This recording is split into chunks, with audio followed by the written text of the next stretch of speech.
Good morning, everyone, and welcome back to Day 2 of the Scholastic Rowing Association National Championships 2026. We are so excited to be here live with you from Oak Ridge, Tennessee. I am joined by the incomparable Andy. I am Coach Chase, and we are stoked to bring you some awesome drone footage, some amazing races, and some excellent times here from Tennessee. We have been treated to a beautiful morning here, as you can see from the drone shots, courtesy of Mixer Media. I've also been treated to some deep house music. Deep House Breakfast, I believe, is the playlist. Check it out. And that's setting the tone. The vibes are immaculate, and we are getting into semifinal racing here that will start to seed the finals for this afternoon. Kicking us off at 8 a.m. sharp, boys senior single semifinal number 1. This is going to be top 3 move on to the final from each semifinal. Super exciting stuff. We had some wonderful heats yesterday. They had a great time in the senior single events. And right after this, we're going to have the women's senior singles, so stay tuned. And it looks like things are going to get going here in just a couple of minutes. We do have a little bit of inclement weather in the forecast, so we're just going to be holding our breath for that, hoping that no thunder crosses our path. Yesterday, we did have some slight downpours. It was nothing prolonged, luckily, but we did have to ground the drones a couple times just to make sure that everything was safe. And so we want you all to be aware of that today, just in case we have to go to our static cameras at the starting line and finish line. But we are so excited to be bringing you this race. It's just about to kick off. In lane 1 to your right, that is Holy Spirit. Lane 2, Ridgewood. Lane 3, Green Hills. Lane 4, Northville. Lane 5, Plant. And lane 6 on the left, Gulliver Prep. We've got a heat winner in Green Hills in lane 3. We also have from Northville, he was second in his heat yesterday.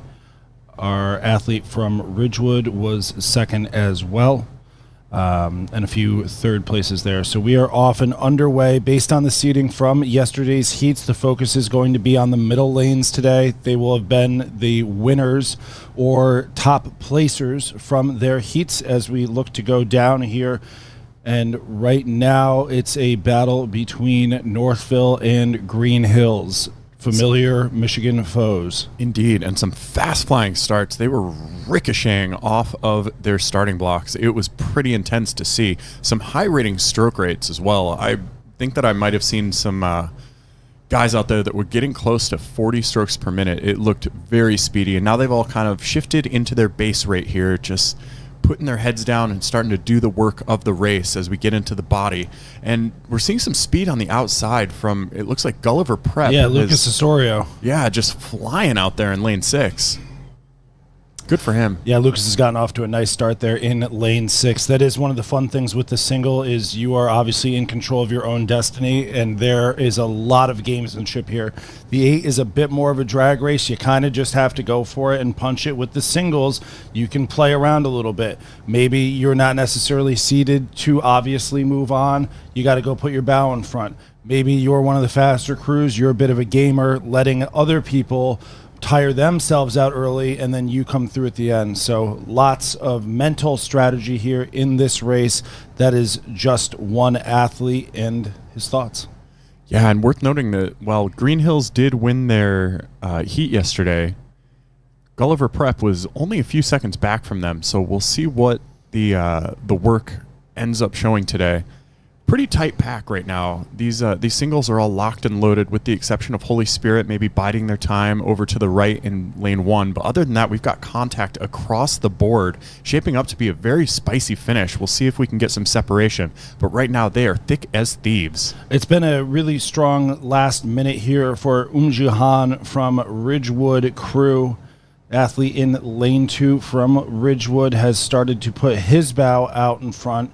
And just like Chase said, with the exception of lane 1's Holy Spirit, we have a lot of overlap in contact here as we start to come through around the halfway point in this race. Yeah, I think that we're also going to see a lot of speed in our next semifinal as well. This is one of the more competitive events that I think that we're going to enjoy all weekend. And boy, based on how tightly packed this group is right now, I think it's going to proved to be everything we expected. And what a beautiful shot right now from our drone crew. Shout out to Mixed Media, not only bringing the tunes this morning, but also just grill masters, really, really proficient grillers with their pack-away grill that they've got going outside our production studio here. It's been unbelievable. It's full service, and we're here for it, and we appreciate it. And putting his bow out there, having not been mentioned, is our athlete from Plant High School, Bulu Unos. So we have said almost everybody here because these guys are 2/3 of the way through the race or so and still just trading bow balls. Yeah, just chopping and changing. It looks like occasionally we'll get somebody that'll make a quick little move, but then they revert back into it looks like a pretty conservative style across the board here. Everybody just trying to get the work done, maybe saving something for the sprint, maybe saving something for the final. But you can't save too much because not everybody is going to make it to the final in this semifinal right now. I think that's a really prescient call because I would imagine that all of these guys have another gear from what we're seeing right now. I'm looking in the next 30 seconds to a minute to see if somebody just decides to go first. Who's going to be brave? Who's going to put the pressure on the rest of the crews? It's risky to do that out in front. If you're one of the athletes in either Northville or in Gulliver Prep who is starting to fade back, I might start to launch my attack now. Yeah, now would be the time when you really want to look across. You're probably starting to hear some of the noise from the tents, and it's really about to be make or break time. It looks like the sculler here from Ridgewood has just maybe put a little bit more intensity into his strokes. That's lane 2 for you. Lane 3, Green Hills, I think is still locked into it. I think that's a dead tie with Plant right now. I can't call anything in it. But I think more importantly is just going to be who is going to punch that ticket for the final today. Yeah, we're starting to see this come down towards the end here. Green Hills, Rowan Tyndall, winner of his heat yesterday in a battle with Plant. Gulliver on the outside, starting to wind it up. He needed to make that move happen. This is the time, especially in the singles here. If you see someone starting to go, you need to just put the head down and go. Thinking time's over. It's time you're going to the final or your regatta's over. Yeah, it's either you enter the pain cave or you leave the regatta at this point. Oh my goodness. And what a cracking race we're seeing between Green Hills and Plant right now. Plant showing a little bit more speed and just a little bit punchier, I think, out of the finish. Rowing very cleanly out of Plant in lane 5. Yeah, he's really smooth around the front end, and that's working for him. The tension's not in the upper body. He's able to pick the hull up right from the front. Rowan Tyndall from Green Hills, you're seeing the tension on his face. Everybody's gritting through as they come into the last couple strokes here. It's Gulliver Prep in lane 6. He's put himself right in the mix as well, and this one is going to come all the way down to the wire there. Wow, that was some gutsy rowing out of Gulliver Prep. Oh, wow, but I think Ridgewood got might in there. have crossed the line first. I think we were right on top of him with the drone there. We shall have to see what the time say. It was Ridgewood, folks. Oh, and not by much under Green Hills. That is a very tightly packed first 3. Oh, heart goes out to Gulliver Prep, who, despite a very bold sprint, did not quite pip Ridgewood at the end there. Yeah, he had a great one there, but those athletes were separated by almost the entire course, and that makes it challenging. Yeah, especially when you don't have a coxswain telling you what's going on. Totally, but a very tight race from our first heat, and here we are into the semifinal. Here we are into the second semifinal, and we are rocking and rolling right away. We'll go left to right here. In lane 6 is Wayland Academy. In lane 5, Hackensack. He is your early leader. Lane 4, St. Anne's Belfield. Lane 3, Western Albemarle. Lane 2, FD Roosevelt. And lane 1, Junipero Serra. Our athlete to watch from yesterday's heats into this is Western Albemarle's Thomas Lambert. He threw down the fastest time yesterday, and we're going to want to keep an eye on him in lane 3. But it is a great start early here from Hackensack's Jonathan Lopez Racinos. Yeah, he really jumped out of the gate and has not relinquished what looks to be a slightly open water lead at this point. And a low stroke rate, very calm. Yeah, very chill, just nice and strong. And worth noting that the sculler in lane 3, Western Albemarle, was faster than everybody else by almost 10 seconds yesterday in the heats. That's definitive by my reckoning. But still, we're seeing a lot of contact here for second and third. Those all-important final berths are up for play right now. And we're seeing some pretty composed sculling across the board. Nobody's really shaking anything loose quite yet. Yeah, Western Albemarle's Thomas Lambert was your bronze medalist from Stotesbury Cup last week. He is the top Stotesbury Cup performer at this regatta. We have Hackensack's Jonathan Lopez Racinos. He did not make the final at Stotesbury Cup, but had a strong semifinal. And that's one of the things. The eights, you kind of go the speed you go as the season really goes on. For the singles, it can change week to week. Maybe you had finals. Maybe you weren't feeling the best. Maybe you just didn't have a perfect race. And so your lot in life can change very quickly in the senior single here. And right now we're seeing it from Hackensack. Yeah, we're also seeing Western Albemarle starting to show us some of that speed that was on display yesterday. Very close to overtaking the sculler from Hackensack, it looks like. And Hackensack really hasn't changed anything about the way that they row, just having a nice, calm, cool, collected waltz up the course here as they approach the tents and probably some noise from their fans. It looks like Western Albemarle is starting to spin it up. All the rowers, in fact, it looks like, are raising their stroke rate. Yeah, we've got a good battle starting to develop here between, looks like St. Anne's Bellfield's Carter Kelly and FDR's Joseph Andros. Those guys are starting to battle for that remaining spot to move on to the final here.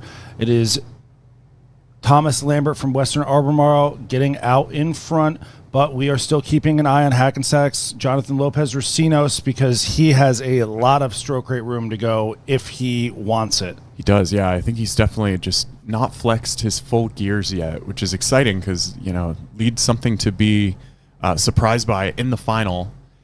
Also worth shouting out, FD Roosevelt has maintained contact with the race leaders for most of this race. So we might see a surprise out of lane 2 if he starts to move now, but time is running out for these scullers to really get themselves into that position to make it to the finals. It looks like FD Roosevelt is only down by about a deck. We'll see what this sprint finish can hold for all of our rowers. FD Roosevelt is going. We're seeing some serious speed out of lane 2 right now as he throws the hammer down. He wants to make it to that final, Yeah, folks. Joe Andros placed 8th here last year, so he failed to make the grand final. He wants to get into the final this year, and he is with the momentum. The momentum is with FDR in lane 2. He has not only put himself in second place position, but is putting Western Albemarle's Thomas Lambert under pressure as we come into the final stretch here. And it looks like Hackensack might be the one that gets dropped from the pack. Our early race leader in Hackensack not able to keep up with the speed right now. St. Anne's Belfield has them about... He took a look and he went off the gas there. I think this can happen in the single. You've given it all you have, and when it's broken, that can be it. He's not totally dropped off. He's a tall, strong athlete here, but the top 3 is starting to push out. And as we come across the line here, it's going to be Western Albemarle's Thomas Lambert, FDR's Joe Andros placing second, and St. Anne Bellfield's Carter Kelly takes the final spot to move to the final. A great race there. Wow, yeah. What a really sprint from FD Roosevelt. That was a cracking last 300 meters. He brought it up early, and I was really worried that he wouldn't have enough, but boy, he sent it. All right, and we are now riding along with the first semifinal for the girls freshman 8. Really exciting event that we saw a lot of speed in yesterday. Starting from the right in lane 1 is Burnt Hills. Lane 2, Riverside. Lane 3, Loyola Academy. Lane 4, St. Ignatius of California. Lane 5, Jackson Reed. And on the left, Montclair in lane 6. And shout out to Burnt Hills. I believe that we have somebody here who kind of likes that team. Little thing or two about a thing or two there. Those young ladies are doing a nice job. Coached some of their older brothers over the years, and they're in a battle right now. This is going to be top 3 moving on to the final for basically everything that has 2 semifinals today. We're going to have 3 move on to the final. Out in front right now, it is a battle between Loyola Academy and St. Ignatius of California, the San Francisco-based one, not the Chicago one, not the Cleveland one. Yeah, we've got Ohio, we've got another Midwest, and we've got California now in the thick of it. Looks like we've got Loyola leading the pack. A nice chevron shape unfolding here. Worth noting that Burnt Hills has the only double bucket on the field. That's a bold double bucket if I've ever seen one. I love it. Hey, you got to do what you got to do. Absolutely. Got to harness that free speed where you can. It looks like St. Ignatius is starting to catch up a little bit to Loyola. They're in lane 4 and 3, the main battle that's unfolding. And Jackson Reed's going with them. Absolutely, yeah. I think that we've got a tight race for 2nd and 3rd as well. Really cool stuff to see out of Riverside and Jackson Reed, kind of going stroke for stroke right now. Yeah, those top three crews are just starting to try to push out on the field here. We're a little over 500 meters into the race. It is St. Ignatius starting to draw level with Loyola. They're definitely pressing up. Jackson Reed not being left behind. Riverside trying to keep that contact with Jackson Reed and pull up closer to that front pack as they push off Burnt Hills to their port side. And Montclair is in lane 6 all the way to our left on the picture. They are staying in the mix as well. Looks like Riverside just found a little extra burst of something, and I think that their base speed just rose. So they have cleared, it looks like, Jackson Reed by about 2 seats, and they're about 4, maybe 5 seats down on Loyola and St. Ignatius, who are almost locked in a tie right now. I think Loyola Academy has maybe just a seat, maybe a deck, as our drone flies right over them and in front. Really cool shots that we're seeing. Some excellent composure out of these freshmen, keeping in mind that most of these athletes have not rowed longer than, like 8 months at this point in their rowing career. Very impressive to see. Yeah, maybe some of the programs did have middle school rowing, but the vast number of them might have started just this fall when they got to high school, and these athletes are rowing at a really high level for that experience level. It is Loyola continuing to be out in front of St. Ignatius, California, and the battle for third and final placement is heating up between Jackson Reed and Riverside. Don't count out Burnt Hills next to Riverside as well, and Montclair not totally out of the picture yet. These athletes are starting to get close to our last 500 meters here. If you're going to make something happen, the time is now, because the 8s are tough to get going quickly. Yeah, there's a lot of weight in the 8, and so subsequently it takes more time to get any acceleration going. But boy, accelerate we are seeing, because Loyola Academy just found an extra gear, really starting to send it along. Quite effective strokes, too, from a freshman crew. They're all getting locked in together. You can see that there's synchronicity in their bodies as they pull those oars in and then get them out nice and quick, nice and snappy rowing. And I think that they're all walking a little bit away from St. Ignatius. St. Ignatius just lost a seat or two, as we're seeing some pretty pristine stuff out of Loyola. Yeah, they're doing really well. They're moving up there. They won their heat yesterday. They were one of the fastest overall times. Pretty impressive showing there, going sub 5:30 in their piece, and they are just starting to stretch it out here. They're not satisfied with just winning. They're really starting to go through the gears and stretch it out over St. Ignatius of California. Jackson Reed maintaining that third place position from what we can see on the drone here. And this race is coming down into the last couple hundred meters. Boy, and a lot of energy in the stands and on the beach right now. It's really exciting to see so much support for these freshman girls as they tear their way up the course, punching their ticket into the final event later today. And wow, just a really classy sprint from Loyola. They haven't taken it up with the stroke rate very much, but they have just applied more and more intensity as they approach the line. Really great to see. Yeah. Shout out to the coaches from Loyola, because they're doing great work with this crew. Yeah, it's a little more zip. Yeah. Just nice and punchy. And I think St. Ignatius has had a fine row as well right next to them. Just not able to eke out quite as much speed in the base, but I think that Loyola and Ignatius were pretty well matched on their sprint. And there, as they bring it right across the line, we're going to get some great shots of hopefully some happy faces. Yeah. Letting it glide out. Wow. Oh, very cool. Very showy. Big freshman flex there. Yeah. Love to see it. It was Jackson Reed taking that third place spot, which turned out to be a close race between them and Burnt Hills. Jackson Reed getting that final qualifying spot. Burnt Hills really turned something on there to make it So they got the through fourth. Riverside, but just couldn't quite claw back there. Goodness. Well, shout out to that Burnt Hills crew for a great sprint finish. All right, and here we go. Second semifinals for the girls freshman 8 event. Lane 1 on your right, Harpeth Hall. Lane 2, Ocean City. Lane 3, Mount St. Joseph. Lane 4, New Trier. Lane 5, Alexandria. And Lane 6, Shenendehowa. Nailed it. Got it this time. Oh, yeah. I had some good coaching yesterday on my pronunciation. There we are. All right. It is the Mount out in front. Mount being so dominant this weekend so far in their 8s, a real prestige to that program in the 8 boat class. Very exciting stuff. Followed shortly by Ocean City, down by about 3 seats, and then it looks like we've got New Trier next to Mount St. Joseph in lane 4.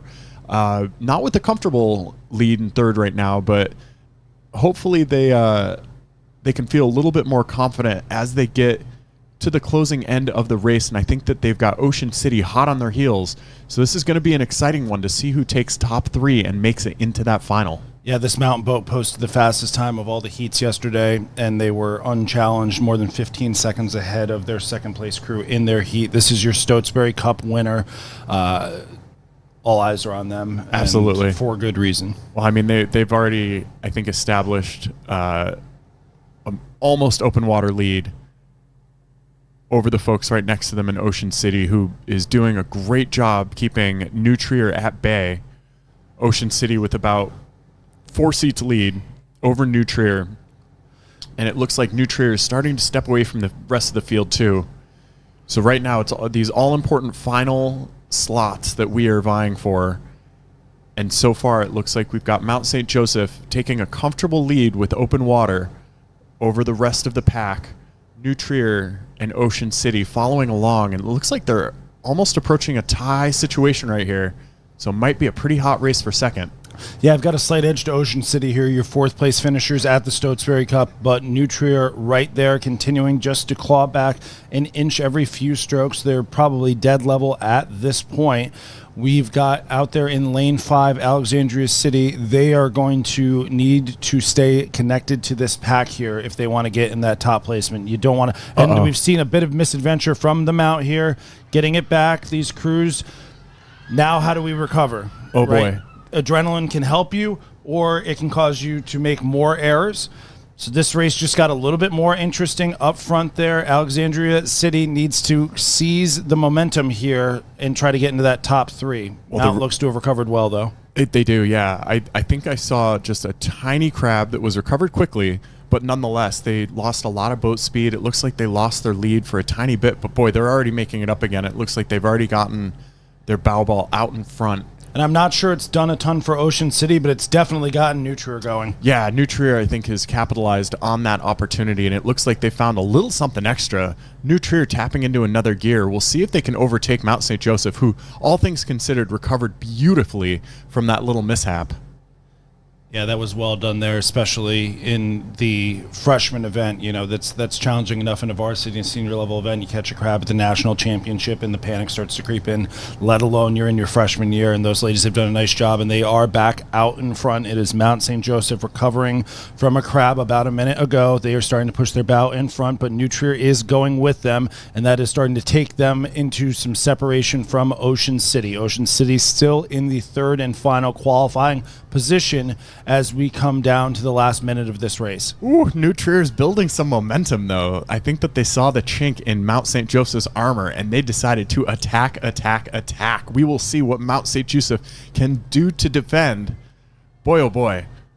The Mount is really impressing me right now with how well they recovered. It looks like they are holding New Trier at bay. But as we approach the final strokes of this race, we'll see if New Trier can mount a sprint that's going to have anything to say about that.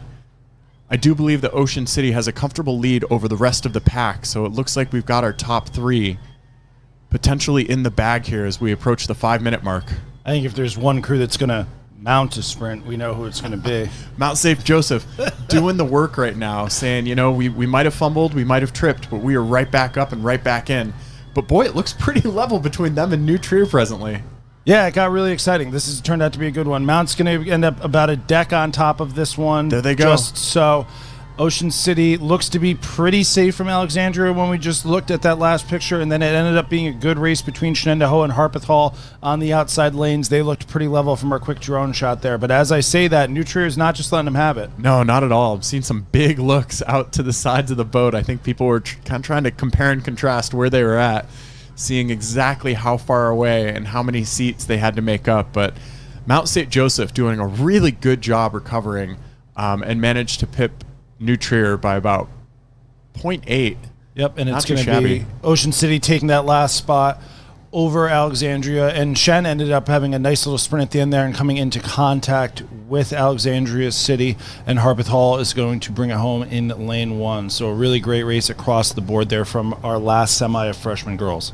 And really awesome to see so much support for these fledgling rowers on the beach. Really cool. Shout out to all the parents and all the coaches that came to watch that. And now we're riding along with the freshman boys. The first semifinal for them in lane 1 on the right, Winter Park. Lane 2, Langley. Lane 3, St. Peter's Prep. Lane 4, St. Ignatius of Ohio. Lane 5, St. Ed's. And Lane 6, LaSalle. Early race leaders right now. Looks like we've got St. Peter's Prep pushing out in front of the rest of the pack, but a very, very, very tight race for second and third right now. Who is going to make it to the final?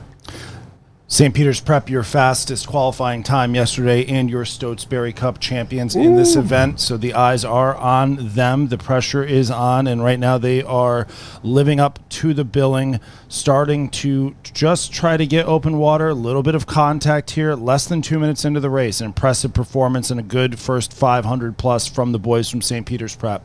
St. Peter's Prep doing a great job of deliberately sending the boat away with each stroke. This to me looks more like a junior or a senior boat, the way that they're rowing. It's just very poised, but also very aggressive, strong drive out of St. Peter's Prep. But boy, I can't really tell what is going to happen for that second and third place race, the all-important positions that will be needed to get into the finals. And boy, oh boy, some really intense competition heating up between Langley in lane 2, St. Ignatius of Ohio in lane 4, and it looks like LaSalle over in lane 6 is in contention too. Winter Park also in lane 1, not doing bad by any means, still maintaining contact. And you know, St. Ed's in lane 5 could still have something to say if they start winding it up and start clawing their way back. We've got contact on all of those back end crews. Very exciting stuff here as we ride along with St. Peter's Prep. Yeah, these crews, they're based on their times yesterday. St. Ignatius, Ohio was a second ahead of Langley in different heats, and St. Ignatius, Ohio was 2 seconds ahead of Winter Park in the same heat. So that is about half a length overlap, plus or minus, with those boats, and only 2 of them are going to move on out of that pack of 3 that we just mentioned, not even including LaSalle, because St. Peter's Prep has separated from the field. That they have, yeah. They've got open water by almost a full boat length right now. Very impressive stuff at the freshman level. I'm also impressed by this Winter Park crew that has just come into the foreground. Looks like they are doing some really hard work. High stroke rate. You can tell that they are just itching to get up on Langley right there to their side in lane 2. But right now it looks like St. Ignatius of Ohio has established about a 3-seat lead over the rest of the mid-pack, we'll call it.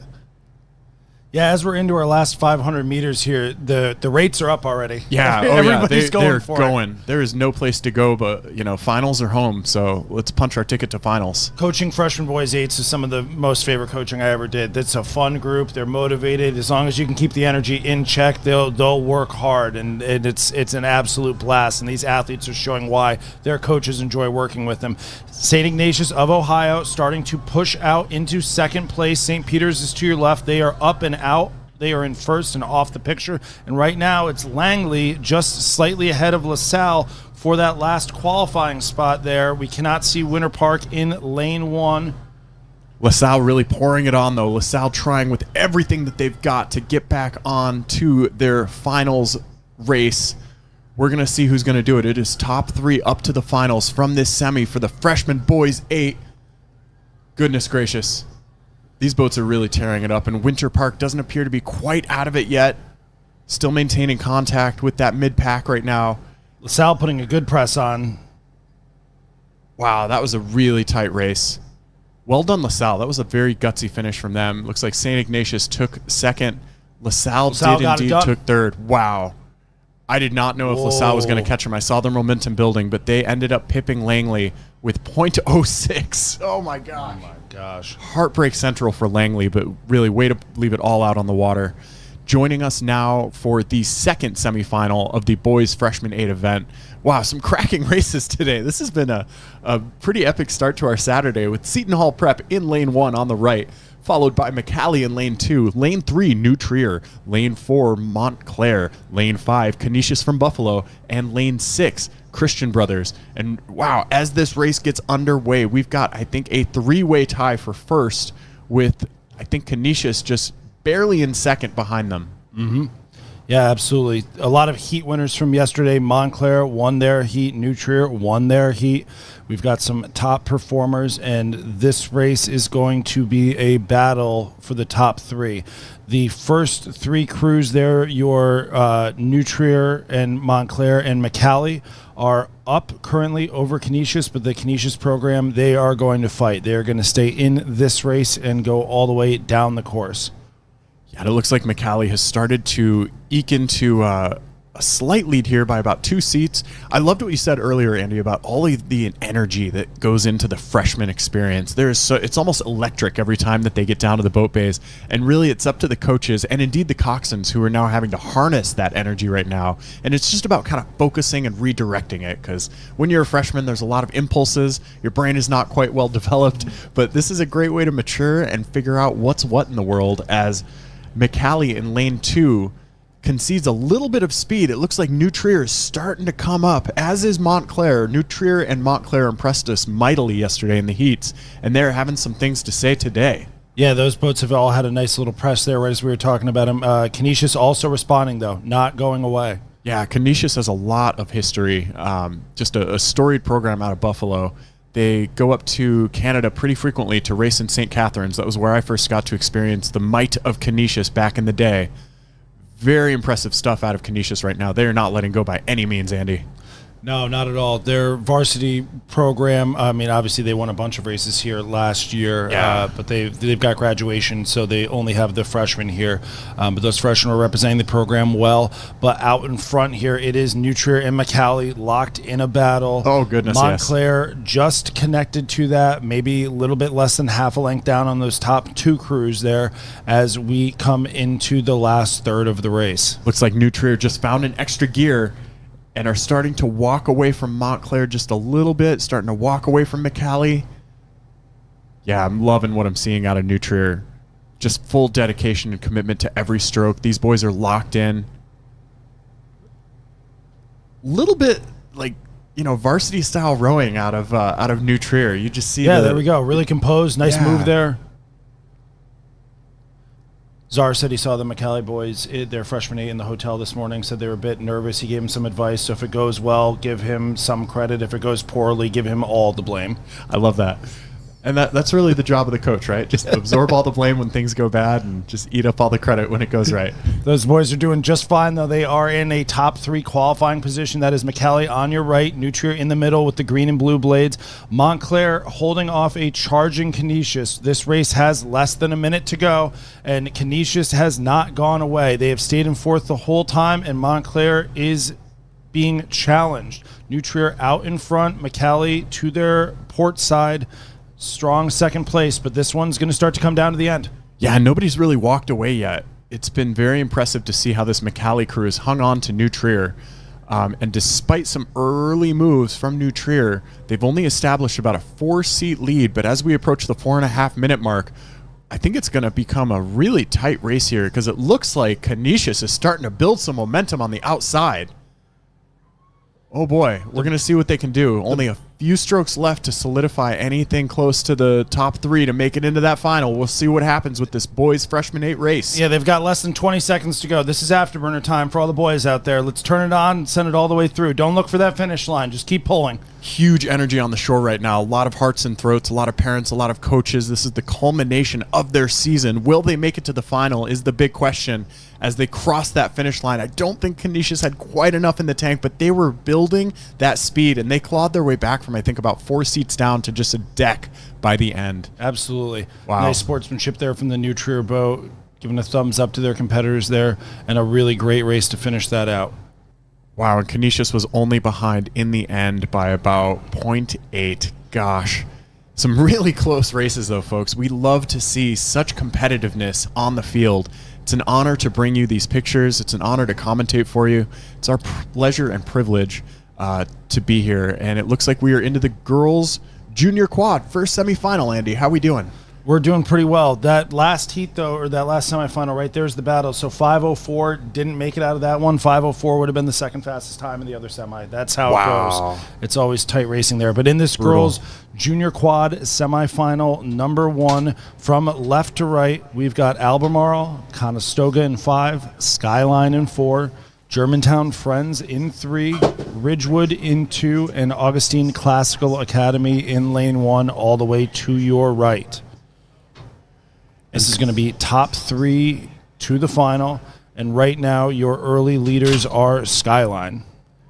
Yeah, it looks like Skyline's having a great row, followed next to them pretty closely by Germantown and Conestoga, who look to be in about a tie right now. Conestoga brought some heat yesterday. Very impressive stuff out of them. Looks like Germantown is having a great row as well. And let's not count out the outside lanes. It looks like Ridgewood is having a good time, and Albemarle is right in the mix as well. Yeah, still maintaining a lot of contact here, even with the crews that are outside of the top 3 right now. And we're early into this race. We are maybe barely at the halfway point, and so there's going to be a lot of jockeying that can go on there. And as we say that Albemarle crew in lane 6 is continuing to find their stride and rhythm and starting to poke their head into the top 3 mix. Yeah, this is shaping up to be a very competitive first semifinal of this girls' junior quad event. Wow, really good stuff though out of Skyline. Skyline just making their mark on this quad race right now. And Skyline with such a great history in the quads and the sculling events overall. Shout out Coach Kip Bennett doing great work over in there in Ann Arbor. Ann Arbor, Michigan, such a hot rowing scene right now. They've got 3 high schools, Pioneer, Huron, and Skyline, along with Washtenaw Rowing Club. I can't not think in memes. It's Will Ferrell. Ann Arbor, so hot right now. Ann Arbor. so hot right now.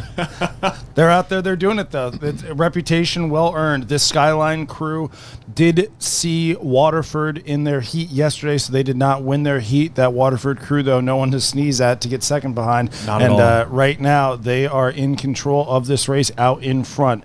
Germantown Friends having a nice row. They are currently in second, and the battle for third and final qualifying continues to heat up. Saw that Germantown bow seat just take a look around, took a look to the left, saw Skyline, took a look to the right, potentially some boats from the outside lanes in her view, but perhaps not. Perhaps it is just indeed Germantown right now trying to catch up with Skyline, with Conestoga in lane 5 also going with them. I think those are the top 3 right now.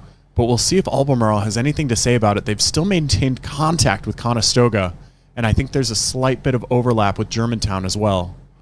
Yeah, and that Ridgewood crew down there in lane 2 is very much close to terms with the crew from Albemarle in lane 6 as the angles go here.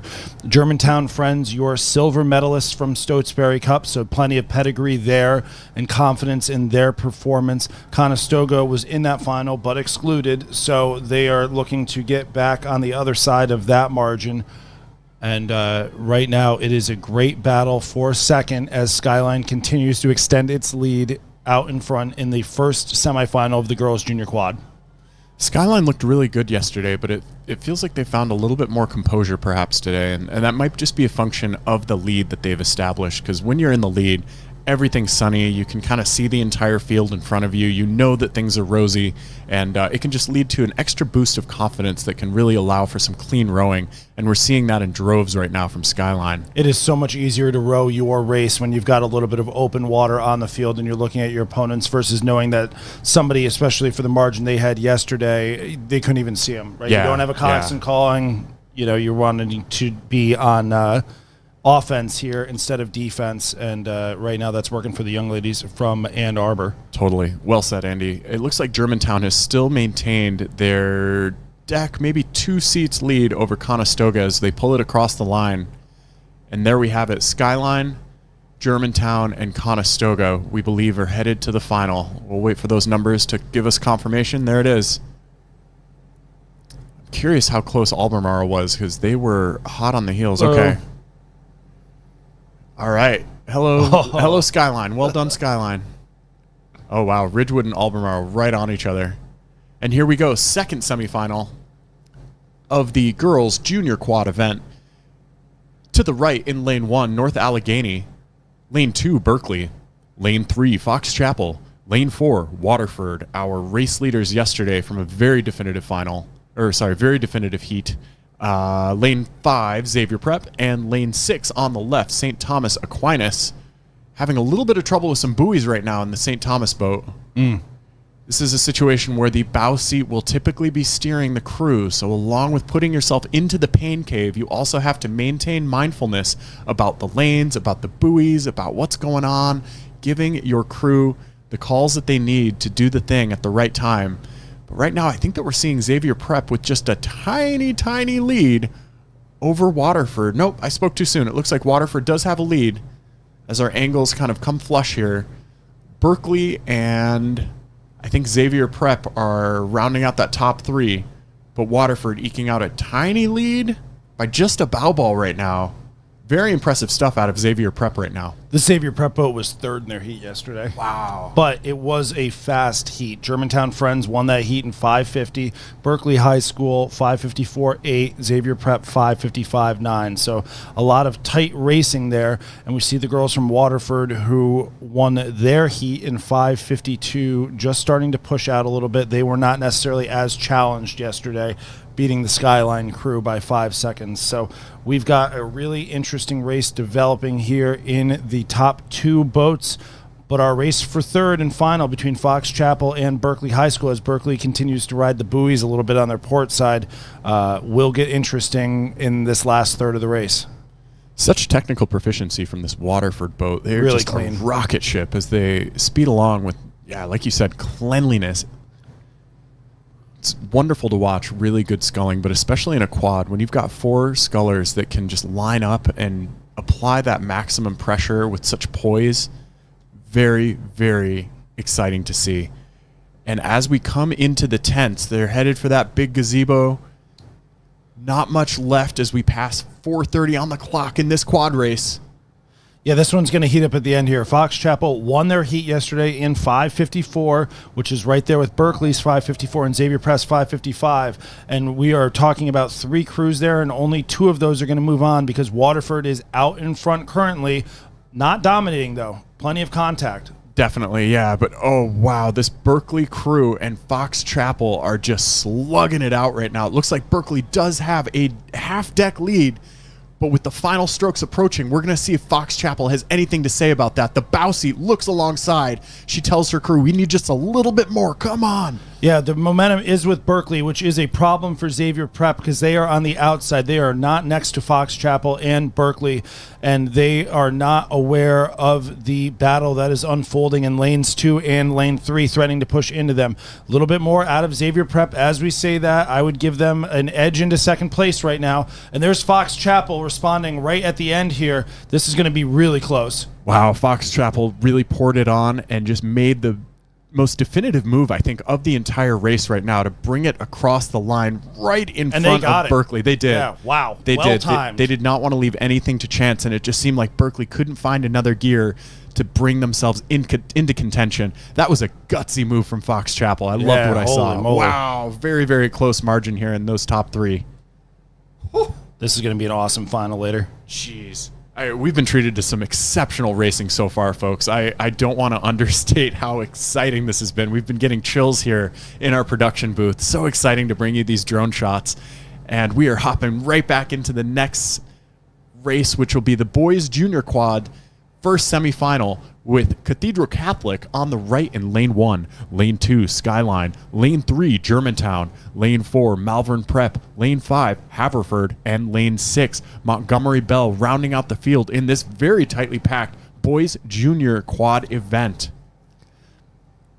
Again, top 3 to final here, and there are a lot of boats in the mix. I can't call an early race leader yet. This is too tight to tell, folks. We've got Germantown with those orange blades in the middle there. They were your heat winners yesterday of Heat 1 in a time of 5:02, which was tied for the fastest time with Fordham Prep, who is not in this race. Malvern Prep maybe just falling off the pace a little bit in lane 4. Haverford looking strong in 5, going bow to bow with Montgomery Bell. Germantown in 3 is starting to push out just a little bit. Skyline not letting them go, and Cathedral Catholic right in the mix as well. Yeah, this is becoming a very, very fun tilt right now. I think that Germantown might just have maybe a quarter deck lead, but Skyline is hot on their heels. Holy cow. And on the other side of the race, too, I mean, Haverford, Montgomery Bell are right in contact as well. Malvern Prep is putting on quite the display. Still in contact. Yeah. They're still in contact with the other crews here. It is Germantown just narrowly in front of Skyline, with Cathedral Catholic hanging in there. Totally. And I think that Germantown is starting to stride out a little bit. Looks like they're maybe finding a little bit of comfort in that lead. It's not much of a lead. The wind is starting to pick up. We just got a little bit more rain for our troubles here. It's going to cause a little bit more tension for the athletes, a little bit of grip control necessary to make sure that your hands don't slip on your oars and you can keep a tight bit of composure as your blades do the work. But boy, we're seeing Cathedral Catholic starting to come up. Cathedral Catholic just finding an extra gear here and challenging Germantown and Skyline, our race leaders right now. Yeah, while they were third in their heat yesterday, their time was competitive. Everybody in here actually was a really tightly packed time yesterday, with the exception of Montgomery Bell. Their time was a little bit slower than all these, but they are right in the mix in lane 6. This is exhilarating. We've got a great battle here. Your lanes 1, 2, and 3 are in the all-important top 3 positions as we start to come into this last third of the race. We've got less than a third of the race to go, but Haverford in lane 5 is on the premises and ready to challenge lane 1's Cathedral Catholic. Yeah, it looks like Haverford just found a little bit of extra oomph as they start to make their way into Cathedral Catholic, who I think Cathedral Catholic might be having a little bit of trouble with their steering. I saw them starting to ping-pong around their lane a little bit at an awkward angle. So we'll see if Cathedral Catholic can figure that out as they fend off that charge from Haverford. Haverford looking like they're having a great row over there with those yellow blades at the top of your picture. And don't look now, but their rivals Malvern Prep have found a little something here. Malvern Prep is starting to put the press on. We can't see them on screen right now, but the momentum is definitely starting to move in their direction in the last 10 strokes. And shot for shot, we're seeing Skyline and Germantown just go stroke for stroke here. Germantown just finding a little bit of extra over Skyline, but they were dead level for a hot second. How good is this? This is beautiful sculling right now. Just marvelous. We were treated to a very, very, very excellent Saturday of racing today. And Haverford, it looks like, was able to, I think, get third. We'll find out with the final time. I don't know where Cathedral ended up there. We were over at the top of Cathedral. Oh, I don't know. And it was Cathedral after all. Okay. Wow, that was very tight for the first, second positions and then the second, third. Looks like Cathedral Catholic ends up making their way into the final race. Hearts out to Haverford. They had a real gutsy row there. Yeah, really well done from those crews. All right, second semifinal for the junior boys quad. Lane 1 on the right, Waterford. Lane 2, Western Albemarle. Lane 3, Fordham Prep. Lane 4, Niskayuna. Lane 5, Northville. And Lane 6, Haddon Township. Got a good race out in front here. It is Lane 3, Fordham Prep, going bow to bow with Lane 2, Western Albemarle, but a ton of overlap in contact right now for that third place and final qualifying spot. We've got some drizzly, misty conditions right now, giving our athletes a little bit of perhaps needed cool down, but also applying a little bit of extra technical challenge to the grips and to maintaining composure out there on the water. But as Andy said, we're already seeing an early race develop between Western Albemarle and Fordham Prep in lanes 2 and 3. But still anyone's race yet. Niskayuna and Northville in a pretty tightly locked race. And let's not forget Waterford on the outside there in lane 1 and Haddon Township in lane 6 still maintaining contact. So as we approach the 2-minute mark, we're going to see who can do what. But presently, it looks like Western Albemarle and Fordham Prep are locked into a tie for first. Very exciting stuff here. Yeah, Niskayuna and Fordham Prep, your heat winners from yesterday. Western Albemarle second in their heat, but behind Germantown Friends, who we just saw win their semifinal. And so these crews all have a lot to play for. Niskayuna, second place in New York State to Fordham Prep, your race leaders right now. So a good rivalry developing there.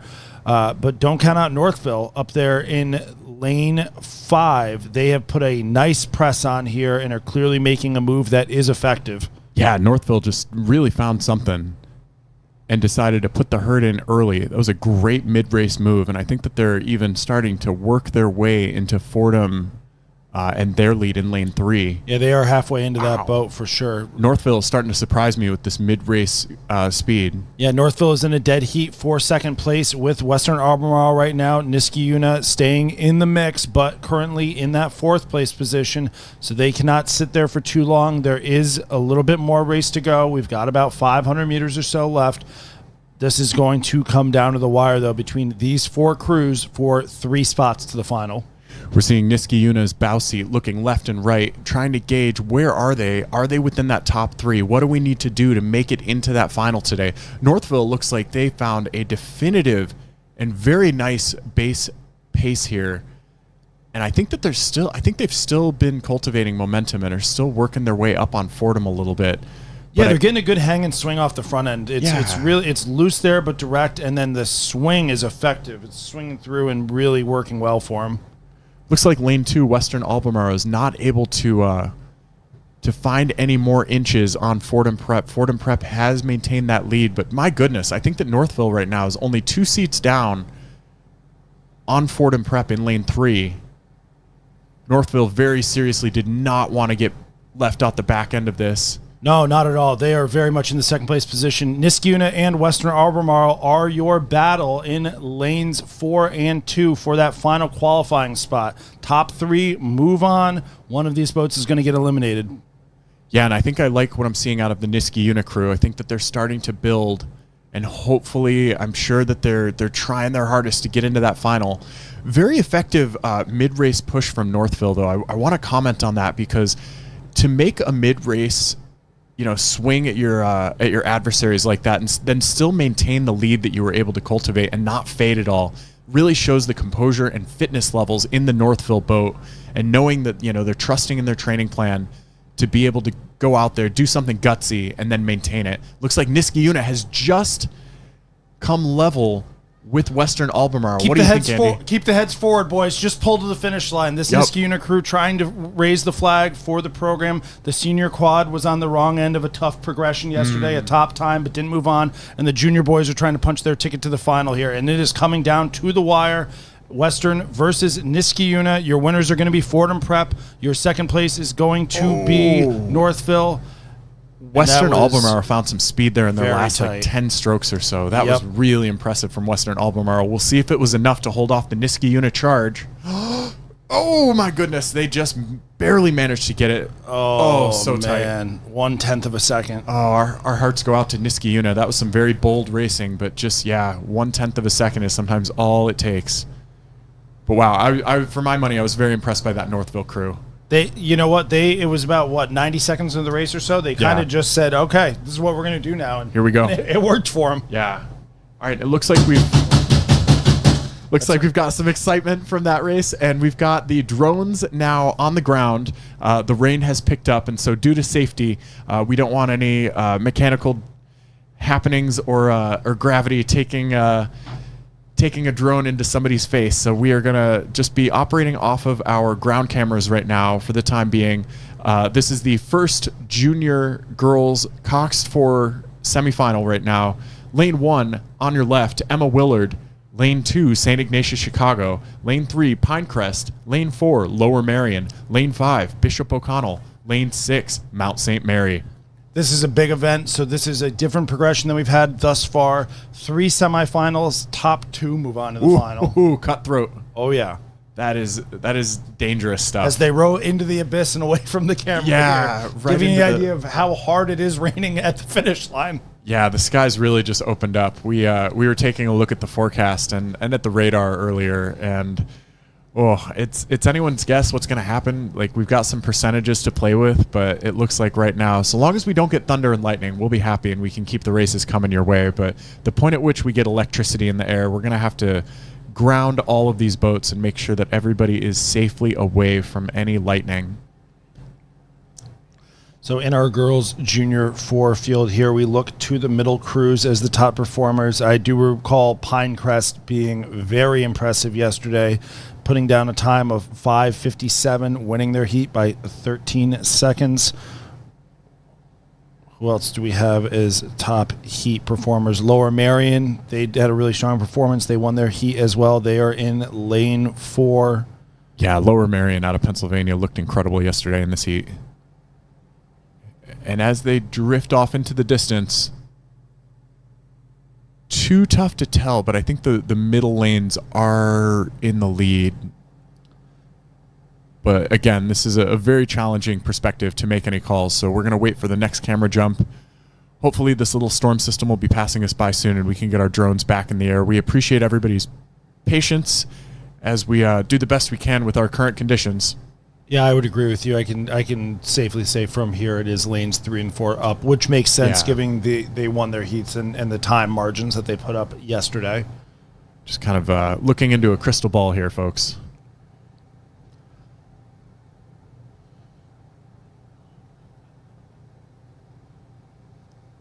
We've got a whole mix here, though, of schools. Emma Willard on the left from New York, upstate New York. We've got St. Ignatius, Chicago. Pretty obvious where they're from. Pinecrest from Florida. Lower Marion outside of Philly. Bishop O'Connell, the D.C. area, and Mount St. Mary, also a New York crew. And we see our crews coming past here. It is lane 4, Lower Marion out in front. And Pinecrest under some pressure from St. Ignatius, Chicago right now. Yeah, it looks to be so. As we're getting you this kind of late race shot as they cruise across the 1,000-meter mark. Saw some great poise rowing. These are our first big sweep events of the day. Yeah, St. Ignatius, Chicago, second to Lower Marion in their heat. So, not a bad crew to be down on. And if you are paying attention to progressions, especially when you have so many heats, you might have just said, hey, we don't need to win. Totally. Good enough's good enough. We've got it. We're going to go heat, semifinal, and final. Let's make sure we save a little bit in the tank, and maybe we're starting to see that from the St. Ignatius Chicago boat here. Totally. And I think that, speaking of keeping things in the tank, it looks like the rain has lifted a little bit. So we'll see if we can get some drones back in the air for you. These beautiful blue mountains, just breathtaking, but we see like little squalls kind of develop in the valleys, and they'll just kind of spin off and head onto the race course. And it looks like we've got our next race. Semi number 2 is underway. On the field. Wow, some really, really, really fast starts here. Beautiful stuff from our second. Those are some nice blades. Is that St. Joseph Academy? Is that who I'm looking at there with the purple and the gold? I think so, yeah. The gold on the blades looks really sharp. Yeah, super distinctive and reflective. And some incredibly composed starting. That was some high rates that we got to witness there. I want to say the yellow blades on the right might be Haverford, but we'll wait for the official call-up. Probably Florida School. Okay, yeah. I think Haverford's all guys. Oh, there you go. Okay. I'm pretty sure. I don't know what I don't know. And as we tune into the finish of the first semifinal. Lower Marion. Looks like Ignatius Chicago upsetting Pinecrest? I believe so, yeah. That is an outside lane. Wow. Oh, my goodness. Wow. St. Ignatius of Chicago. Got to be real pleased with that. That was quite the finish that we got to see. Yep, sure enough. Holy moly. Pinecrest got pipped. Goodness gracious me, by about 2 seconds there. Well done to St. Ignatius of Chicago. Gotta love an upset. Underdog. Struggles and battles. All right, and now we are riding along back with our drone in the sky. Hey. Way to go, Mixed Media, for the second semifinal of the girls' junior coxed 4 with Bowles in lane 1 on the right. St. Joseph Academy, lane 2. Lane 3, St. Thomas Aquinas. Lane 4, Montclair. Lane 5, Mount St. Joseph. And lane 6 on the left, F.D. Roosevelt. Looks like St. Thomas Aquinas is our early race leader with about a seat open a seat lead over St. Joseph Academy to their right, and then Montclair in third. Again, this is a 2-boat progression, so only the top 2 boats will make it to the final in these 3 semis. Yeah, we've got a really strong start here from the girls from St. Thomas Aquinas in Florida, winners of their heat and one of the fastest heat times yesterday, so we knew to look out for them. St. Joseph Academy of Ohio maintaining connection, and Montclair right there as well. Those top 3 are starting to pull away from the field, but FDR is making a nice move in lane 6 on Mount St. Joseph, and we're not counting out Bulls in lane 1 at all there. Yeah, some very eloquent sweeping that we're seeing right now, especially out of the St. Thomas Aquinas crew. Just nothing extra, really poised, absolute control. I think I can even see their coxswain kind of smiling, having a great ride there in the bow decks. How great is that? That's awesome. That was wonderful to see. Yeah, there's so much joy in what we get to do here, and we're just really grateful that we get to be able to share that joy with all of you out there. Yeah, plenty to smile about right now, but can't daydream too much about the finals because St. Joseph Academy is right there in second place, and when you're a coxswain in a bow loader 4, you can't see the other crew. They can sneak up on you. That's true, they can. You got to have somebody in the boat go, hey, they're moving up on us. Yeah, there does have to be a little bit of communication in a bow loader. Sometimes the bow seat will be delivering kind of a little bit of distance to the coxswain so that there isn't that much disruption. Sometimes coxswains will just like look out the side and look all the way back, but that's going to be disruptive to the crew. Coxswains really have a delicate job where they're trying to kind of ride the momentum of the boat, similar to how you see a horseback rider kind of come up and down with the gait of the horse. A lot of coxswains do that, and you see this coxswain right here in the St. Joseph Academy. There's like a little bit of jar that goes into the full press of the rower, and you can see kind of the scull wobbling, and it's up to each coxswain to kind of absorb that, and sometimes that takes core strength, sometimes it just takes experience to be able to know how the boat is going to buck as the force is applied. Yeah, I would imagine it's a little bit tougher to brace in the bow loader 4, being in that laid down position. When they're in the 8s, their legs are down. You brace the legs, brace the abs a little bit, hold on to the gunnels. It's a little bit different in the bow loader 4. I've never tried to cox in a bow loader 4. I don't think I would get back out if I could get back in, but I can certainly speculate. I just barely managed to fit one leg into the bow loader 4 one time. It was great. Coxing is one of my favorite things, which is unfortunate because I do not fit the size parameters for coxing. In another life. Yes, could exactly. be you. We've got St. Thomas Aquinas of Florida out in front right now. They are winning your second of 3 semifinals in the girls JV Junior 4. St. Joseph Academy is confidently in second. Montclair has been remaining in third. A great battle on the outside between FDR, Franklin Roosevelt, and Mount St. Joseph. But right now, it's your top 2 that move on to the final, and Montclair is going to need to make something happen right now. Yeah, Montclair has really found themselves in a position where it's do or die. Let's see if they can do it, but wow, they're running out of runway. Catching up to those wonderful purple blades on the left side of your picture. Yeah, we saw those 2 lead crews, St. Thomas Aquinas and St. Joseph Academy, get out to that nice start on the start line camera, and they've just kept it going. Some really smooth stuff here, though. Just excellent displays of sweeping. It's so nice when you can see so much resilience throughout the day, too, because, coming out in the rain, it can be a pretty dismal prospect to have to race in a deluge, but these athletes maintain their composure. Well done, St. Thomas Aquinas, coming away with the W in that one, going to the final, as is St. Joseph Academy. This was a top 2 to final event, and so we see some cheers, some happiness. Great to see. Looking at the radar right now, it looks like that weather pattern has passed us by. There might be another one arriving in about 10 to 15 minutes, though, so don't count yourself clear and free and dry just yet as we approach the women's junior coxed 4 third semifinal with St. John's from Washington, D.C. on the right in lane 1, Blair Academy, lane 2, Baylor, lane 3, lane 4, Notre Dame, lane 5, Mainland, and lane 6, Forest Park. Nice start from our crew in lane 5, Mainland here. They have jumped out, and they are running up in front with Blair Academy in lane 2. Still a pretty tight race, though, so anyone could probably eke their way into those top 2 spots to get their way into the final. Yeah, we saw lane 4 Notre Dame. They actually snuck ahead of lane 2 Blair Academy in the heats yesterday, but we have seen some movement already from heats to semifinal performances, so maybe a case of the athletes haven't played all their cards in the heats, and we're starting to see the real speed come through here. I think the real speed is really going to come from the bucket rig that we're seeing in the bottom of our picture. Oh, yeah. It's a bold, beautiful bucket we've got. But boy, oh boy, the race for second right now is so tight, and you can tell all these crews want it really bad. Understandably, they did not come all this way to not make it to the finals. Yeah, the Baylor crew in lane 3, who is currently battling for that top 2 spot. That is your red boat your red unis in the black boat. Baylor, one of the top, actually posted the top time in the heats yesterday. So we know that they've got plenty of speed. Second to them in that heat, also posting incredibly fast time, Mainland. So this semifinal is a hot one. Yeah, absolutely.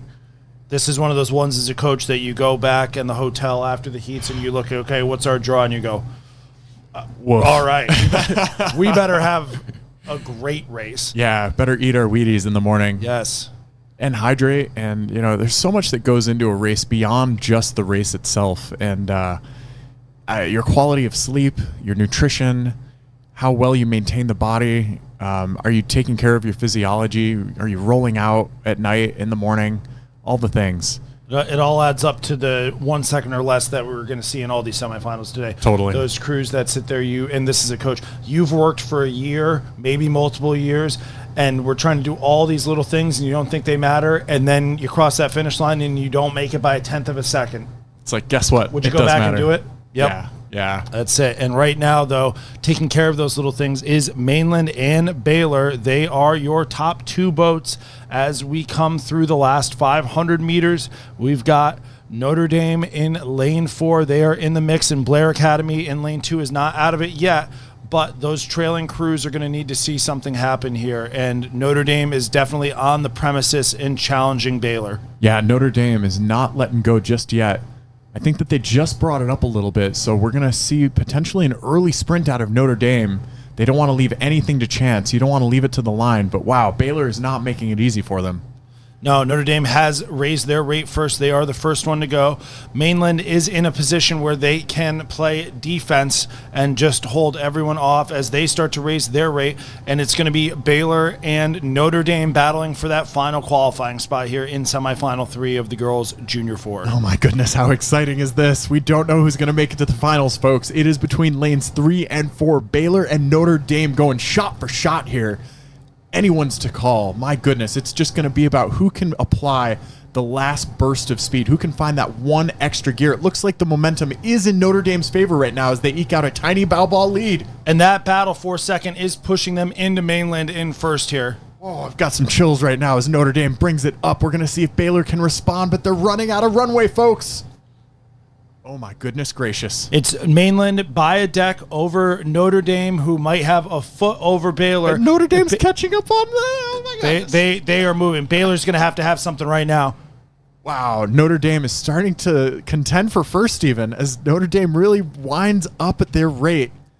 Saw some great speed. I don't know if they're going to be able to maintain it, though. They started pretty darn early with that sprint, and that is a tough thing to sustain. And they were able to push through and just break Baylor there. Baylor, Golly. a really great race all the way down, but the Notre Dame girls, well-timed sprint, launched at exactly the right moment, and it got them into the finals. I honestly thought that they were going to pip Mainland for a second there. It looked like their momentum was going to carry them through the race leaders of Mainland, but Mainland held strong. They were open water down. They sure did, yeah. Yeah, that was very impressive by Notre Dame. Terrific sprinting.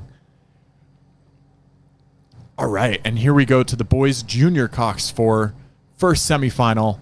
Lane 1 on the right, St. Peter's Prep. Lane 2, Stonebridge. Lane 3, Haverford. Lane 4, Ann Arbor Huron. Lane 5, Forest Hills Northern out of Grand Rapids. And Lane 6, St. Ignatius, Chicago. And Haverford with those yellow blades, early race leaders for you. Look like they've got about a seat or two over the rest of the field. This is shaping up to be a good one, though. I can't tell anything about the second and third finishers so far. It is a tight pack race. Yeah, an impressive performance here at the top of the screen. My eyes are being drawn to the left. Lane 6, St. Ignatius, Chicago. Lane 5, Forest Hills North. And Lane 4, Ann Arbor, Huron. A little Midwest party developing in the lanes closest to the tents and trailers. It is your leader, Lane 3, Haverford, out in front, though. Yeah, and it looks like we've got Forest Hills Northern starting to establish a little bit of lead over that mid-pack, maybe just a bow ball over St. Ignatius of Chicago to their left and Ann Arbor Huron in the right. Ann Arbor Huron having a great season, it's worth noting. They've done a lot of great things in the Midwest this year. Yeah, we've got a nice race going here. Your bronze medalists from the Stotesbury Cup, Haverford School, they are in front of this race, winners of their heat yesterday. 2 seconds over Forest Hills North.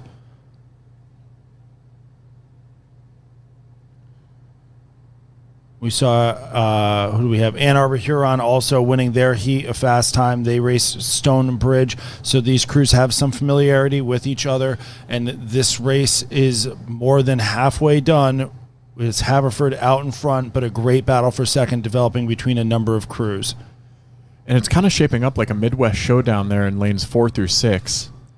All three of those boats coming from the Midwest, but it looks as though Forest Hills Northern is stomping their way into a second place position right now.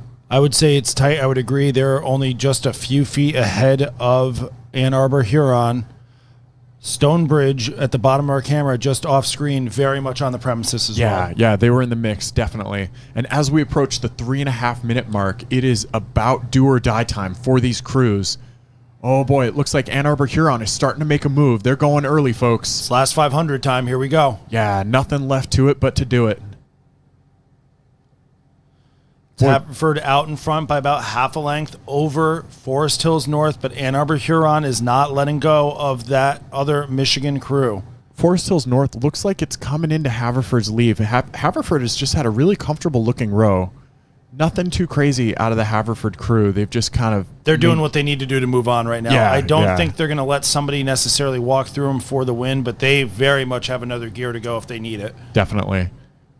Yeah, it's good to see some of that gamesmanship and the composure that goes into the tactics that are required. You really have to have a lot of confidence and a lot of faith in your training. But boy, it looks like Forest Hills Northern is just a stroke or two away from overtaking them. The momentum continues to be with the athletes from Forest Hills North in lane 5. They are all over Haverford, and Ann Arbor Huron is hoping to latch onto that and maybe catch them sleeping. Yeah, I am liking what I'm seeing out of this Huron crew. We'll see if there's enough runway for them to do the thing. But I think that Forest Hills Northern and Haverford are locked in place. But it looks like Haverford is responding just now. picked it up. Yep. Yeah, Haverford is now on the hunt. Yeah, you want to have a more preferred... It is advantageous to win your semifinal. You want to be in the middle lanes, not in the outside lanes. You want to be right there in the action. And if you've got the room to do it, I would do it. But this is pretty tight. Forest Hills North is putting the push on. Yeah, they are. Oh my goodness, this is a dead tie, folks. What an exciting race we're seeing. And Huron still keeps coming up. Huron is I'm going to give it to Haverford, but that's a little close for comfort if you're the coach. Gadzooks. Woo-wee. My goodness, yeah, Haverford just barely got it over Forest Hills Northern, who kept walking. And Ann Arbor Huron, I think Ann Arbor Huron might have been down by open water to Haverford for a brief second, and then they just kept bringing it up and did not let that momentum go. This has been a scintillating Saturday, folks. Absolutely sensational stuff that we're seeing out of our Scholastic Rowing Association semifinals. And here we go to the second semifinal of the boys junior coxed 4 race. In lane 1, Fayetteville. Lane 2, Culver Academy. Lane 3, St. John's out of D.C. Lane 4, Baylor. Lane 5, Manhasset. And lane 6, James River.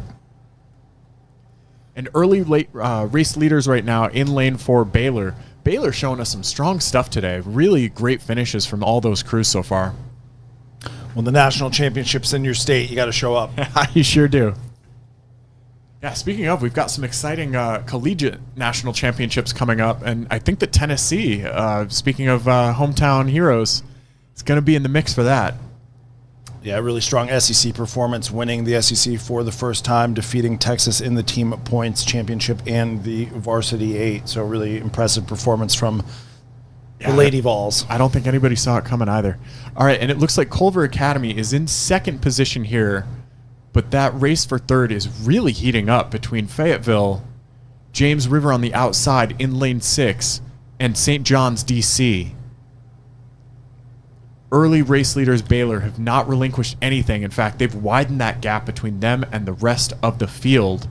Meanwhile, Culver Academy in lane 2 has established a pretty strong lead over the rest of the mid-pack in second. St. John's rowing very aggressively right now. It looks like they're not rowing with a high stroke rate, but just very powerful, punchy strokes. Long, strong sending it here. Totally. Yeah, this Culver crew is doing a nice job here in lane 2. They're in a strong second place. Fayetteville Manlius FM in lane 1, closest to us there in the green. They are in the fight as well, duking it out with St. John's of D.C. The Baylor crew that we're seeing stretched out in front, fastest heat time yesterday by, I believe, 5 seconds. They put down a quick performance, and they're doing it again. That is awesome. It's really such a higher standard than ever before, I think, on the technical. Oh, my goodness. And look at Fayetteville making a big, bold move here. Yeah, nice push from the boys from FM here. They are pushing themselves into a third place position, but they still have work to do as we come up to 500 meters to go. They are going to need to reel in Culver if they want to get a top 2 spot and move on to the grand final. And Culver just continuing with that really long, strong style of rowing. It's great because I think I can see some oar bend, and I love it when you can get a shot where the oars can perceptibly bend, and that does happen. They are pliable and are meant to bend, but when you actually get to see it going through the water and you see that bend, it's an exciting shot. And here we ride along at the bottom of your screen with the race leaders of Baylor, just putting in the work. If it ain't bending, you're just pretending. That's Absolutely. what they say. Yeah. We've got Baylor well out in front, confident performance, no surprise based on their heat performance from yesterday. Culver comfortably in second. I say comfortably, they're solidly in second place. They've stayed on the lower end of the rating spectrum the whole time there, but Fayetteville Manlius in lane 1 is trying to push into them. They are rapidly running out of real estate to do so. Yeah, there's only so much time and there's only so much water for people to make moves. And it's interesting. And as you say that, they launch a sprint, though. Just go. FM with a monster sprint here. They are really winding it up and going through the gears. Based on the heat times or the semi times, they are going to have about 30 seconds or so to try to get through that Culver boat. And that's after they brought it up for kind of a late mid-race sprint as well. We'll see if they can do anything. It looks like they do have a little bit of contact now. I'm sure that coxswain is letting them know that they need to do something right now to make it to that final. This Culver boat is ice cold, though. They barely brought the rate up. They just started rowing harder. Oh, my gosh. Yeah, this Culver Academy crew does not seem to want to do anything with the rate, but they are just all pressure all the time, bending those oars like Beckham. Wow. Great push coming through here. FM's going to run out of water. It is going to be Culver taking the second and final qualifying spot there, but a great race from the boys from Fayetteville Manlius and St. John's, D.C. in our second semifinal of the boys Junior 4.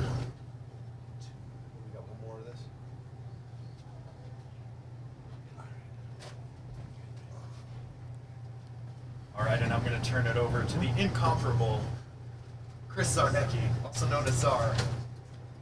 Really pleased to be bringing you guys all these semifinal races today. Thank you for a great morning. Alrighty, we are in the third and final semifinal of the boys Junior 4.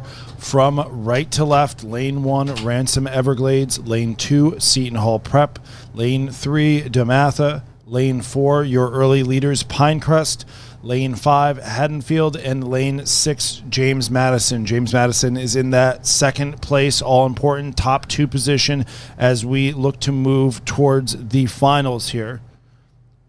Czar, how we doing? Man, what a morning. What a morning. Sorry I had to watch my kid race. It's contractually obligated to do that. But we've seen some bangers so far, man. He had a pretty good race, didn't he? Boys Junior 4 in Northville? Or Junior Quad, rather? Yeah, made it interesting there. That they took a moment to really find a gear, but from 500 to 700, man, they were cooking. But again, like it's indicative of what you're going to see at this regatta, whereby it's really 3 races in one. Like, you want to be one of the crews to get out there really quick and establish yourselves, but then it's about maintaining what you've established. And FYI, somebody might have some surprises for you, 400 to 700, 800, around there.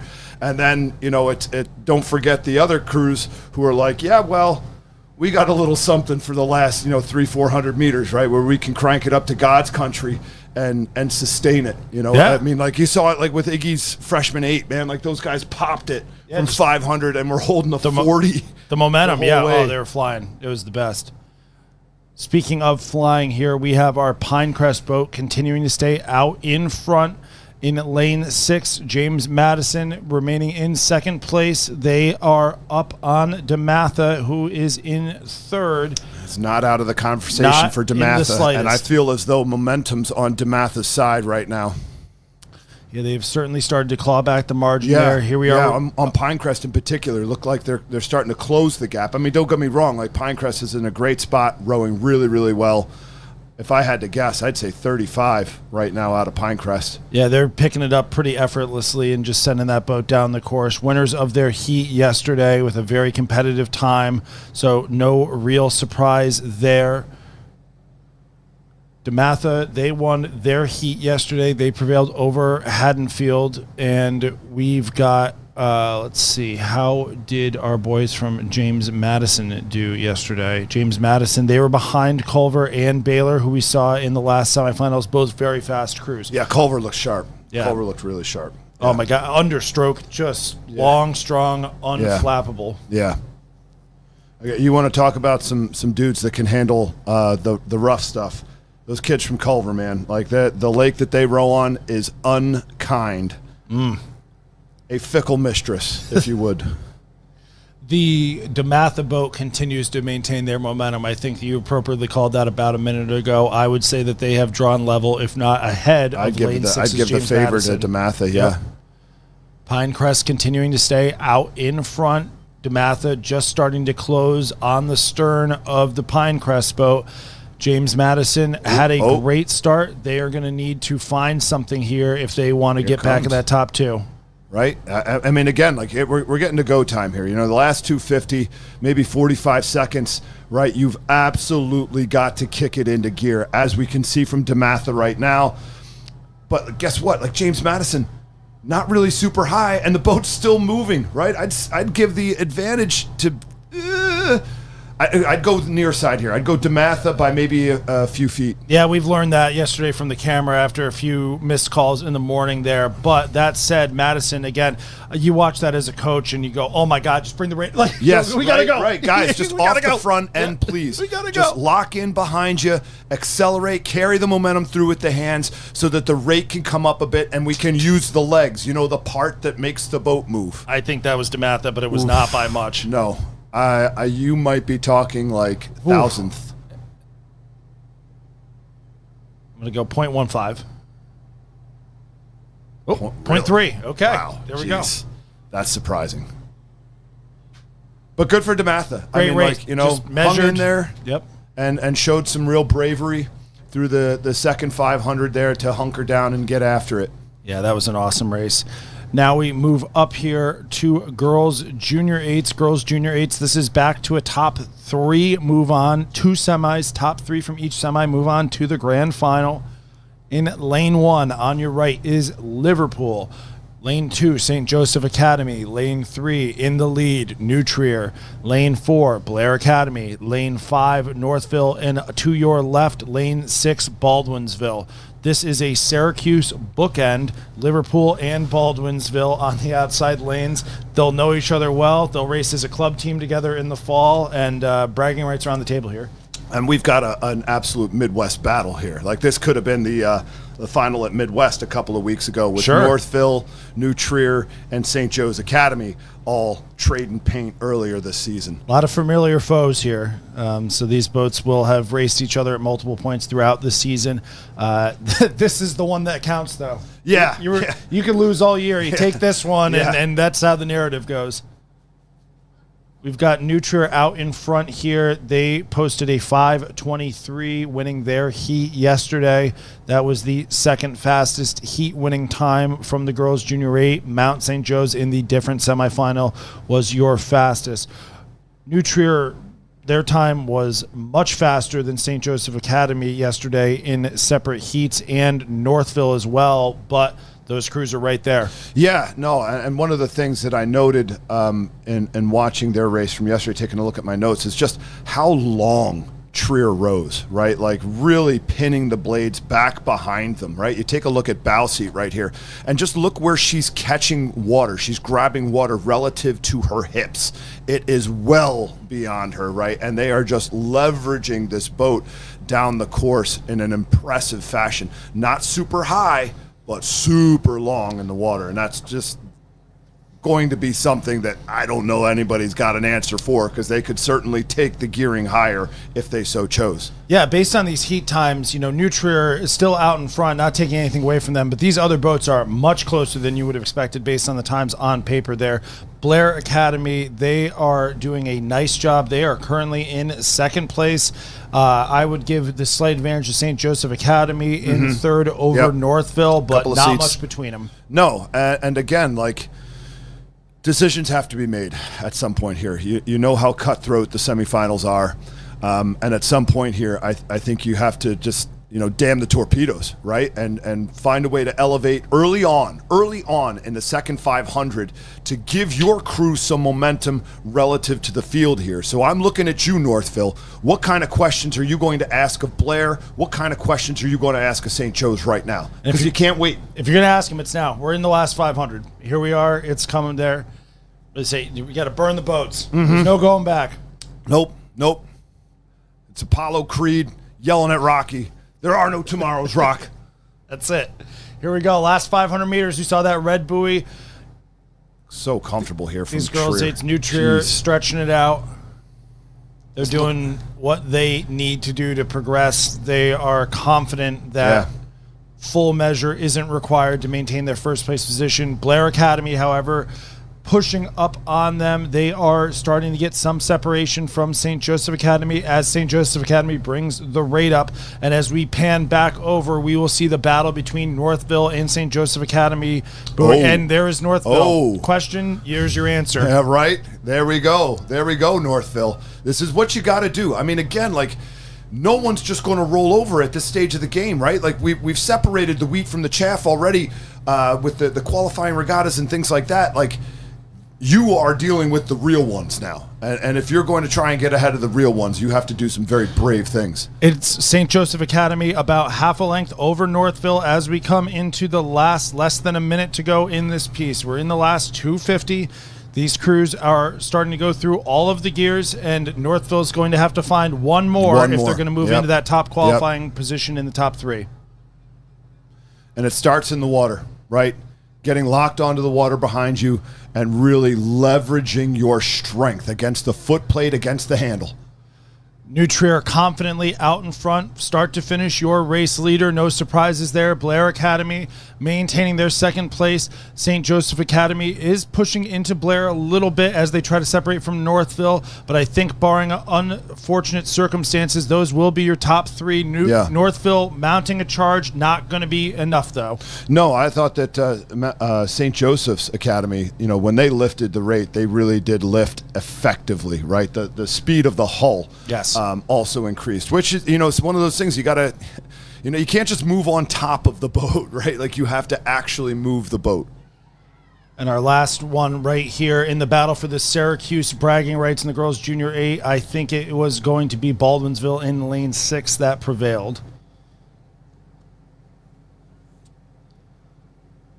And we are underway in the second and final semifinal of the girls' junior 8. From right to left, lane 1, South County. Lane 2, James Madison. Lane 3, Mount St. Joseph. Lane 4, BCC, Bethesda Chevy Chase. Lane 5, Robinson. Lane 6, Notre Dame. You know, Mount, seen some of their crews a few times already this morning. Not afraid of the stroke rate. No. Nope. The old adage of just take more strokes. Certainly seems to apply here. And it's not like they're ineffective strokes. It's not like it's rate for rate's sake, but rather it's a demonstration of their skill, of their athleticism to be able to rate a couple of beats higher than the field and just keep it moving. And there they go. No, it's very similar. You know, their brother school, St. Joe's Prep, like they're well-resourced schools. They're well-coached. They're talented. Yeah. They've got everything going for, and it's aggressive. It's aggressive Philly-style rowing. It's gritty. It's in your face. They get out and they go for it. They make no apologies about going fast. Tatey would smile if he saw this. Absolutely.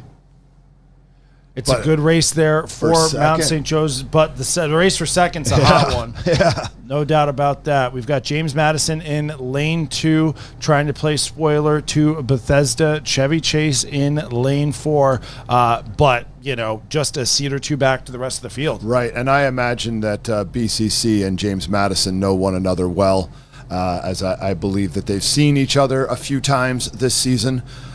Certainly pretty even insofar as like rating and the way the two hulls are moving right now. So will be interesting to see who throws it down here between BCC and James Madison into the second 5 to put themselves in a more convincing position to move on to the afternoon. Yeah, BCC, their heat winner from yesterday, James Madison, was second in their heat with a faster time than BCC's. James Madison placing second to Nutrier. So, you know, nobody to feel bad about getting second to there. Right. But, you know, the girls from Robinson were third in that heat, right behind James Madison. And so we've got a really great race developing there between those crews. Boy, yeah, you watch as the bow balls pass the buoy lines here, which are approximate, right, folks? Like, they're not like, you know, completely dialed, but you know, the bow balls of BCC and Robinson really sort of going through the buoy line nearly together. Looks like we pushed out a little bit, maybe a seat lead here for James Madison. Yeah, I'd say as we just came past the halfway point in the race there, it is James Madison in front by a deck or less, bow to bow though, between BCC and Robinson. Mm-hmm. I'd say the momentum is with Robinson. Yeah, they are in the move right now, and it is starting to work as they try to push ahead of Bethesda Chevy Chase. And again, a very forward style of rowing from Robinson, right? The ladies staying forward on the hips, just enough hip drive to help get the blade out of the water cleanly, but really emphasizing that press right off the front end. Yeah, it's not a lot of layback. It's not a lot of extraneous swing. It is a front end dominated style there where you're just opening the hips enough to press through and squeeze it off. And that works for you though. Yeah, no, Greg Hart stuff at the University of Michigan with the Michigan men's program is renowned for that style of rowing that he really tried to emulate a Dutch crew. You see BCC doing the similar thing. The shoulders barely get past the hips. There's not a lot of opening angle there. Which, you know, I mean, again, lots of ways to move a boat. Like if you're going to row that style, you're going to be committing to rowing at a higher rate. Absolutely. Right? That's just what it is. Yeah, but you can, you know, and the gearing matters there and the rigging and all that. But, you know, if you've got a plan and you know how to coach it and everybody buys into it, there's 100%. Lots of different things that can work. 100%. And it looks like Robinson pushing out about a seat. Yeah, they are definitely up on BCC, and they are challenging James Madison for second place there. Yeah, no, I mean, it could be a good race here if BCC's got one more gear left, right? Certainly Robinson is not that far ahead. No, they have seized the advantage and the momentum, though, as we have less than a minute to go into this race. It is the Mount St. Joseph out in front in a dominant fashion.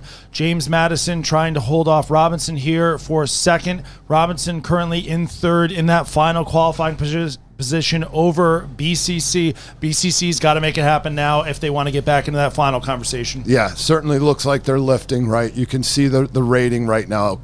touching 40 if I had to give you a number. But again, it's what you got to do. Desperate times, am I right? Hey. Tell you what, though, James Madison just quietly going about their business over there. It was right? strong. It was quietly going about their business, there. right? You know, just hung on to that base, worked that base, grinded on that base, did really nice work. Yeah, really strong performance there from the girls from Mount St. Joseph, winning in 5:21. That is 8 seconds faster than Nutria won the other semifinal. I know my former teammate, Matt LeBlanc at Vespoli Boatworks, is loving that, right? Loves to see his boats out there in front. They are moving. And speaking of moving, we're moving over to the boys' Junior 8 semifinal number 1. Again, 2 semis. Top 3 move on from these 8s. In lane 1, to your right is Lower Merion. Lane 2, St. Joe's Collegiate. Lane 3, your early race leaders from Nutrier. Lane 4, St. Ignatius of the Ohio variety. Lane 5, Unionville. And lane 6, Chaminade. And we've got a really tight pack up in the front. Nutrier clearly your leader. Yeah. And then 4 boats battling for the remaining 2 spots, with Again, Chaminade just off the pace early. One of the things I saw out of Nutrier yesterday that was really worthy of note was just how nasty they were in the first 500, right? Really just able to get that boat up to speed and put down a savage first 500 to give themselves an advantage here. Again, we're going to talk about it all day today, how critical it is to get to a position of being in the lead so that you can respond to crews behind you here. They're not letting up. No. As they come through 750 here, their rate is up, and they are leaving no questions to the rest of the field here. Yeah, I'd venture a guess 37, 38. It has to be. Out of Trier. Oh, yeah. Yeah. It's working for them, though. Yeah, no, 100%. And then the race for second is on between St. Joe's and Ignatius here. I'd give maybe the early advantage to St. Joe's. Little Cleveland, Ohio, or in Buffalo battle, little Rust Belt rivalry developing there.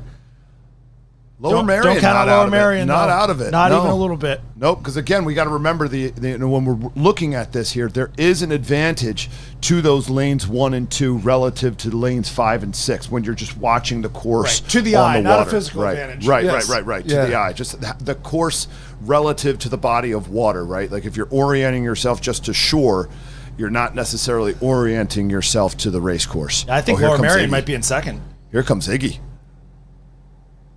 Yeah, we saw their freshman launch and not be afraid to bring the rate up, so I'm sure that's a common theme. If I do recall my viewing of St. Ignatius over the years, they are often a higher rating crew than a lot. They get aggressive and they go for it. And boy, oh boy. Wow. This is going to be a dandy here as we're coming into the final 500 meters.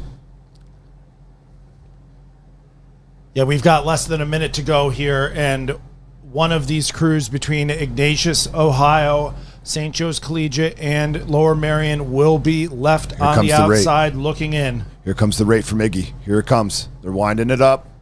Let's see what St. Joe's and Lower Merion have to say about that. Everybody, the field is starting to catch up on Trier. Trier feeling the press. Trier being challenged. Trier bringing it up. They were the early higher rating crew that got them an advantage. They are able to play defense here and push off. I don't think anybody's going to be able to get through them. Here comes the momentum from St. Ignatius.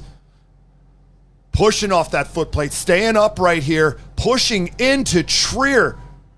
Lower Merion at the top, looking like they're in a good position, though, based on the angles that we have started to figure out here. I think St. Joe's Collegiate's maybe... Oh, this is going to be close between Iggy and St. Joe's.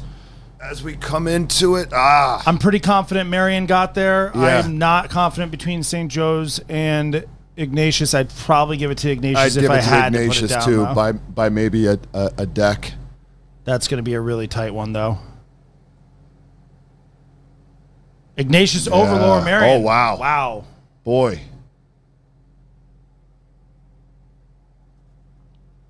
Yeah, just on the surge there. Yeah, no, I mean, they found a real nice rhythm, real nice gear there as they came into I'd say probably the final 200 meters. It seemed like they were just past the the boat launch there. Yeah, absolutely. And really cranked it up. But again, like cranked it up by making the boat go faster, right? And it's not just you building rate, right? It's you building boat speed. We move, man. That was great. And this is how it goes. These are exciting races, and in 5-minute centers, so just bang, bang, bang. You don't get to get a breather from Catch the your last breath, to the next. right? In semifinal number 2 of the boys junior 8, we have in lane 1 on the right Gonzaga, lane 2 LaSalle, lane 3 Walter Johnson, lane 4 Riverside, lane 5 BCC Bethesda Chevy Chase, and lane 6 all the way to your left McQuaid Jesuit. Right now, your early leaders are Riverside and LaSalle. Riverside, relatively new crew, was chatting with their coach this morning. They've only been around for 6 years, but really demonstrating some depth in the program. They've got a number of boats here racing at the SRAA, and certainly look like they are putting in their bid to make it to the afternoon. Where are they from? Virginia. Okay. Yeah, Occoquan. Nice. Hotbed of scholastic rowing, Yes, it is. going back many Yes, it is. decades. So welcome Riverside being Now, a new entry to here's it. something interesting. One of the notes that I took on LaSalle yesterday was how impressive they were through the third 500. Okay. And they're now flexing in the first 500. Boy, oh boy, maybe they've just got the whole thing together today. If there's a time to put a complete race together, it is Saturday at the Scholastic Nationals. Saturday morning in particular. Yes. Because there ain't going to be a Saturday afternoon if you don't have Saturday morning. Yeah, no doubt. We see our early leaders, Riverside, here continuing out in front with LaSalle. I was about to mention that McQuaid Jesuit was doing a good job in third, but they've had a bit of misfortune there. They're going to need to get that back. That's unfortunate. Over the head crab, they have recovered. Let's see if adrenaline can bring them back into the mix.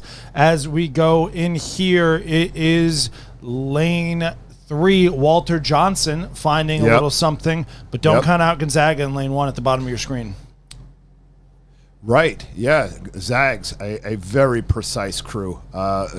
Enjoyed watching them row when we were down here for spring training, right? Really feel like their coaching staff does an excellent job of coaching precision with their crews.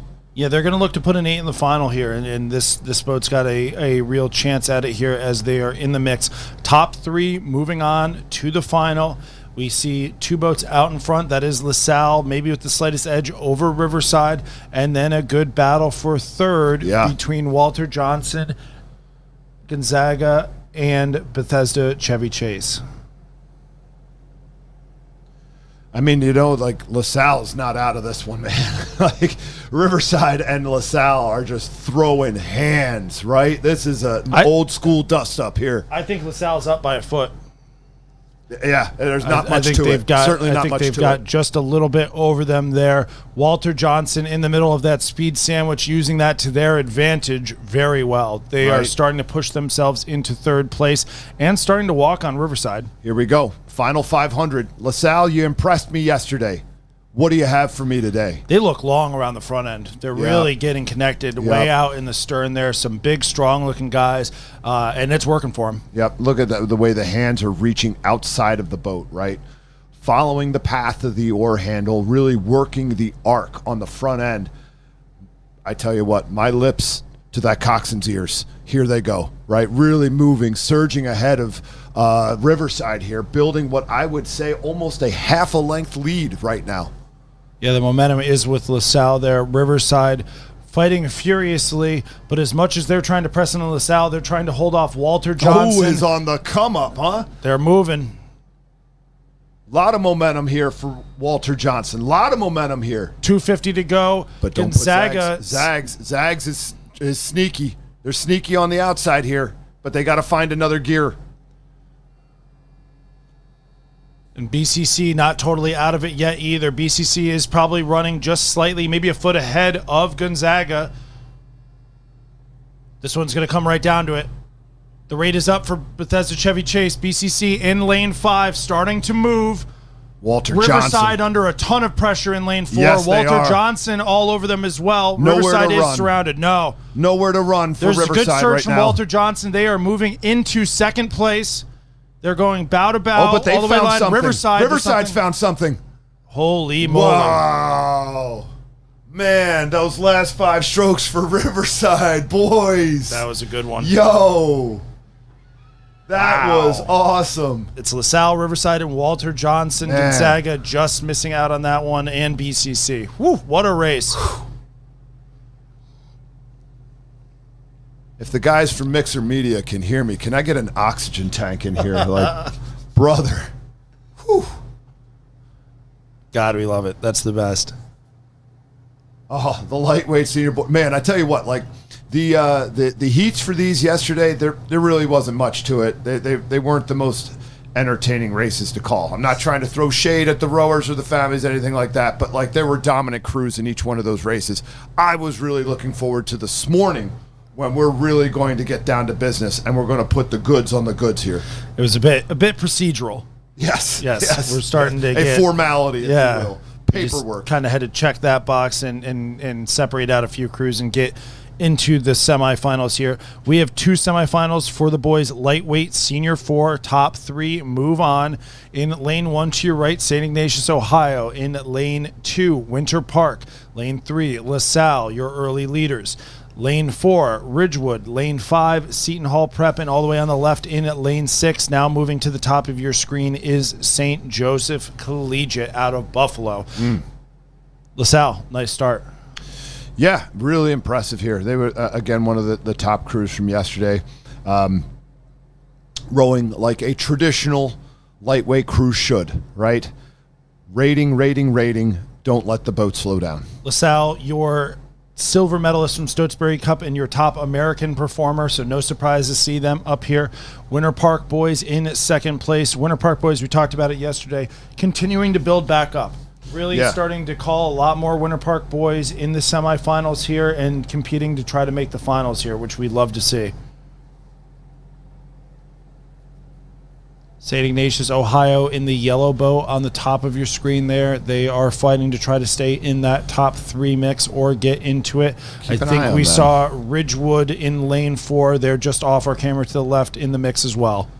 There's room to go for Ignatius if they choose to take it, right? Again, a little bit of gamesmanship here, maybe just trying to keep themselves in the conversation until it's time to unleash it. Yeah, we've seen from their 8s there that it might be a part of the training plan to work on high rates a little bit. You know, just a bit of speculation there on my part. Man, we got a tight battle for third, though. Yeah. Holy cow, the whole field's there. And we are into the final 500 here.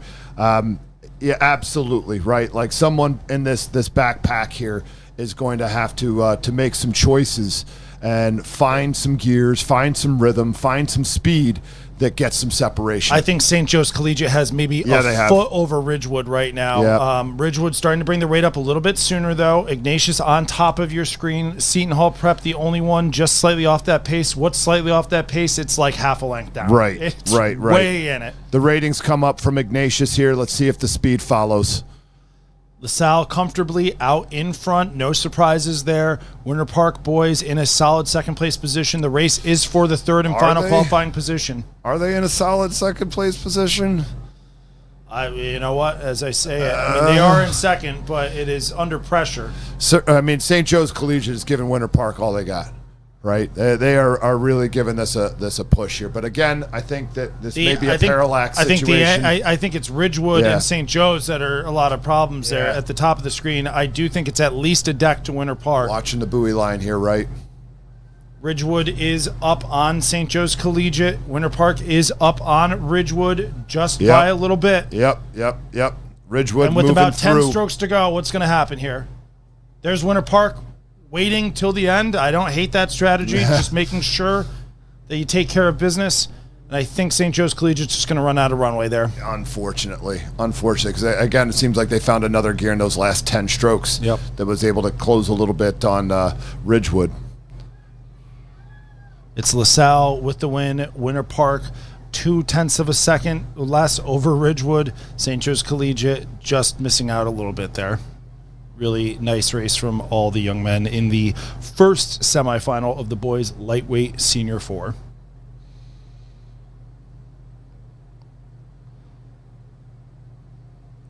I think we got Christian brothers in this one, don't we? We sure do. They're at the bottom of our screen there, and they're fancy covered croakers. Them and Trier, yeah. Yep. Right. Trier, the untraditional lightweight rowing here, Yes. right? A bit lower, but plenty long, and seemingly running right with Christian Brothers and their higher rating approach. Yeah, we've got a scratch in lane 1 there. You notice that there is no lane 1. Gonzaga has scratched from this event, so it's lane 2 on your right, Pinecrest. Lane 3, New Trier in a battle for first with lane 4, Christian Brothers Academy of New Jersey. Lane 5, Egg Harbor Township. And lane 6, all the way to your left, is Culver Academy. The race out in front right now is bow to bow, and that third and final qualifying spot I would give to Pinecrest currently, just a bit above Egg Harbor Township. Something to it here for Christian Brothers. I really feel like they're finding some momentum here and beginning to eat back in to the lead that Trier had established. Yeah, there's not much between the two. Yeah, we got a great battle brewing up front here. Just a few feet.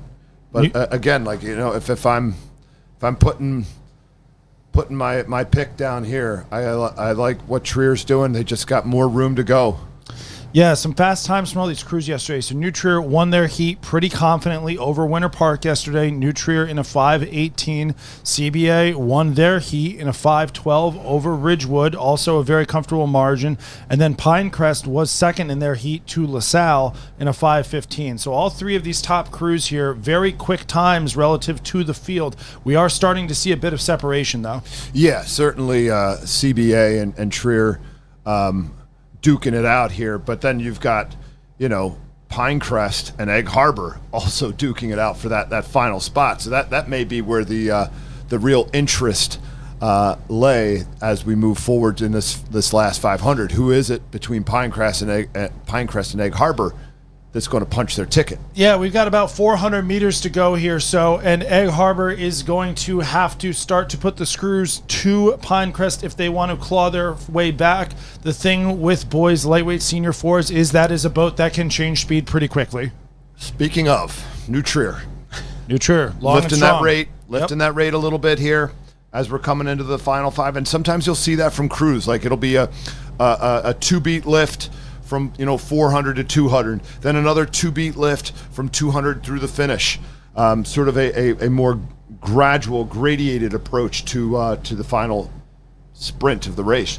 Yeah, a lot of my crews never were the highest rating ones, and so we just had kind of a longer elevated build, sprint. We yeah. go through 500, sit up and breathe for 5, catches for 5. Let's lift now. Yeah. Stagger it out a little bit more there. New Trier, it's working for them. The CBA boys trying to give them everything they can, but it is New Trier out in front as we get a great drone shot of these two crews battling for the top 2 spots. The race is for third and final qualifying between Pinecrest in lane 2 and Egg Harbor in lane 5. Egg Harbor has not gone away, but I would still give the advantage to Pinecrest as we've got less than 30 seconds to go or so in this race. You're coming into the final 100 meters. It looks like Pinecrest is going to, in fact, punch their ticket to the afternoon and get to see if they can get themselves onto the medal stand at the end of the day. Egg Harbor, a really great race all the way down the course. They've maintained contact the whole way, but it is going to be Pinecrest taking that final spot for this afternoon's final. But look out for LaSalle. LaSalle, I think, was approximate to these times and made it look casual. They were. Yeah, absolutely. Yep, and they did it there. So are your 5:11, 8, and 5:13, 5 winning first and second in this heat. LaSalle's more comfortable 5:15.8. So it'll be a really great race there in that final. We move now to the girls senior 4. Girls senior 4, 2 semifinals, top 3 to the final. From the right to left, we've got Riverside in lane 1, St. Joseph Academy in 2, Gwynedd Mercy in 3, your early leaders, Blair Academy in 4, 5, Villa Joseph Marie, and all the way to the left in the yellow hull is Ann Arbor Huron. Blair knows what they got to do. They know who Gwynedd Mercy is, and they know that they've got to take the race to the race. There are just some situations where you really can't wait, right? You have to push a bit harder than maybe you had planned to or had previously in the season if you want to get the outcome that you want to get. And sometimes it works to your advantage, right? Like you make a early move here, and maybe the opposition doesn't respond as well. I'm sure that Coach Lou's ladies are coached very well and are going to remain composed here. But boy, oh boy, we have got an absolute fist fight going on right now between Blair and Gwynedd Mercy. Yeah, when a boat is a more favored boat or has some pedigree behind it, I really don't think there's anything to be gained to let them be comfortable, right? That you don't want to play into their game plan.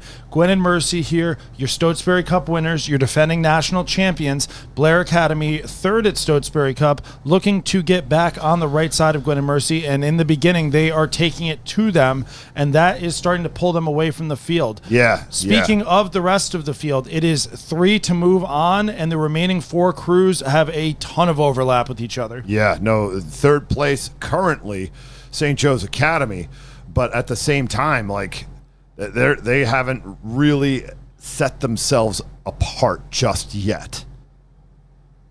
Looks like Gwynedd Mercy making a big push here into the second 5 and reeling Blair back in and drawing ahead by about a seat. Yeah, really a nice, strong response there and a good move as they come into the 750 or so mark on the course here. Gwynedd Mercy just starting to put their bow out in front. Blair Academy still right there. And these 2 titans of girls senior 4s are trading punches through the 750 mark there. Great flow here from Gwynedd Mercy, right? Like just the way that they're approaching the catch, calm, loose, long, and flat. Right, you see the precision there with the blade work, the height above the water of the blades. You know, again, they didn't get rattled, right? Maybe they had a little bit of an off start. Who knows? I don't know. I'm not in their boat meetings, but you know, stayed within themselves and hunkered down on the base. Just pound the base. There is a really controlled violence to their rowing. It is calm until that oar is in the water, and once it is locked in, it is send time. Look at those legs going down, right? The legs hammer down to the deck together. They swing through. They've got some tall athletes in the stern pair there. They're getting a lot of length and send at it, and that is starting to pull them away from Blair Academy. If we pull back here and take a peek, what's going on? It looks like Huron certainly gained some advantage over Villa Maria. Wondering where they are relative to St. Joe. Again, you know, this battle for this last place is all over. Third place, right? And getting into the final, right? Like, where are we at? Well, I tell you what, I think the difference between third and last is about 30 feet right now. Oh boy, yeah, right. It's Ann Arbor Huron in third. Ann Arbor Huron just quietly going about it over there. Getting sneaky in lane 6. Don't mind us. Just going to go ahead and snatch that third place real quick. It's Ann Arbor Huron in third place right now over lane 2, St. Joseph Academy. But I wouldn't count Coach Rob's girls out, man. Like, they are well coached. They train super hard. It's a great group of athletes. They know how to get after it here. Looking for something from them here, a response to Huron putting down some big work. Oh, yeah. Gwynedd Mercy starting to find a little bit of open water over Blair Academy. Blair Academy still doing well in second, but the field is starting to close in as they battle for that third and final qualifying spot. Certainly got contact there from Huron. And St. Joe's also not going away. And again, we got to keep in mind there's a bit of an optical advantage to those far lanes 1 and 2. Yeah, we've got about 30 seconds or so to go here. And, you know, that's Blair Academy. They're in a fine spot here. That is the price you pay for being brave early, though, and trying to get in front. Yeah. And we've got this battle here. I think the angle's tough. Huron and St. Joseph Academy, this one's going to come down to it. We've got less than 20 strokes to go. And who's just going to be able to find something? Just trying to figure out which bow ball's crossing that buoy line first, man. I think it's not Huron. Much to it. I'd give the advantage to Huron here as well. I feel as though this last 15 strokes, they've been able to get a little something more to it. Give me the parallax being correct here. Giving it, and Huron's going to get it. Wow, what a race. From all the way out in lane 6, it's going to be Ann Arbor Huron punching their ticket to the grand final this afternoon. Well rowed from St. Joseph Academy. Oh, boy, the stroke seat from Blair. Feeling it, brother. Absolutely feeling. I mean, tip of the cap to you, kiddo. That was a brave race right from Jump Street. Full send. Yeah, man. All gas, no brakes from Blair. Congratulations, ladies. We'll see you this afternoon. They say you gotta want it. Yeah. There's no invitations to the final, man. It's a take it or leave it situation. No, that's absolutely it. Going to the second and final semifinal of the girls senior 4 from right to left. We've got Stonebridge in lane 1, Bowles School in lane 2, Burnt Hills in lane 3, Notre Dame in 4, South County in 5, and all the way to your left, Bethesda Chevy Chase BCC. They are probably your early leader, just ahead of Notre Dame. Boy. Tight field here. Yeah. Burnt Hills maybe didn't have the start that they wanted to. I mean, obviously they're in lane 3, so you know that they performed well in the heats yesterday. Interested to see what their body of work is going to look like here. What kind of base are they going to put down? And is it going to be like a Gwynedd Mercy situation where they just gradually reel the field in? Yeah, they weren't necessarily the fastest off the start in their heat yesterday as well. They kind of had to work through Villa Joseph Marie and Stonebridge. They really opened up their margin in the last 500 meters. Their time very competitive with the winner of Heat 3, Notre Dame, yesterday.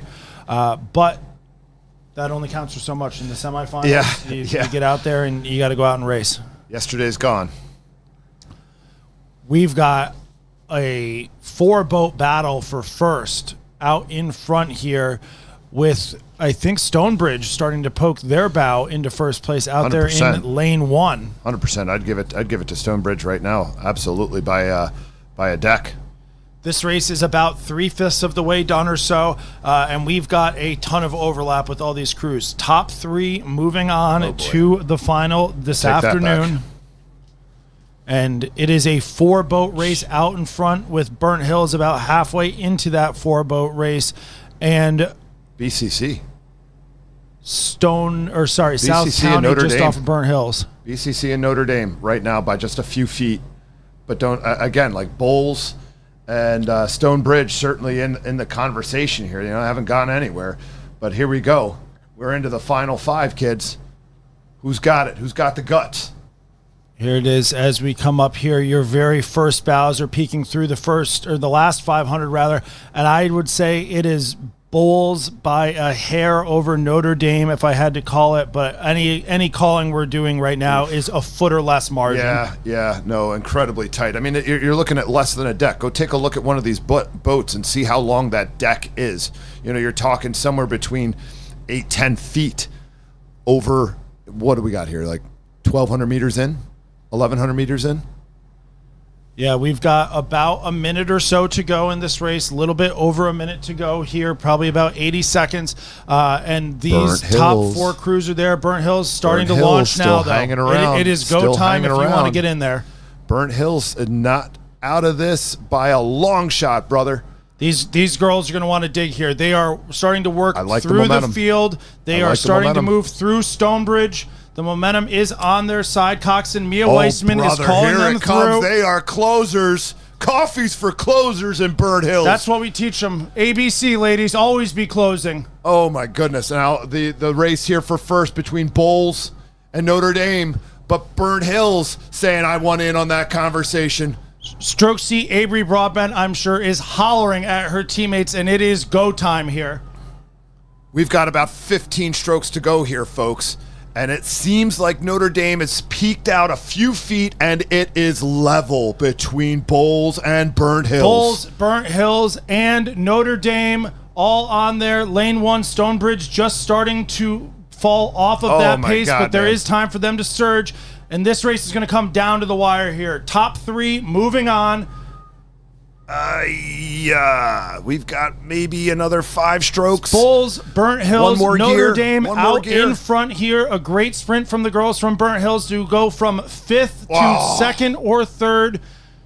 And those are going to be your top 3. Gee whiz. Like, a great final 500 from Burnt Hills there, man. Like, again, maybe you kidding me? 3/10. I got to be honest, first and third. I'm a lot more relieved calling a Burnt Hills race from in here than if I was still coaching that boat. I got to tell you. Right. Woo-wee. Could you imagine riding along for that one? Oh, my God. That was an excellent race from all of that entire field, not even the top three. That was a great race from start to finish there. Yeah. All right. Who do we got here?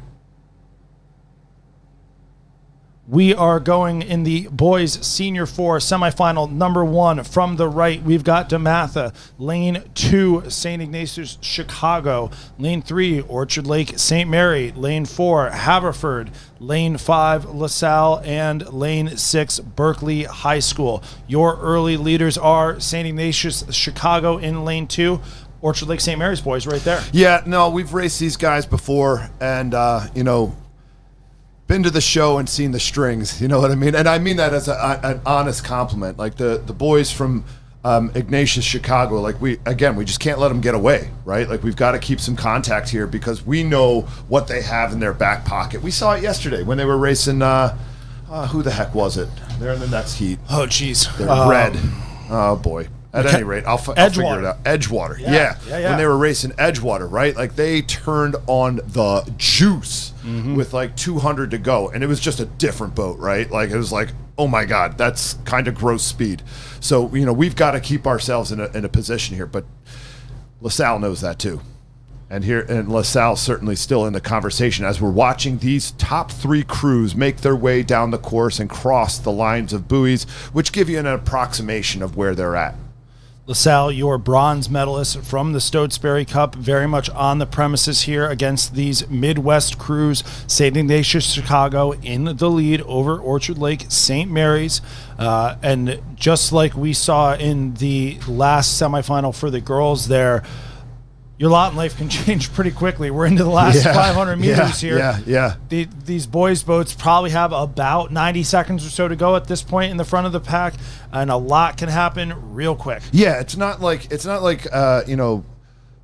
Ignatius, Chicago, or St. Mary's or LaSalle are necessarily in a comfortable position where they can kind of back off. Not remotely, right? Like, take a look at it right now. LaSalle and St. Mary's absolutely dropping bombs on one another here in the final few hundred meters. Yeah, Haverford, 5th in the Stotesbury Cup, but they are going to need to have something right now if they're going to punch their ticket. Your top 3 move on here from the boys' senior 4, and right now that is St. Mary's going with Ignatius. St. Mary's going with Ignatius here, matching them stroke for stroke. This is a thing of beauty. You can just watch the surge, watch how much each stroke is moving the boat. Yeah, they're getting a good pop off the front end there. That boat is moving. LaSalle starting to answer, holding off Haverford for that final qualifying spot so far. Man, oh man, this is something. Looks like LaSalle maybe just a nip ahead, a few feet, portion of the deck. Just got a little bit more juice off the front end here, getting a little bit more surge. We've got about 8-10 strokes to go. Yeah, it's going to be Ignatius, Orchard Lake, St. Mary's, and LaSalle punching their ticket to the final here in a really great race and a preview for the final. Yes, sir. Yes, sir. Come on, John Brown. Keep on it here, brother. Keep on it all the way through the line, kiddo. Oof. That was a nice close there by LaSalle, too. Yes, John Brown's loving it. Oh, man. Okay. All right. Gonna let my blood pressure come down. Maybe I should stop with the coffee. Half a second over LaSalle was Orchard Lake, St. Mary's there. Great race from those guys. Going to be a banger this afternoon, fellas. And we've got our Edgewater. There we go. We've got our second senior 4 semifinal here. Top 3 moving on to the final from right to left. It is lane 1, Holy Ghost Prep. Lane 2, Episcopal Academy of PA. Lane 3, McCallie. Wow. Lane 4, Edgewater. Lane 5, Blair Academy. Lane 6, NSU University. McCallie. Something else here.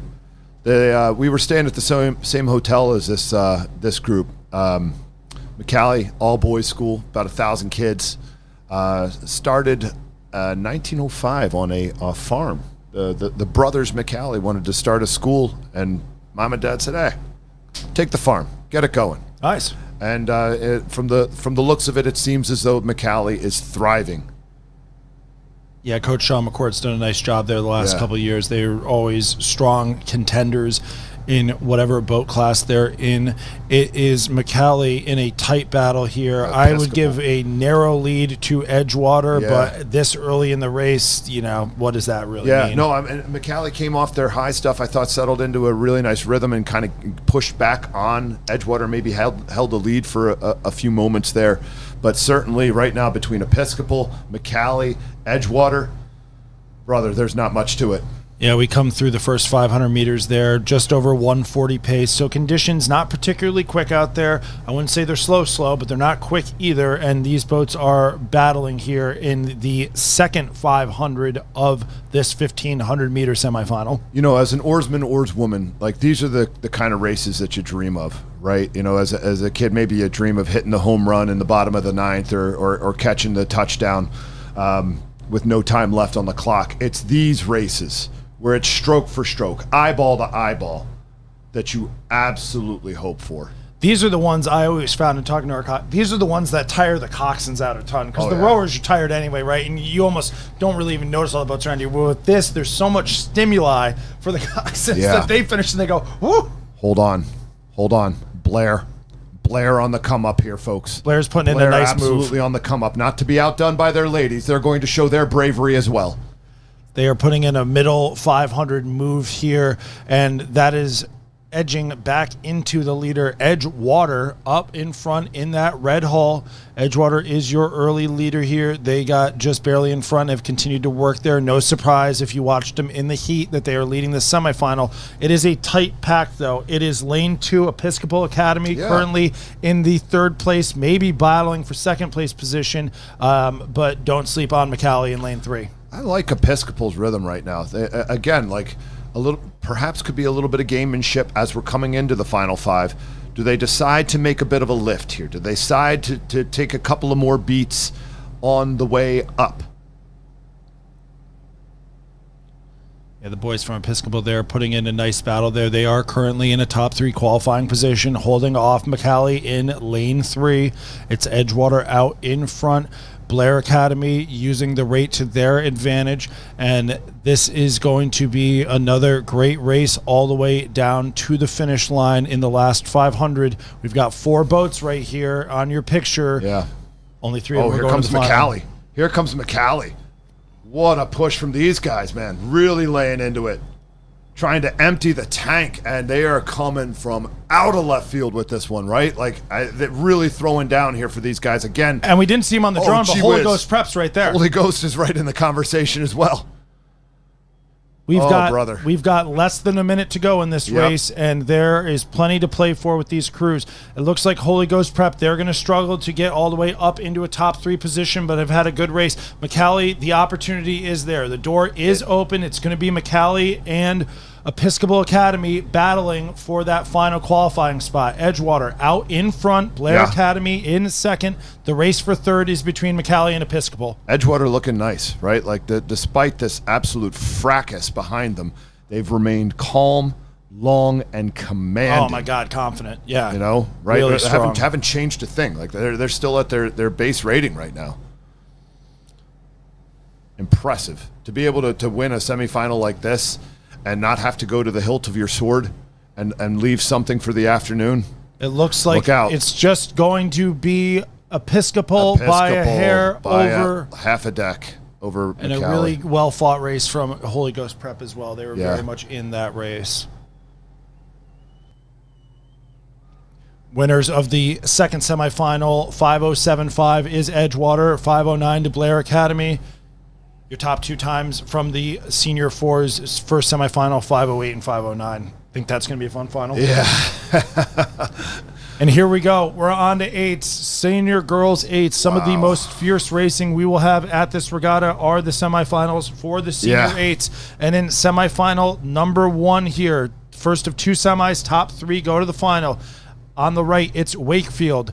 In lane 2, Alexandria. Lane 3, your early leaders, Winter Park. Lane 4, Mount St. Joseph. Lane 5, Orchard Lake St. Mary's. And on the left, lane 6, Yorktown.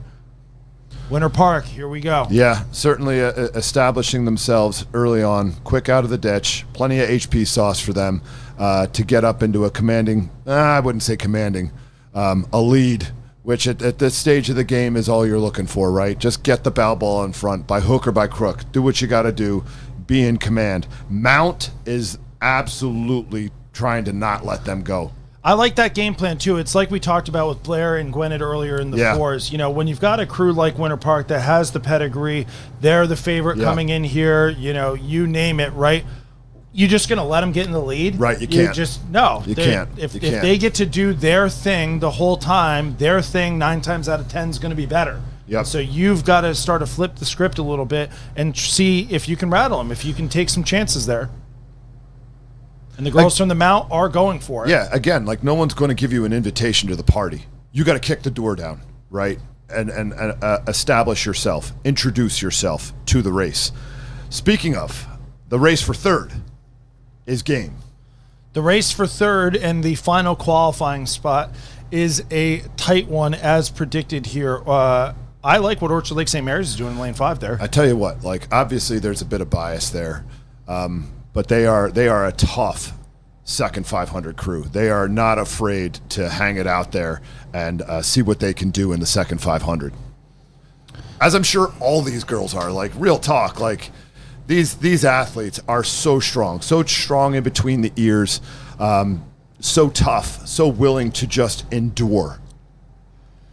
Yeah, and you've got to, you know, these races go by so quickly in the eights. You do have to be brave in the middle 500. You can't just be, I'm a starting team and then I have a sprint. That rarely works out. No. Too many questions get asked. Somebody else is willing to take a risk, you know, and that's something that you have to be prepared for and you have to respond to. How about Mount not letting Winter Park go anywhere, right? Just continuing to throw hands.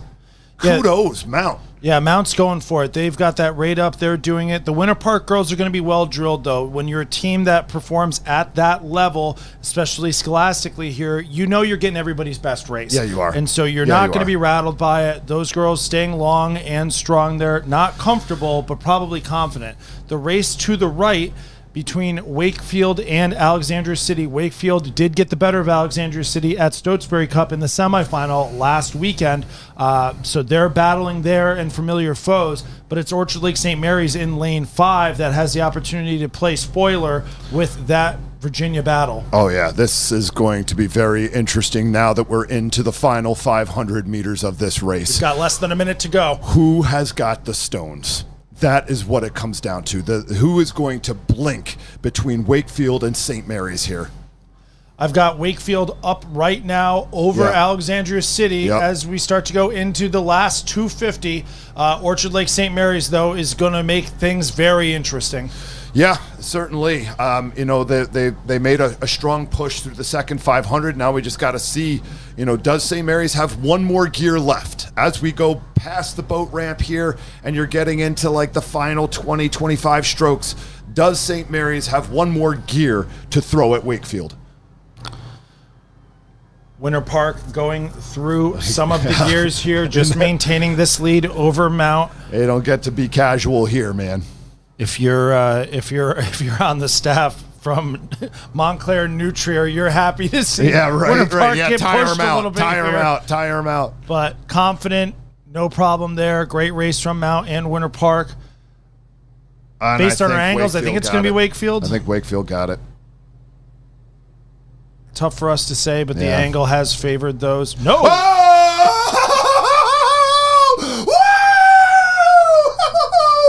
Oh my God! St. Mary's! Woo! Folks, hopefully. Oh my God! Congratulations to Wakefield. Congratulations, St. Mary's. Like, what a banger of a race. Man, oh man. Hopefully your volume wasn't too turned up for that. That's nice. What a race. That is unbelievable. Really, really great racing there. And we've got another semi to go here. We've got the second semifinal of the girls' senior 8. Top 3 moving on to the final here. On the right, lane 1, Ocean City.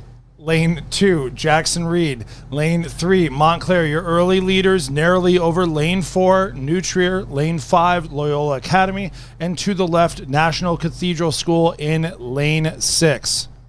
Is that OC in lane 1? That is OC in lane 1. Wow, man! Again, you want to talk about a savage approach to the first 500. Like again, like look, you're in lane 1. You already know you're kind of like not as fast as some of the other crews from the heats yesterday. So like, bring the race to the race. Throw it down. Get your bow ball out there. See what you can do. And so far, man, like really putting down a piece here. Ocean City, your 6th place finisher at Stotesbury Cup, but continuing to climb up the ranks over the years. They've had some great junior girls 8s, and these girls are ready to national punch champs last year. Yep, they're ready to punch their ticket to the senior 8 final. And right now they are in that 3rd place position. They are up ahead of Jackson Reed, who beat them at the Stotesbury Cup, and it is Montclair, your Stotesbury Cup champions over New Trier currently. Yeah, no, I mean Montclair certainly not out of the woods yet, right? And Trier really getting pushed by OC right now. Brother, I might give the advantage to OC over Trier. OC's got momentum on their side. There's no doubt. There are a aggressive rate of striking. Nope, take that back. Trier's got him by a couple of seats. Yep, but they are moving well. They are solidly in 3rd place. Yep. In 4th currently is Jackson Reed, just a little bit ahead of NCS. National Cathedral at the top of your screen in lane 6, closest to the spectator shore. Quietly starting to chip away on the field here. They're starting to make some good moves there, and Loyola Academy in lane 5 is hoping to latch on with them. It is still Montclair out in front over New Trier. New Trier not letting him get away with it, though. New Trier in the last 30 seconds or so has started to find a little bit more of a rhythm and a move here as we're into the second half of this race. Some real composed rowing from Trier, right? Like and Montclair, both of them looking to just trust that base, stay within their rating that was the plan, not making any moves as of yet. Little bit of overlap, just a bit of deck overlap between Ocean City and New Trier for 2nd and 3rd. Jackson Reed in lane 2 has not gone away, though. As we zoom in here, nice shot of the Montclair girls. Yeah, about a half a length on Trier. Certainly still some room to make some moves and ask some questions for the ladies from Winnetka. Got the drums beating outside here. It's Montclair in front. OC still hammering. OC still hammering. OC is in front of Jackson Reed there. But Jackson Reed not out of it. No, not in the slightest. And we saw National Cathedral in lane 6 earlier in the picture. They could very easily be up in that pack as well.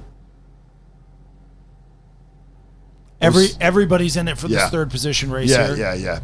OC just looking to hang on, right? Like they really pushed it through the first 500.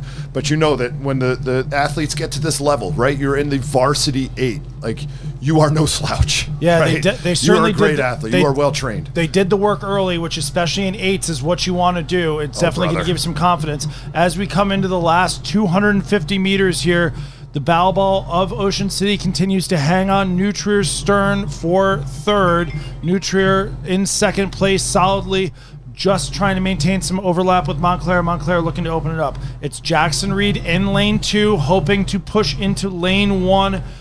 Ocean City for that 3rd and final qualifying spot. Kudos to Ocean City being able to hang on here because Jackson Reed really pushed hard at the, I'd say about 300, 350, really geared it up and started moving back on him. But OC has responded with a ferocity that is just so impressive. Yeah, Ocean City just has been maintaining that 3rd or so of a length lead for really the last couple minutes here. And I think that Jackson Reed's going to just run out of real estate, and it's going to be Ocean City taking 3rd over Jackson Reed. 1st to Montclair, 2nd to New Trier, and that's going to be your top 3 moving on to this afternoon's final in the girls' senior 8. Wow. Good racing. So we've got 5:04, 5:08, and 5:10 there. We had 5:03, 5:06, and 5:13 from the first semifinal there. So make sure that you tune in later for that final. Yeah. Now we move to the boys. These are our last 2 races before the mid-morning break here. Boys Senior 8. These are the fastest boats at the regatta. Lane 1 on your right, St. Albans. Lane 2, St. Ignatius of California. Lane 3, Belen Jesuit, your early leaders. Lane 4, St. Ignatius of Ohio. Lane 5, Jackson Reed. Lane 6 in the yellow hull, Chaminade. These Belen boys looking slick, man. I'm sure they're making Brent real happy right now with that king in the lead. Long, strong, in control. Formerly well known as a lightweight program. They can get the rate up there, but they are patient around the back end here. Just sending that boat away. Really Iggy confident on Iggy run. Crime for second place. Oh, man. Who's going to be the better Iggy today? St. Albans certainly in it as well, right? Looking to make maybe level with Iggy California. I give the advantage to Iggy California here over Albans, but then Albans over Iggy Cleveland. Yeah, the boys from San Francisco there are in second place. Albans is trying to get into that battle there. And it's a good race up front. Top 3 moving on to this afternoon's final. Chaminade lane 6 putting in a little bit of a move there, trying to stay. And that's what you have to do. In the 8s racing, you start to find yourself down more than maybe 3/4 of a length. You got to do something there. You cannot wait for other crews to slow down in the National Championship semifinal. You're the proactive one. Yep. So let's see if the varsity 8 from Iggy Cleveland has the same bravery as their freshman 8. Those guys dialed it up in their semifinal, taking it up into the 40s for the final 500 meters. Which, again, like, what do you want, man? Like, do you want to be racing for the final or not? Because guess what? Everybody here thinks that they have the stuffing to take it home. These St. Ignatius, California guys look long, strong, and confident. Winners of last year's Junior 8. I'm sure a lot of those guys are in this boat. They know how to do it at the highest level here.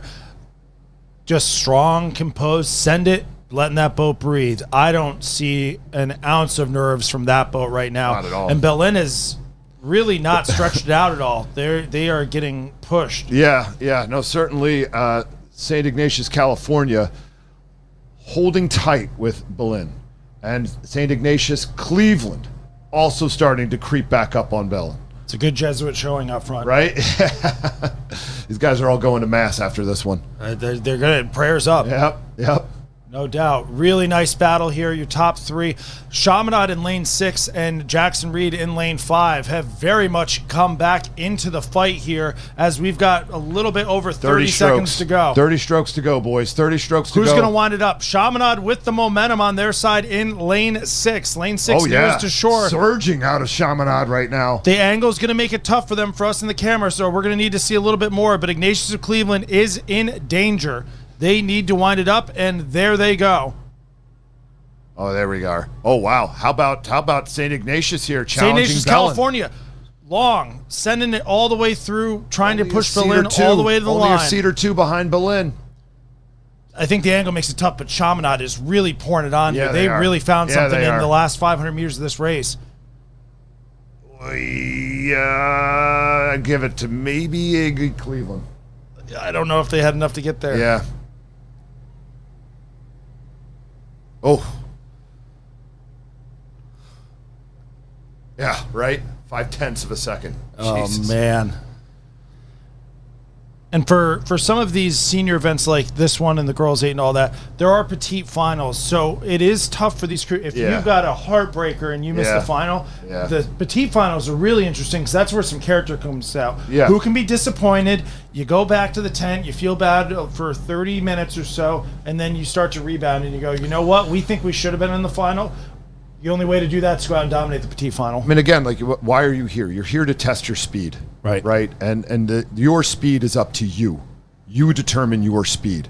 There's not much you can do if Winter Park or Belen is faster than you. Right. All you can do is work on your speed. Sure. And is there anything to feel bad about to be the 7th fastest 8 in the country? I don't think so. So it'll be interesting to see these athletes start to rebound there. We go to our final race before the mid-morning break here, the boys senior 8 semifinal number 2. It's Winter Park on the right in lane 1. Lane 2, St. Peter's Prep. Lane 3, your early race leader, Montclair. Lane 4, Yorktown. Lane 5, New Trier. And all the way to the left in the green hull is Wakefield. Montclair boys, your Mid-Atlantic regional champions, upset a little bit by St. Joe's at Stotesbury Cup last weekend, looking to get right this weekend. The Montclair boys have had a phenomenal season. Yeah, they are slick. They are absolutely slick. I mean, again, you just take a look at the way the boat is surging. No slowdown between strokes. No, this is one of their better crews. They, almost a decade ago had a youth nationals bronze medalist there, only being outdone by Clark Dean Sarasota outfit. So this crew and their coaches know how to do it at the highest level. And right now they are in control, just trying to press out on their heat. But with 3 to go, everybody is in play behind them. I'm going to give second place to Yorktown right now, not by much, and a good battle for third between New Trier and St. Peter's Prep. Yorktown was your fourth place finisher from the Stotesbury Cup, so they've got plenty of speed to be able to contend in this race. And we saw, it was like this or even more spread out at this point in the other semifinal with Chaminade up top. Yeah. And we saw where they ended up. So really, your lot in life can change pretty quickly here in the boys 8, but you've got to be brave. And if you're on the outside looking in early, we're starting to come up to go time. It's Montclair out in front, just slowly starting to stretch it out. It is Yorktown in lane 4 in second place position. I'm going to give a slight edge to St. Peter's Prep over New Trier. As I say that, I call it dud level, and New Trier might be moving. And don't sleep on Wakefield in lane 6. Here we are. We're coming through the last 500 meters here. Last 500 meters. Right now, your qualifying crews are leaders Montclair, Yorktown in second place, and a great battle between New Trier and St. Peter's Prep. Taking that advantage. I think Trier's pushed out just a bit on St. Peter's here.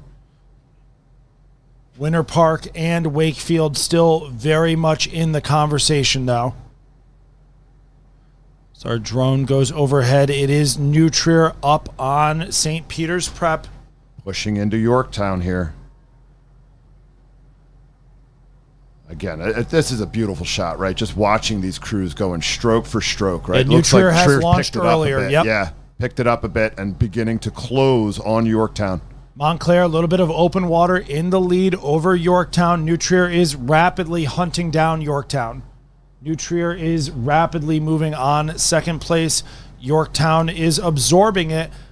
Still have about a seat. Yorktown still has about a seat lead right now, and they've certainly kicked it into fifth gear here as they try to close this semifinal out. Yep, St. Peter's Prep now starting to launch their attack. Wakefield went a little bit earlier. I think both those crews might just run out of real estate a little bit too soon here. New Trier ferociously fighting with Yorktown, trying to get that second place position.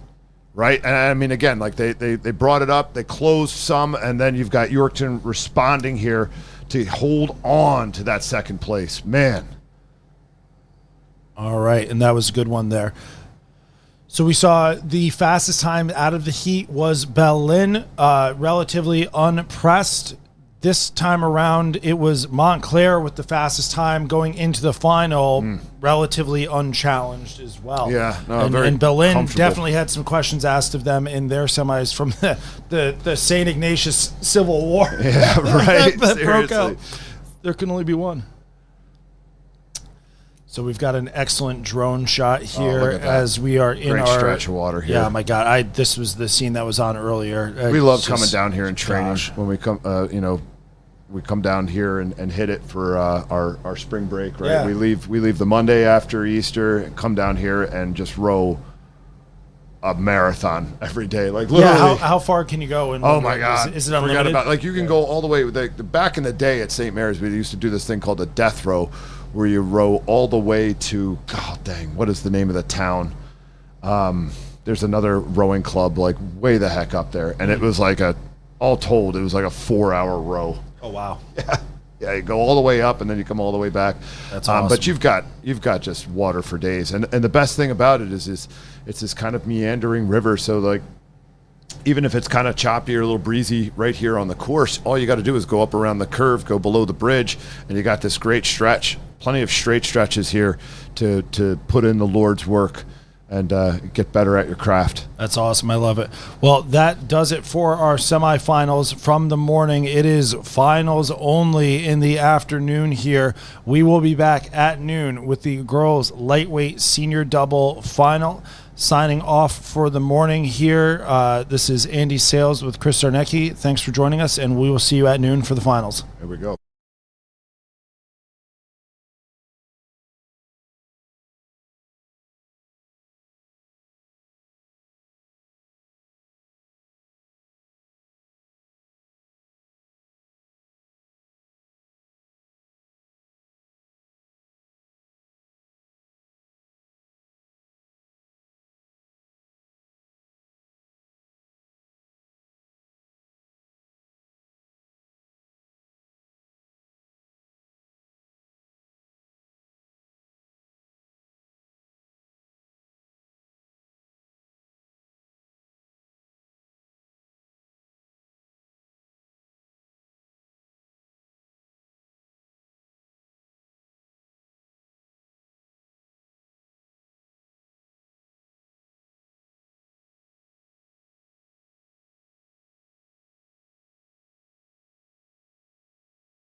All right, welcome back to finals racing here at the Scholastic National Championship. I am Andy Sales, and I am joined by... Hello, everybody. I'm Chase Kunitz. Happy to be here. We are excited. As I walked around during the lunch break and I thought about the excellent drone shots we had this morning and what we have in the finals here, I'm going to make a throwback call out to all the upstate New York crowd at the Saratoga racetrack, the longest historically operating racetrack in the United States. They've got an advertisement that everybody will know by heart. It's time for enchanted mornings and exciting afternoons. We had an enchanted morning, and it's the exciting afternoon time here. We are witnessing the finals. We are on a condensed schedule trying to stay ahead of the weather. So these are going to be fast and furious. 5-minute centers coming down, and we are locked in here. Nothing like trying to evade the weather. We had a lovely little brush with a tiny thunderstorm during the lunch break. Mother Nature was very kind to send that along during the planned break. Very considerate of her. And now we are about to jump into the first final of our afternoon, the 12 o'clock girls lightweight senior double sculls. In lane 1 on the right, Bowles School. Lane 2, Harpeth Hall. Lane 3, Germantown. Lane 4, Waterford. Lane 5, Forest Hills Eastern of Grand Rapids. And Lane 6, Friends Select on the left. And we can see the really cool SEC insignia there at the top of your screen from ACRA's that was held here last weekend. So our athletes from the Bowles School here in lane 1 as we approach noon start. It is now post time and party time. Party time. And all these athletes had to weigh in yesterday. Luckily, no weighing in on the second day of the regatta. They just have to make it in on the first day. Well, that's a big dinner then. Oh, yeah. Big dinner, big breakfast, big lunch. Fuel up. And lightweight racing, there is so much more involved than the open weight categories because you really do have to manage your intake. And it's a season's worth of mindful eating and training as well. A lot of looks of intensity as we got some of those close-ups there. This is one for all the marbles right here, Andy. This is it. It was heats straight to finals.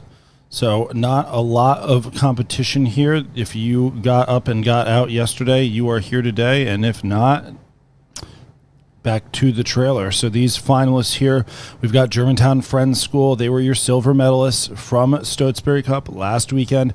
But it was lane 4 here, Waterford, who put down a dominant performance in their heat yesterday. Yeah, they crushed it yesterday. That was a very, very 25 slick seconds. row. Yeah. And they shot out of the gate, too. It was like a drag racing spectacle. And here we go. Speaking of shooting out of the gate, there they are. Our afternoon's races have commenced right at 12 o'clock regatta time. Nothing in it to start. Some slight steering adjustments as these athletes make sure that they're lined up straight down the course. Little bit of early speed from Waterford, Germantown. Yeah, it's a necessary start for the Germantown girls here. You saw the margin that Waterford put up yesterday. You don't want to just let them have it all their way. So a nice start here from Germantown, but it is Waterford just starting to creep out, and nothing between lane 5, Forest Hills East, and lane 1, Bowles School, as we start to settle in here. The next 20 seconds or so, these crews are going down to base. Looks like Waterford has shifted already. When you can shift to base and extend your lead, that's a good feeling. Yeah, the big shift moment when the crews slow down their strokes per minute and then accelerate off the foot plate and really hit a heavy drive. And it's a more sustainable rhythm. It allows them to get carried through the body of the race without taxing themselves too much. Bowles School is really going with the pack here. I think Bowles is in a healthy second right now, maybe a half a deck lead over their friends from Germantown. And Waterford's still leading the way, but Bowles has contact. Waterford School dominated their heat yesterday, but in the first heat, it was Germantown Friends with a 6:26, Forest Hills East with a 6:30, and Bowles with a 6:32. So a lot of tight racing here.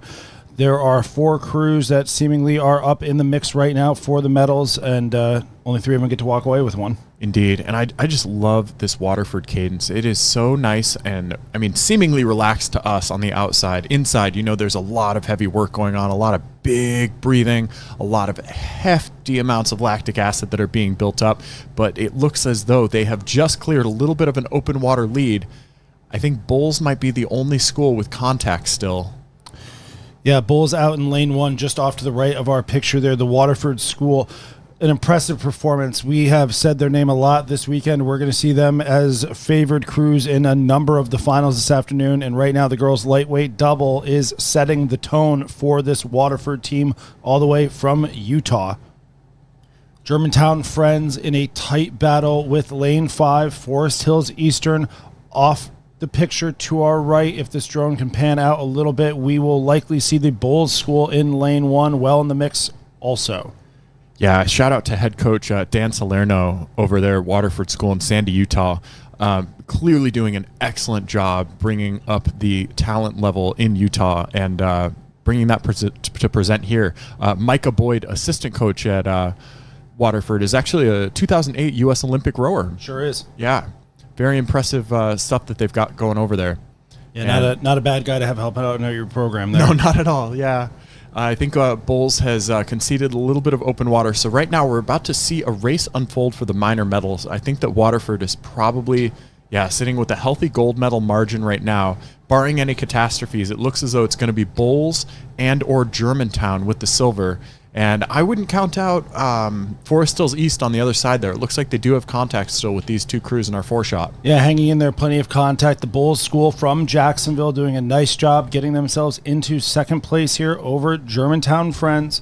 Germantown Friends keeping an eye on Forest Hills East to their starboard side, just making sure that they aren't being crept up on by that Lane 5 boat.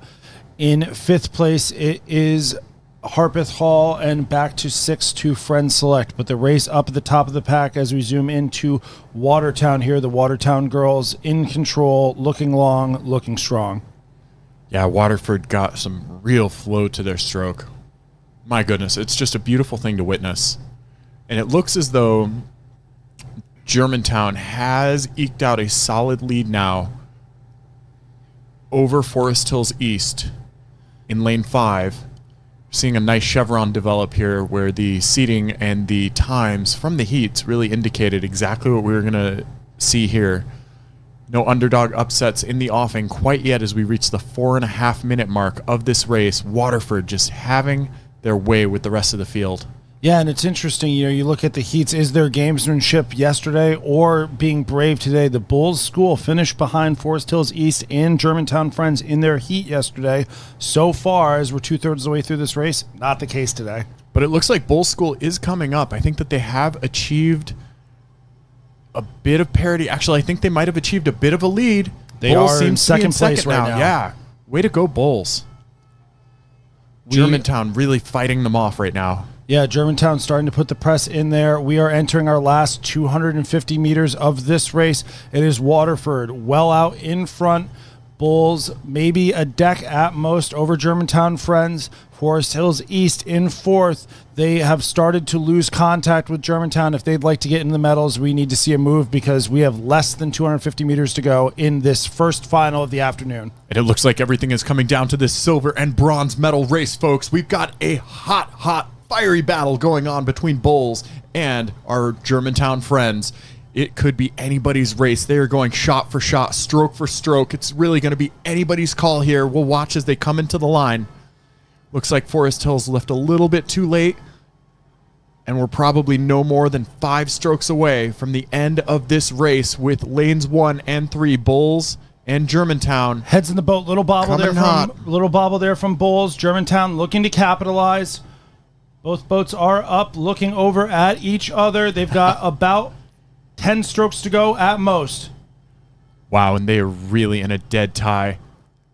Both boats are looking over at each other. Waterford with a huge celebration there. Congratulations to the Waterford crew. Your national champions in the girls' lightweight senior double.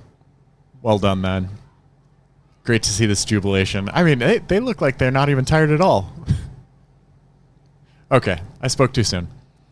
And we're about to see who made it out of that with a silver and a bronze. That was a really hot race between... It was Bulls in silver, 0.3 ahead of Germantown Friends. Bulls with the silver medal, Germantown Friends with the bronze. That's a big silver and a big bronze indeed. Like, that was a hefty fight on both sides.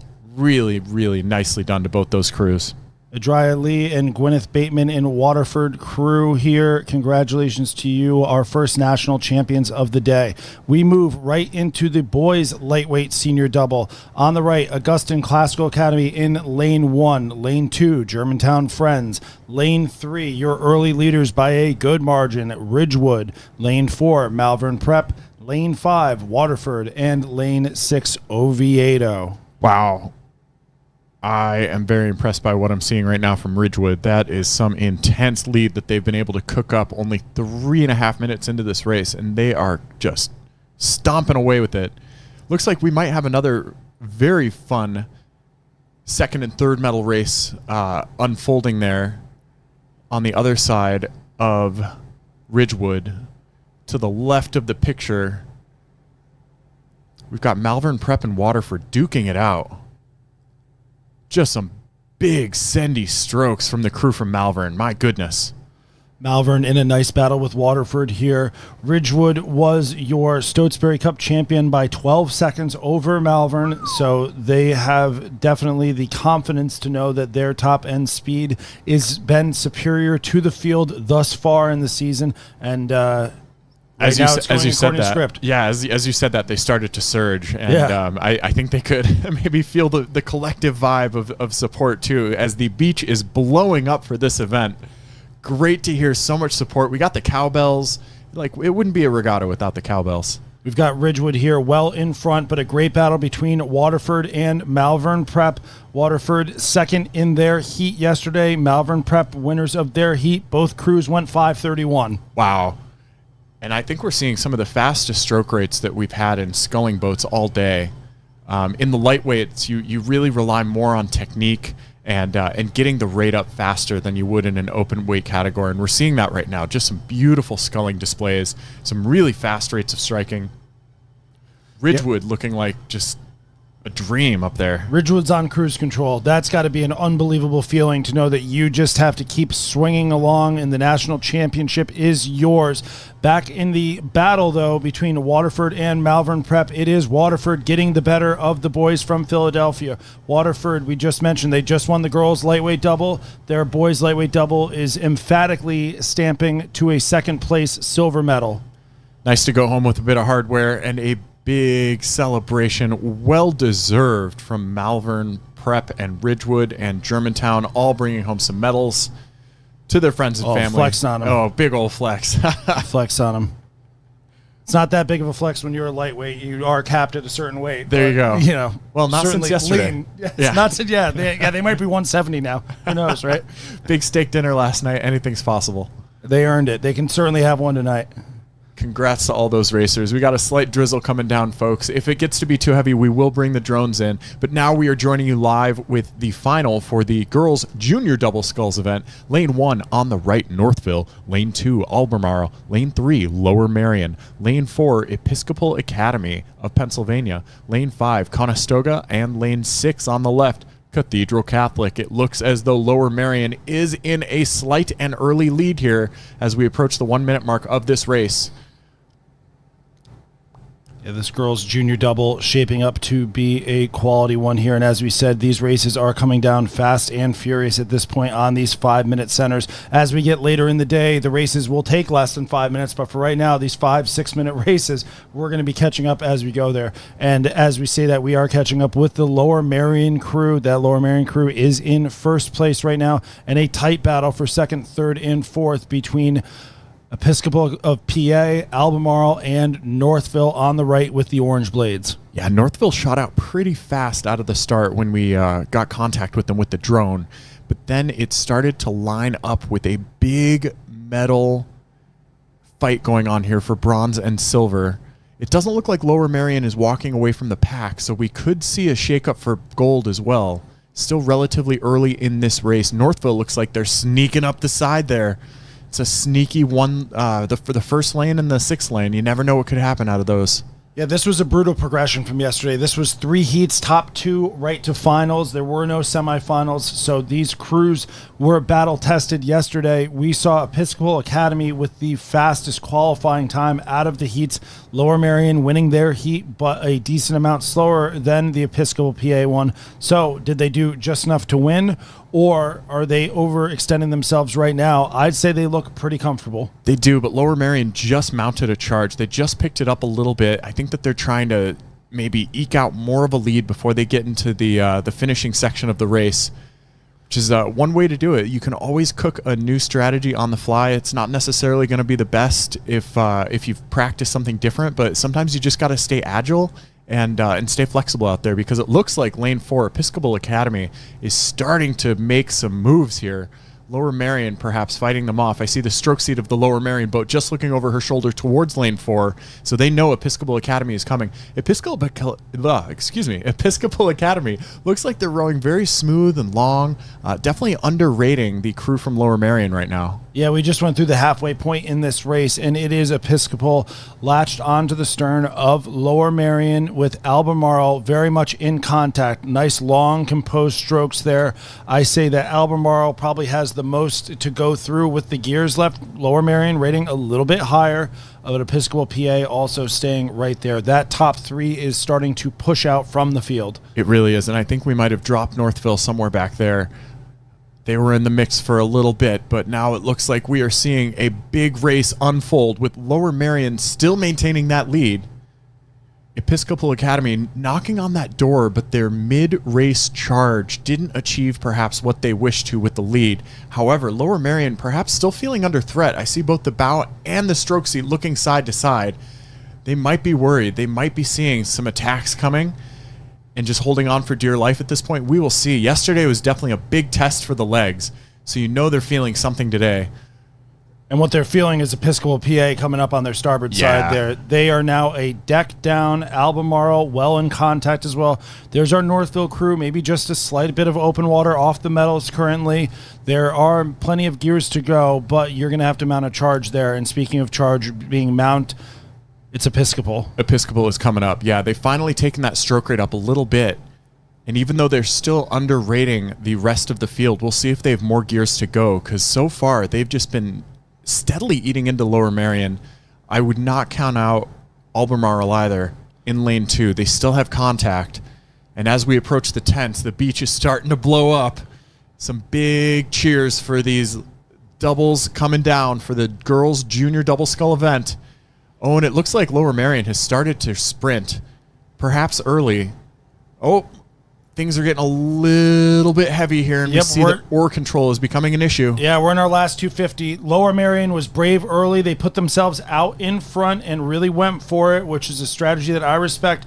Albemarle is in second place, and they are threatening to move into first. That is a long, tall, strong-looking crew. Yeah. They have the rate on their side. They definitely have more gears to go through if they're capable of executing them. And Lower Merion is just getting scrappy with it. Like, you can tell that they are hurting, but they are holding on and doing a great job of it. You know, despite the pain and despite getting challenged on both sides, they're very aware of that fact at this point. We've seen them looking around. They are just getting gritty and scrappy. When you have a national championship within 20 or 30 strokes, you're willing to go to a place that you didn't know was capable.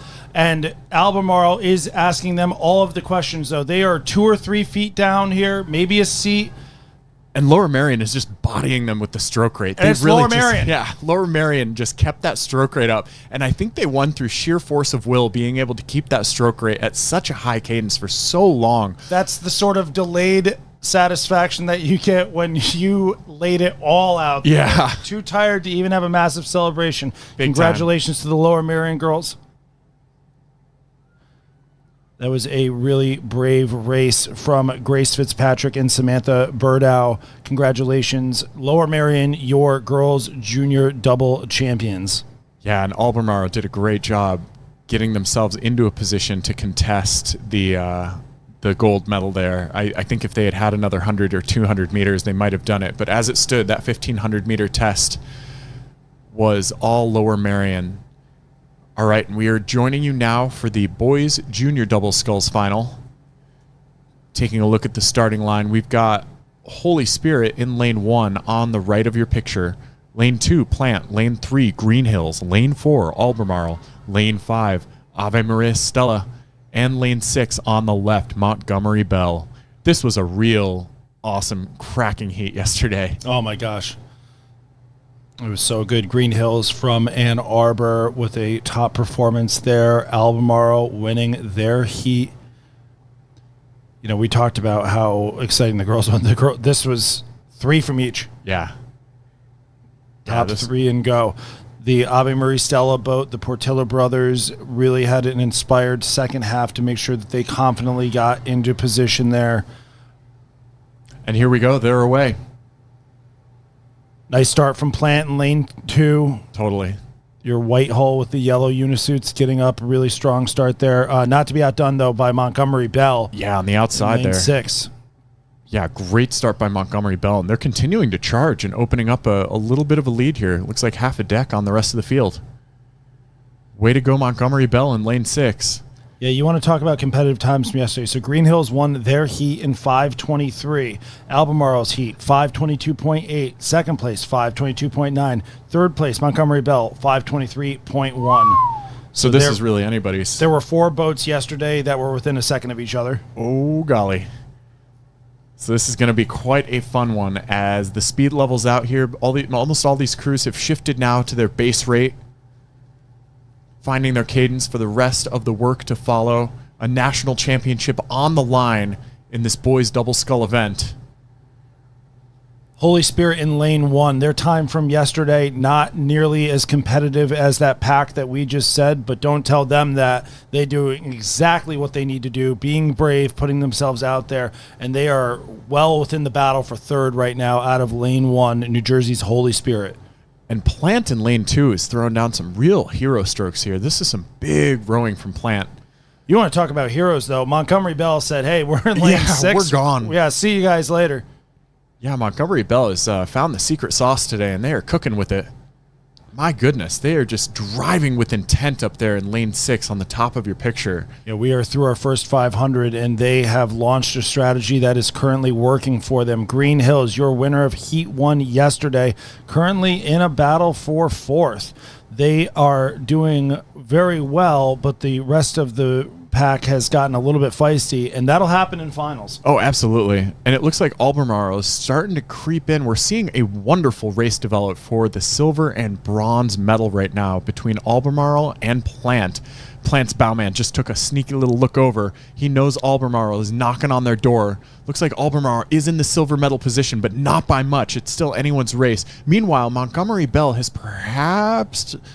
I think they've stalled a bit. They have not been opening up any more water, so we'll see if they went too soon or too heavy, because sometimes the legs can blow up if you try to do big things in the beginning of the race. You just have to hope and pray. Yeah, they certainly went for it early. They are maintaining about a boat length advantage. They are in first. It is bow to bow between Plant and Albemarle for the silver and bronze medal. Green Hills still hanging out there, just a bit of a lead over Holy Spirit and Ave Maria Stella. The two brothers are hanging out right off of the pack there.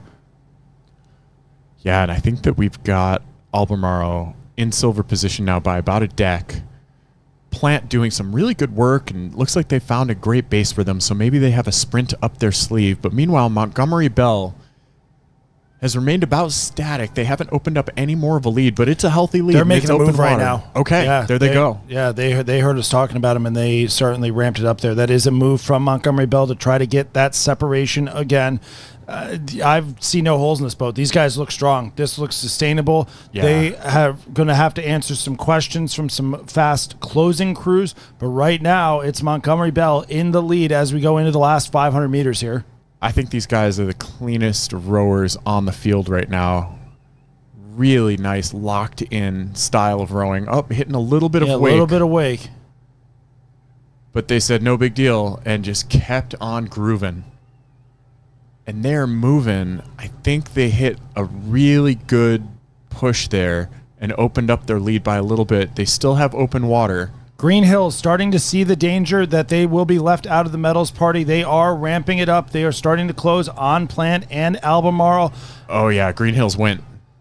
Looks like everybody's going now. Yep, it is. It's go time. Sprinting time. Yep, here we go. We got to do it. There's 250 to go right there. Montgomery Bell first through the 250. Plant and Albemarle. It might be Plant getting back in the lead there, and Green Hills hoping to get their nose into the medal conversation. It looks like the rest of the pack is closing in on Montgomery Bell, so we'll see if Montgomery Bell can hold them off. Montgomery Bell needs to be brave for about 45 more seconds. Yeah, they've got to.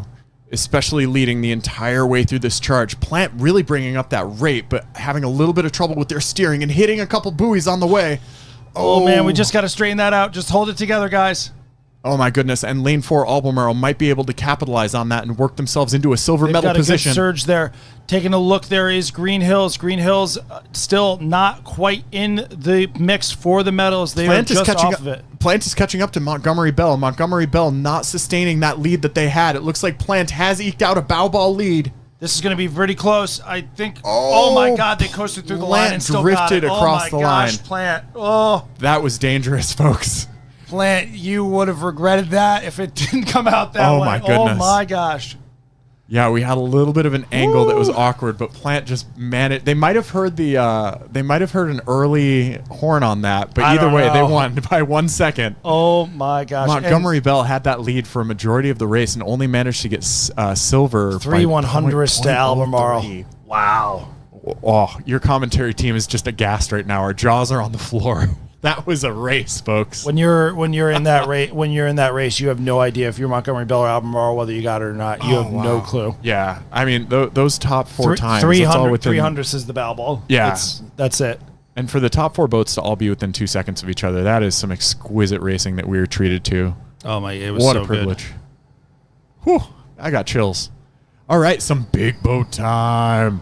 We got sweeping. Girls freshman 8s. All right. All the energy, all the passion. Starting in lane 1 on the right, Jackson Reed. Lane 2, New Trier. Lane 3, Loyola. Lane 4, Mount St. Joseph. Lane 5, St. Ignatius of California. And lane 6, Ocean City. This has been a really fun event all weekend. I think that we've seen more power and passion in the freshman ranks. It's been super fun to witness kind of this next generation of scholastic rowing coming up. Our girls from New Trier, they're looking fierce. Yeah, that was some game faces, to be sure. And I always imagine, like, what do the civilians up in that pavilion of that restaurant at the top of the screen, like, what do they think of all this madness on the weekends here? They say those are some fancy kayaks you got there. Like, I rode a canoe once. Much the same. All right, and they're off, folks. We are underway in the girls' freshman 8 event, and it looks like a very level start from all these crews. My goodness. I don't think we've had a more level start this entire regatta. They are all going for it. Yeah, Mount St. Joseph in the purple boat there in the middle, always a fast-starting crew. And this Loyola freshman girls 8 has been a fast-starting crew as well. But everybody else seems to have gotten the memo. Oh, man, they are not just cooking. They're broiling out there. This is intense stuff that we're seeing. I'm going to go ahead and say that Mount St. Joseph has the tiniest bow ball of a lead, followed on either side of them by Loyola and St. Ignatius in the silver and bronze medal positions, respectively. But it is so early in the race, not even a minute in. It's anyone's to claim. All boats have contact right now. This is shaping up to be a ding-dong battle. Golly gee willikers. Holy Toledo. Heavens to Betsy. Mount is out in front. They are moving, but St. Ignatius, California, right there on their heels. Loyola also drawing level with them. Those two crews not at Stotesbury Cup. The Mount is your Stotesbury Cup champion.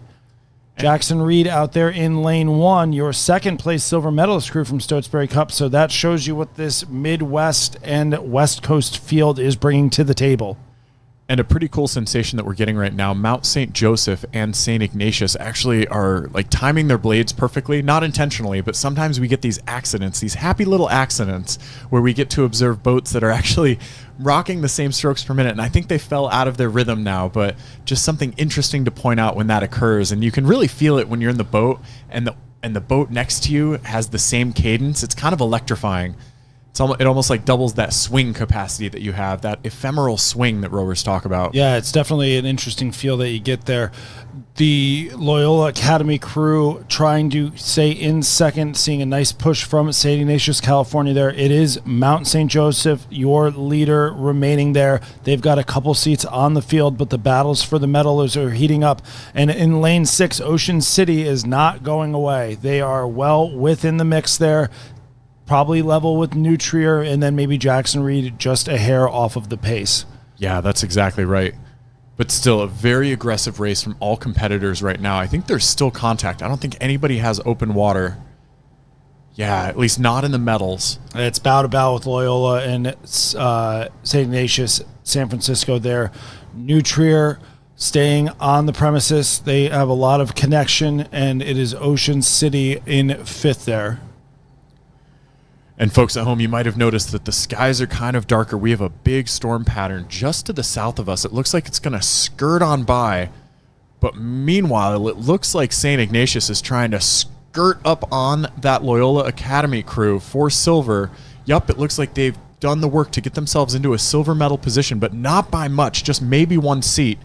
Meanwhile, Mount St. Joseph is looking immaculate there to the left and in the lead. Yeah, we're more than halfway through this race, and it is Mount out in front, building up their lead slowly but steadily, a little over half a boat length, and there is nothing between St. Ignatius, California, and Loyola Academy right now. Looks like St. Ignatius, though, is developing some momentum. I'm starting to see some moves out of St. Ignatius. I think that they want that gold. I think that their coxswain is looking over. Yep, there she is. They've taken a couple seats in the last probably 30 seconds, and we just hit 500 to go here. Big moves here in the last part of the first 1,000. This is such an exciting race that we're seeing. Loyola is still hanging on and doing the battle. And I think even on the outside lanes, you know, they're still doing some good work, especially Jackson Reed up there. Or sorry, Nutrier. Nutrier still maintaining contact with Loyola right to the side of them. Yeah, they're hanging in there. St. Ignatius was 4 seconds slower than Loyola in the semifinal this morning. So flipping the script, having a game plan to go out there and put themselves in front. And it is Mount St. Joseph in the lead by at least half a length over St. Ignatius, California, who is starting to stretch it out over Loyola Academy. 4.5 minutes into this race, and Loyola looks like they are starting to move. Pretty early for a final sprint, but they've got everything to play for here. Mount St. Joseph, in the meantime, is healthily in the lead. Yep, it's last 250. It's now or never time there for the 8s. Loyola's answering the call. St. Ignatius trying to respond, and Mount just able to play defense on both. We go picture in picture here, and we just saw the boys' 8 is starting up at the top. Again, we're running on a compressed center schedule so that we can hopefully get out ahead of any weather that's on the way. In the meantime, I think Loyola might have jumped out over St. Ignatius. St. Ignatius held the silver medal position for a time, but Loyola said no. It is going to come down to the wire, though, folks. The momentum is with Loyola. Yeah, it looks like Loyola has mounted a really good charge there. I think they've got about half a deck lead as this drone starts to follow and pan to the side angle. Yup, it is Loyola in that silver medal position. St. Ignatius in bronze, but still fighting, bringing up that stroke rate for the final strokes of this final. It's Mount, it's Loyola, it's SI California in that order. Excellent racing from the girls' freshman 8s. Wow. Mount St. Joseph, though, just a really classy row. Oh, yeah, they put everything into that. You can tell how exhausted they are. Barely a breath to be given. It looks like it's so challenging just raising those arms. We love to see it. Congratulations, Mount St. Joseph. Wow, that was a great battle. Well timed from Loyola there. Yeah, Loyola hit their charge right on time. They easily could have faded as St. Ignatius pushed in front of them, and they responded really well at the end. Yeah. This boys' freshman 8 final from right to left. We go LaSalle in lane 1, McCallie in 2, St. Peter's Prep in 3, Nutrier, your early leaders in 4 over, let me roll that back. St. Peter's Prep is your early leader in 3, Nutrier in 4 in second place, St. Ignatius, Ohio in 5, and Montclair in lane 6. I'm liking what I'm seeing out of the St. Peter's Prep crew. They showed us such strong racing earlier in the regatta. St. Peter's Prep doing a great job building this healthy rhythm right now. And I think I said it earlier, they do not row like a freshman crew. We've got some real chops and some great coordination. They're all rolling up at the same time. You can see those blades getting square evenly and rhythmically with one another, making some great music in that boat. But New Trier is following hot on their heels. Perhaps only 2-3 seats separating them right now. New Trier riding that buoy line to the left of their lane. Real gutsy move by that coxswain, just keeping it still, keeping it controlled and in the center. Yeah, we had some really tight semifinal racing here. St. Peter's Prep is your Stotesbury Cup champion in the boys. Freshman 8, they won their semifinal this morning with a time of 5 minutes, 0.72 seconds. New Trier winning the other semifinal in a time of 5 minutes, 0.76 seconds. Wow. Some pretty fast times for freshman boys. Yeah, they're moving. Yeah. This is so exciting. It's really neat that we get Stoats as kind of a benchmark for a lot of these crews. You know, we have a lot of play in the Midwest and in Michigan in particular, about 4 to 5 regattas depending on which school. But Stoats is kind of a great benchmark for that Midwest scene to be able to gauge what's going on the east side of the country. Yeah, it brings in the DMV crews, the Philly, Pennsylvania area crews. A lot of New York crews come down, so it really is kind of a good catch-all there to be able to get a gauge. Totally. And, we see it happening right now. St. Peter's Prep, your leader out in front over New Trier. New Trier holding on to a lead. It looks like it's between McCallie and Montclair for the bronze medal right now. And St. Peter's Prep, just from a technical standpoint, they do a great job of finishing. Each time they finish their stroke, you can just see their bodies are calmly rocking up. They don't do a lot to disrupt the boat. And just some very poised and balanced rowing from these lads from St. Peter's Prep. That's such a good point. That's what Zara and I were actually discussing this morning as we watched the freshman girls 8s rowing up. That was an emphasis for me as a coach.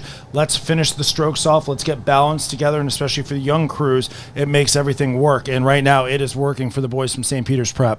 Big time. And I think that we're seeing a bronze medal battle develop here between lane 2 McCallie and on the far side of your screen, I believe that is Montclair. It is close. Wow. Yeah, they both want that bronze. They can both smell some hardware that they can bring back to their boathouse, but it is stroke for stroke between those two crews. I see the bowman from McCallie looking over his shoulder. He knows that he's in it to win it. We got about 20 strokes left. That's about it. Less than 30 seconds to go here, and it is wire, bow to bow, wire to wire for these crews from McCallie and Montclair trying to get the bronze. The top 2 are in order. They're looking pretty secure. It's going to be St. Peter's Prep coming through with the win here. New Trier in the silver medal, but this battle for third's continuing to heat up with 5 strokes to go. Oh my goodness, it looks like Montclair is mounting a last-minute gear shift, but I It's don't know if McCallie, it was I think. enough. I think it was McCallie.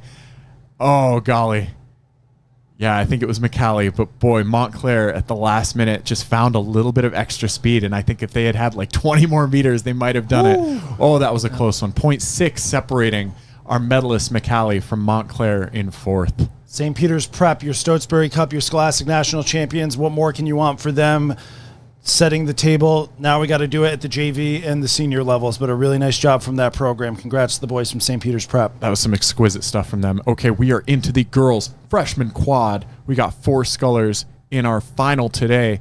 For Agnes Irwin in lane 1 on the right, we've got Germantown in lane 2, lane 3, Waterford, lane 4, Girls Prep with perhaps a lead, but perhaps not, over lane 5, Boone, and lane 6 to the left, Northville. Right now we see a gold medal challenge developing between Girls Prep and Boone. I think Girls Prep has just a tiny bow ball lead, but it could go anywhere. We are just passing the 1 minute 15 mark of this race. Yeah, a little southeastern flair to the girls' freshman quad here out in front with Boone and Girls Prep doing a nice job. Agnes Irwin in lane 1 on the left, very much in the mix, the conversation for the medals with Germantown friends. Totally, yeah. And I think that they are starting to walk back on Boone. Girls Prep still maintaining a lead, still I think extending that lead even, and looking really, really solid. Some nice punchy strokes that we're seeing out of Girls Prep. Looks like they've all got really eloquent posture going on, nice upright, supported bodies through the core, and just sending it in that Girls Prep boat. Meanwhile, the battle for the minor medals is unfolding, and it is becoming a really tight race between Germantown in lane 2, Agnes Irwin all the way on the right in lane 1, and Boone in lane 5 to the left of the race leaders, Girls Prep.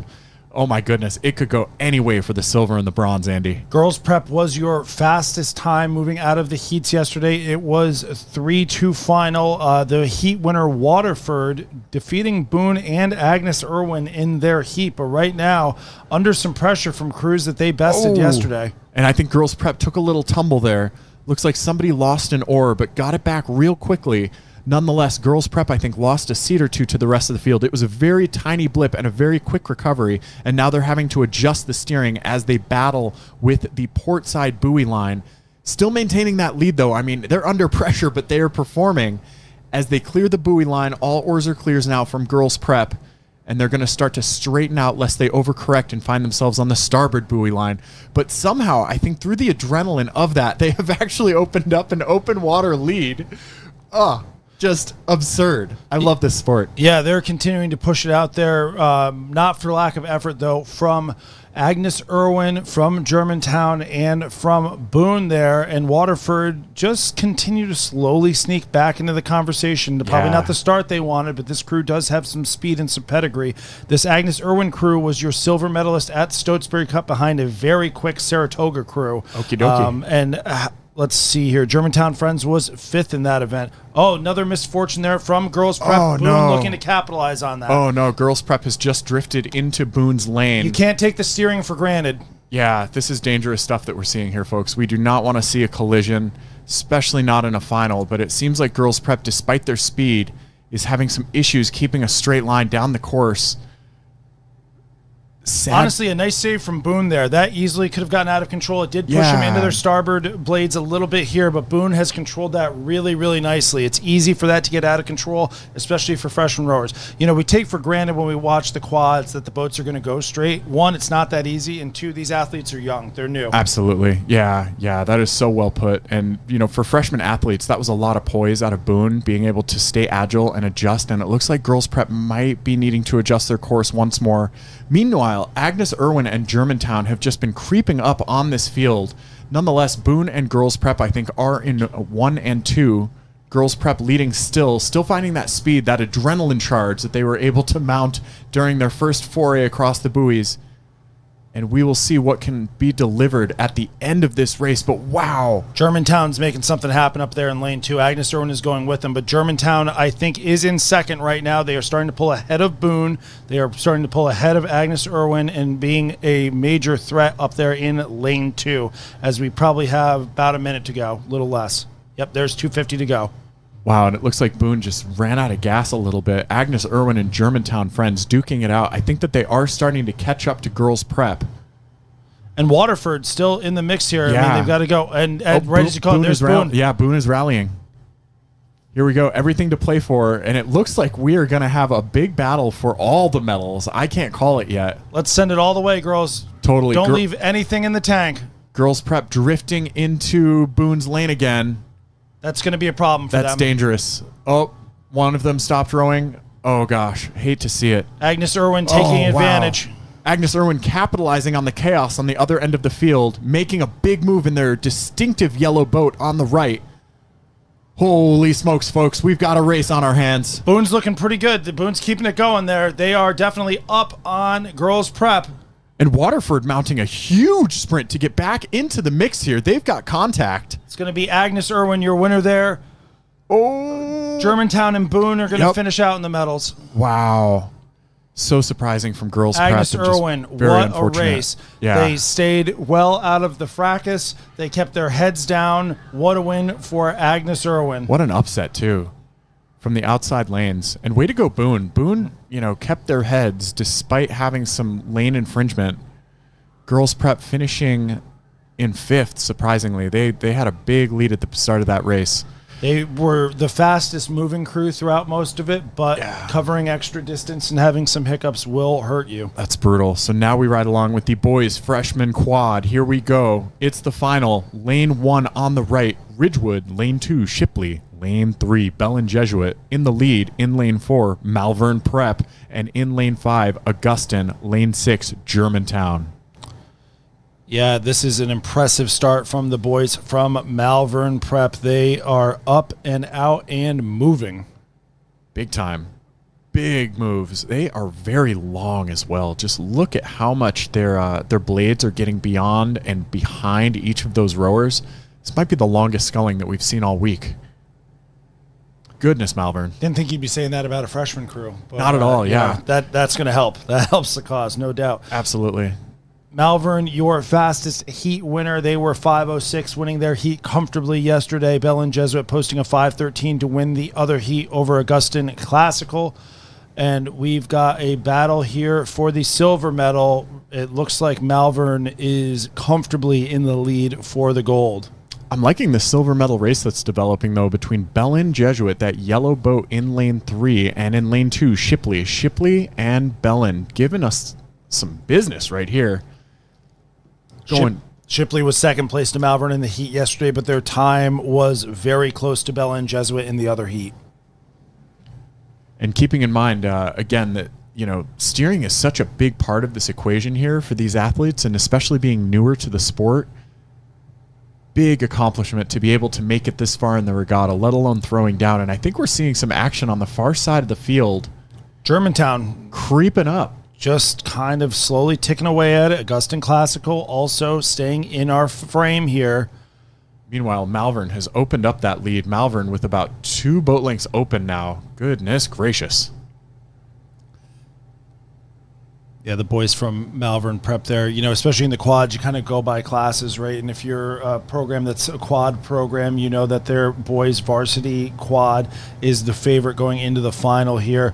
And if you're looking down the pipe and you're one of the other coaches and you see their freshman quads this dominant, you go, great.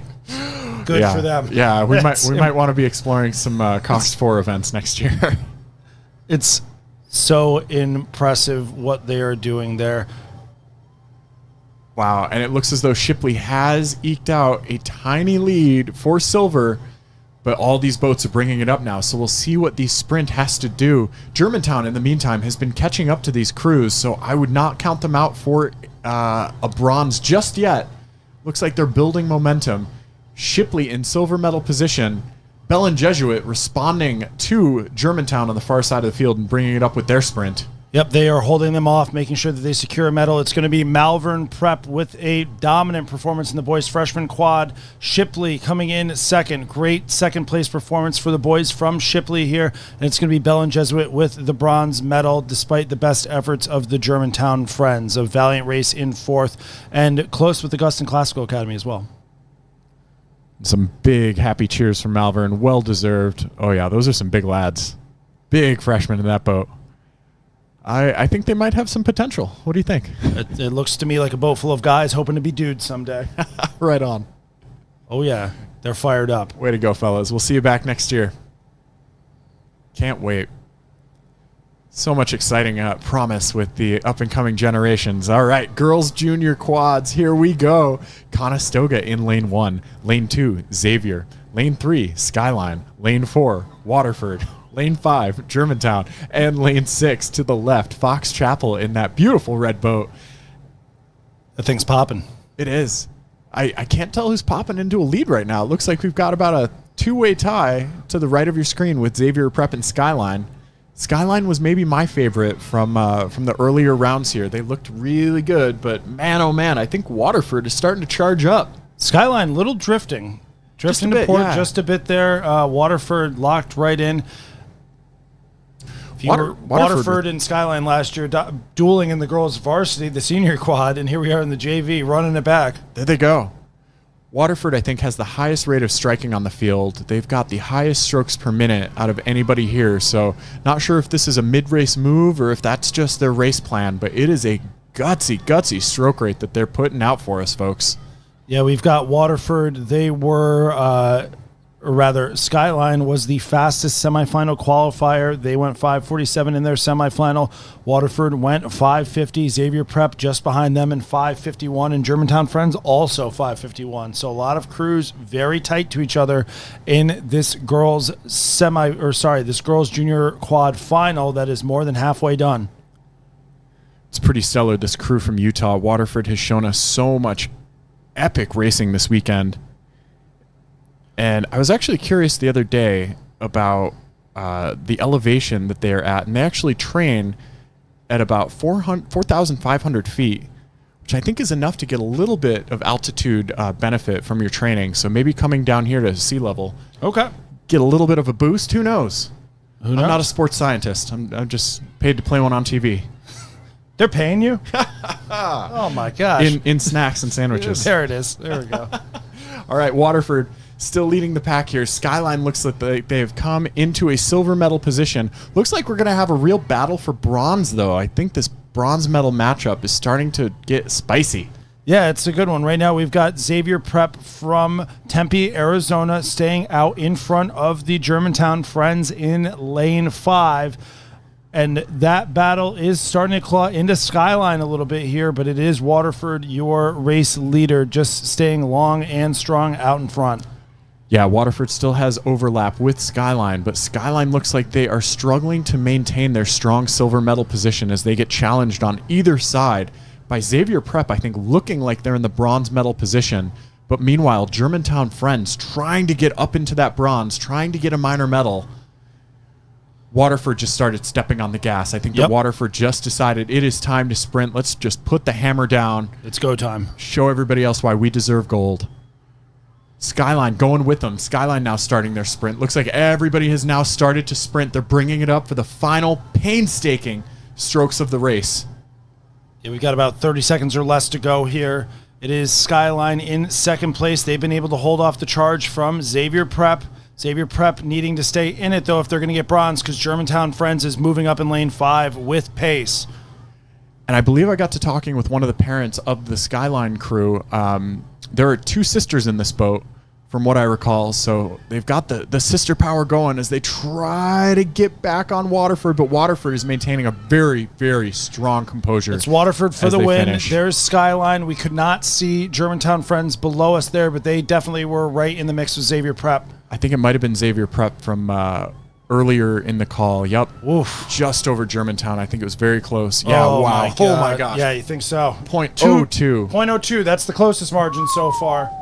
That is remarkable. Holy moly. Oh, that's ridiculous. And you got to feel some pain for our Germantown friends because that level of margin after such a big season, heartbreak central. But hats off to all those crews. That was a very hard-won battle. I'll tell you what, the thing that the Junior 4 or the Junior Quad has going for it, they at least have another year. There you go. You go back to work, ladies, Yep. and you get back on the right side of that if you get to be in the JV quad next year, or maybe bring it to your senior quad. Some excellent motivation. All right, we are in the boys' junior quad. There's our halfway point already. Absolutely. So starting from the top of your picture is lane 6, Western Albemarle, followed by Skyline in lane 5. In lane 4, Fordham Prep. Lane 3, Germantown Friends. Lane 2, Northville. You can just see the nose of their boat. And right under the drone right now is Cathedral Catholic in lane 1. That Northville boat I see here is stroked by Zarnecki. I think we know that guy. Do we? My goodness. Papa Czar is going to come roaring back in here if we have the result. He was hyped up after the semi. He sure was. And we've got a good race out in front, though. It is your New York State champion boys junior quad from Fordham Prep that is currently out in front, but Western Albemarle is looking to counter that. They are. And it looks as though Germantown is also in the mix. Northville also has contact. Some big boys throwing down some big strokes today in the Junior 4 event, or Junior Quad event. This is some really cool stuff as we see Fordham Prep maintaining a lead. Looks like they've got about 3 seats over Western Albemarle in second, but not far behind them is Germantown. And I think Northville was when last we saw in fourth, but don't look now. It looks like we've got some lane exploration in lane 5, Skyline trying to find the center of their lane. Looks like they evened out, put on maybe a burst of speed Northville to do so. Northville, yep. I've got Northville potentially up on Skyline, maybe just by a hair, but they are really pressing into Germantown Friends next to them. Yeah, Northville doing everything they can as they approach the tents to get back into medal contention. I'm not sure, but Skyline and Northville might be dead level for fourth. Looks like Fordham Prep is still in a healthy lead. Looks like they are bow to stern with, wow, this is becoming a silver medal race as well. Wow, Fordham Prep, impressive crew from New York here, stretching it out. Can they get open water to win the boys junior quad? It looks like Germantown just conceded. Germantown now in the bronze medal position behind Western Albemarle, who has been edging up on the side of the course. Top of your screen there in that black boat. Fordham Prep just looking indomitable today, though. Really smooth, collective effort from Fordham. Beautiful strokes there, Germantown guys. Friends holding off the charge from Northville. Germantown Friends, can they push into second place? It's Western Albemarle currently. Germantown Friends trying to go from bronze to silver, and Skyline hoping to get a medal around their necks.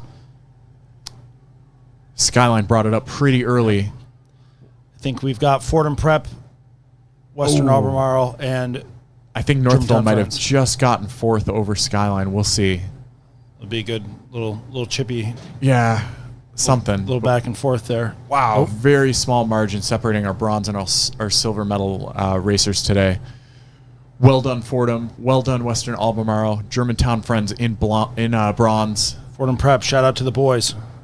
Well done, lads. Start spreading the news. I want to be a part of it. New Yeah. York. New York.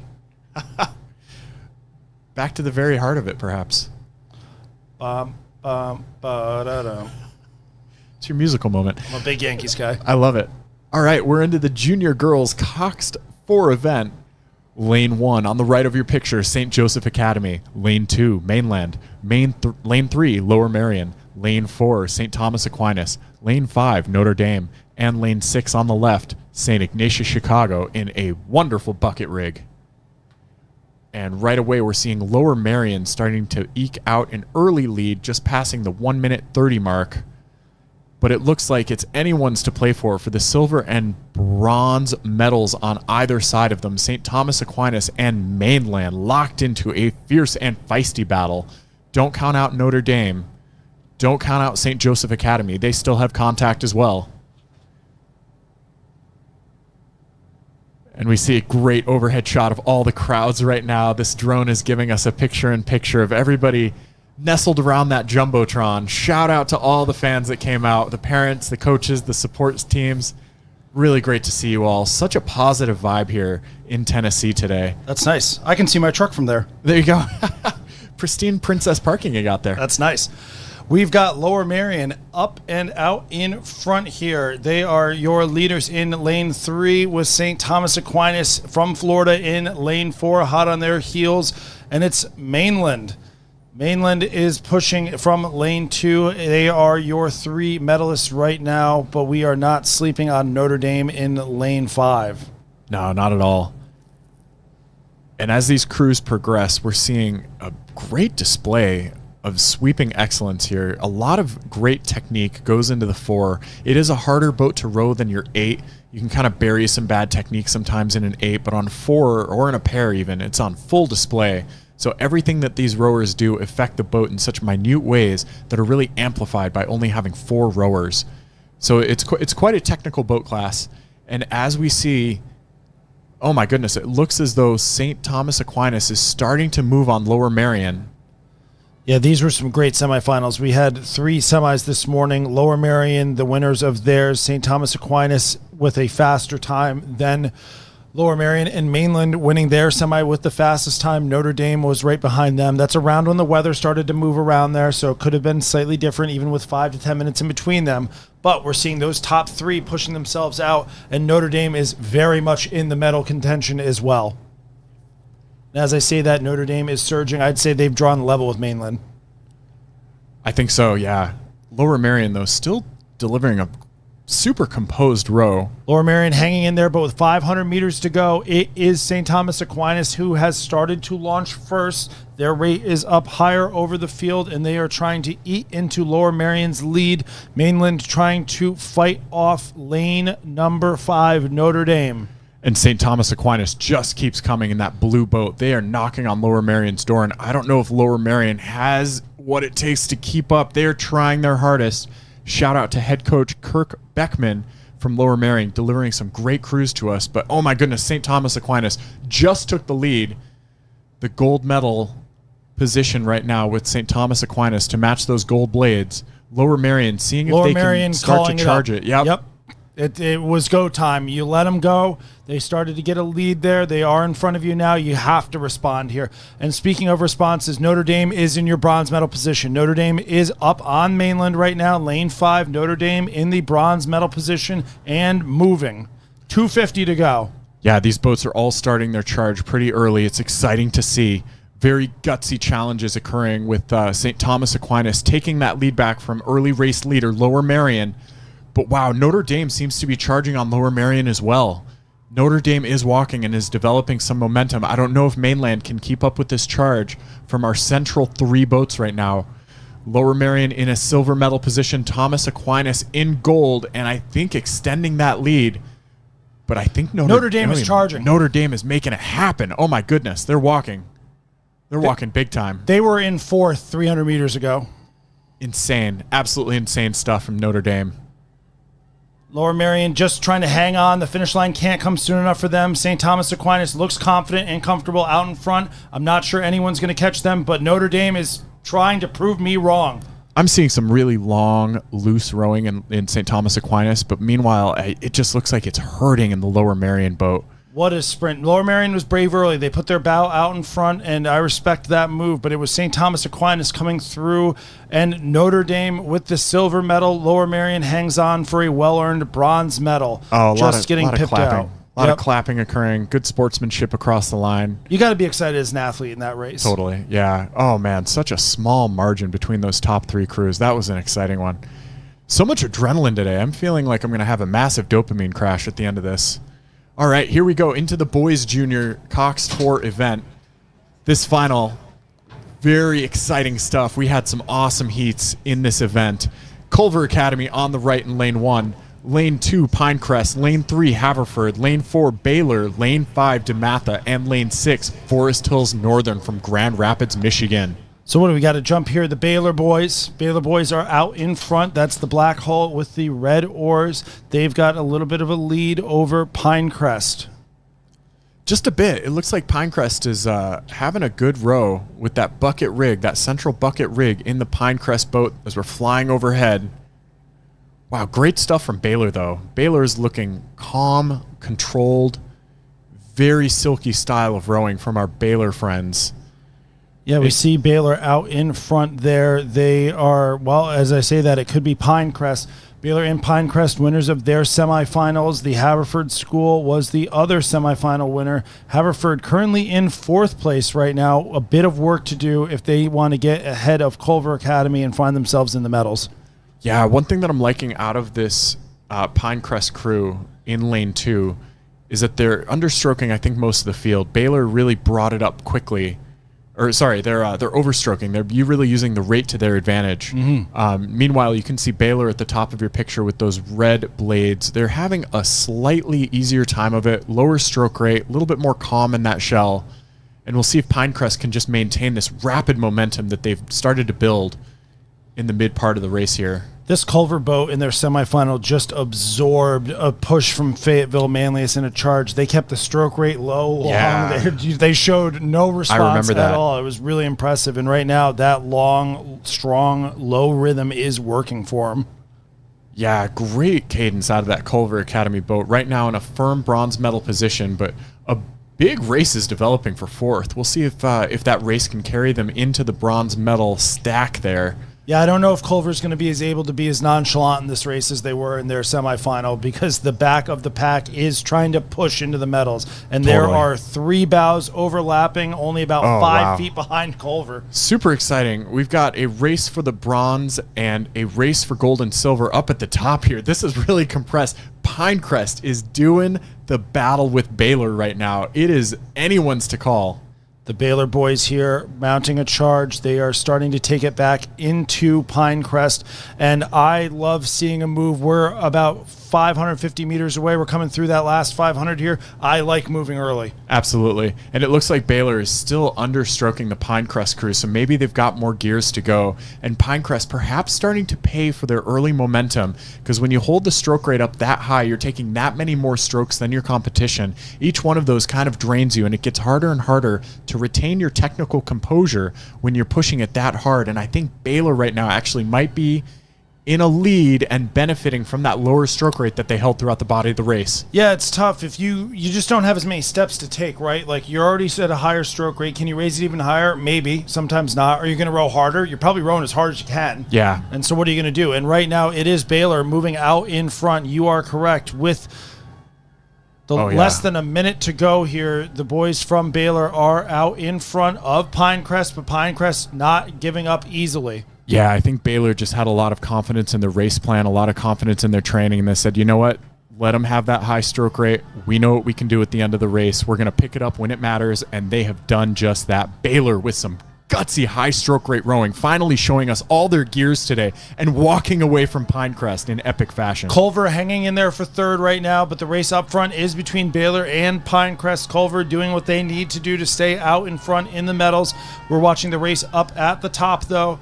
It is Baylor out in front of Pinecrest with probably less than 100 meters to go. Oh my goodness, Forest Hills Northern and DeMatha, though, trying to knock on the door of Culver. I think Culver's just going to manage to hold them off, but we'll see. Forest Hills Northern seems like they're gaining some momentum. Yeah, Culver's just going to need to hang on here. They should be able to hang on. They've probably got about 10 strokes or less to go here, but Forest Hills trying to mount a charge. It's Baylor with the win over the line. Way to go, Baylor. Coming back on Pinecrest. Happy for the Baylor boys. They walked past the WinTech tent earlier, overheard them talking about how they were planning on celebrating the win. Awesome. Would have been a tough look otherwise. Well done. You got the job done, boys. Well done, Culver Academy, Yes. bringing home that bronze. But, man, that Baylor sprint had about 3 or 4 distinct segments in it. They had a nice, calm body of their race, and I think that they just knew that they had more in the bag. And each time they opened up, there was just another little element of speed, and they were flying by the end. All right, here we go. Girls Junior 8 event. This is our final with St. Joseph Academy in lane 1 on the right. James Madison in lane 2. Lane 3, New Trier. Lane 4, Mount St. Joseph. Lane 5, Blair Academy. And lane 6, Robinson. New Trier are early race leaders by just about a half a deck over Mount St. Joseph, who is hanging tough with them. Brave start here from the girls from New Trier. They won their semifinal, but in a time that was 8 seconds slower than Mount won their semifinal. So when you see that as an athlete, you go, okay, well, if we just go out and do whatever the script says, it's going to go according to the script. We want to flip it. We want to make it our race. Put yourself out there in the first 250. Now close to first 500. The New Trier crew has done that. And it looks like they're about level right now. I think Mount St. Joseph heard you and decided that they were going to have something to say. I think Mount St. Joseph might have mounted an early charge and just stomped that lead from New Trier back into their boat, looking really good doing so. As they come through this first 500 here, Mount's going to be up by 2 or 3 seats with momentum. They're taking a 10 right here at this 500-meter mark to try to really stretch it out into New Trier and say, hey, listen, that was brave. We respect that. Not going to be how it goes today. Unbelievable early race moves. Such a gutsy performance out of Mount St. Joseph in the early parts of this race. And we've been talking about the top 2 crews here, but we've got Blair Academy in lane 5 in a really good race with lane 2, James Madison, for the bronze medal. Lane 1, St. Joseph Academy, and lane 6, Robinson, very much on the premises still to try to get in the medal hunt. But it is Mount St. Joseph out in front of New Trier with with Blair currently in third. New Trier getting into some of those buoys to the left of their boat, to the right of their boat on the picture to the bottom now. Getting out of that buoy line, that coxswain might have a little bit of an issue. Okay, looks like they are clear for New Trier, but wow, this bronze medal race is heating up. My goodness gracious. James Madison in lane 2, Blair Academy in lane 5. Really taking some big swings at each other. It's Blair by a foot at most when we just saw that last even level pegging there. But I think some momentum is with James Madison. They are moving well here. Meanwhile, Mount St. Joseph is walking away from New Trier. New Trier had a very early race lead out of the start, but Mount St. Joseph now just about to open up open water over New Trier. Mount St. Joseph rowing like just direct and aggressive. Wow. That's exactly how you expect to see them rowing out here. They're not pulling any punches. They're putting the foot down. They've got a lead. This is a solid lead in an 8, but as they come into 500 meters to go, they want more. There's so much ferocity and intention in that Mount St. Joseph boat. Every time I focus on them, I'm just blown away by how aggressively they are getting after it. very sendy drive from these athletes. It is ferocious rowing. You know, you see the only other crew I kind of compare that to over the years, like the Greenwich girls also row kind of a ferocious style. It's very aggressive. Totally. It gets in and it gets on. It works well for eights. And, right now it's working pretty well from my side. Yeah, I mean, you can just kind of feel the collective exhale of aggression every time that the athletes let loose one of those strokes, and they're just sending that boat along, cascading through this final in epic fashion. New Trier, in the meantime, also doing great work to maintain that silver medal position. I cannot honestly call who is in this bronze medal position right now because James Madison and Blair Academy have just been slugging it out in lanes 2 and 5 across from each other. It's really close. To my eye, the Blair boat looks to be moving faster currently, but that doesn't mean they're in the lead as we pull even here. Totally, and this is the time to really wake your crew up if you're the coxswain. Now is the time to let them know it's time to go. It's Madison by a foot maybe right now. Oh my gosh. Hearts in throat, some big cheers on the beach right now. Yeah, it's a deck at most for James Madison as we come into the last 20 strokes. Goodness gracious, we're seeing an electrifying finish to this Girls Junior 8 event. Madison starting to stretch it out here a little bit. They have the momentum on their side. They just need to finish. Oh, Blair Academy just found another gear. Hoping it's not too little too late in that Blair boat. St. Joseph Academy and Robinson have been duking it out for 5th as well. Yes. Yeah, absolutely. Really exciting race down there too. But wow, Mount St. Joseph just walking away with it and just about to finish their race. New Trier just following up in second. 3 more strokes from New Trier. But I do think that James Madison was able to hold onto that lead for bronze. Just striding out over Blair Academy, whose charge was not quite enough, not quite early. A good duel all the way down the race course. Wow, some beautiful rowing today. It's really good stuff. Girls freshman 8, check. Girls JV 8, check. Wow. Now, starting to stack it up here. There's going to be a big test coming later in the girls senior 8 final, though. Totally. And these are some lightning fast times. I mean, conditions couldn't be better. We saw some ugly skies earlier, but those have mercifully stayed to the south of us. There's like a ridge line in the geography that's keeping us safe from some of the storms. Okay, and we are right back into the action here. Boys Junior 8 event. It's our final with Lower Merion on the right in lane 1, lane 2, Riverside, lane 3, New Trier, lane 4, LaSalle, lane 5, St. Ignatius, and lane 6, Walter Johnson. Looks like New Trier is in the lead right now, but not by much, with Riverside to the right of them knocking on their door, followed closely by Lower Merion in 3rd place position. But again, not by much. All these boats have contact with one another, and we're seeing a dynamite Boys Junior 8 boat unfold. Yeah, nice start here in the first 500 meters from New Trier, getting their bow out in front of the pack. Riverside hanging out there in 2nd place. They've got a little bit of an edge over Lower Merion to their port side. It is tight. LaSalle staying aggressive with St. Ignatius, Ohio, and Walter Johnson still very much in the conversation. This one has stayed tight through the first 2 minutes of the race. Pretty exciting stuff. New Trier is such a powerhouse in the Midwest. They have brought a lot of 8s to almost every regatta that they've been to. Big stuff out of New Trier. Always exciting when they pull up to a regatta. They bring a lot of energy, a lot of really great fans from New Trier. This final, if you go off of semifinal times, you had New Trier in 4:46, you had St. Ignatius in 4:48.4, LaSalle 4:48.2, Riverside 4:50.9, Walter Johnson 51.1, and Lower Merion 4:48. So this entire pack was 5 seconds separation out of the semifinals, which means everyone's got a shot here. Goodness gracious. That's so electrifying. Shout out to coaches Nate and Coach Matt, the boys coaches over there at New Trier, clearly doing great work with those lads.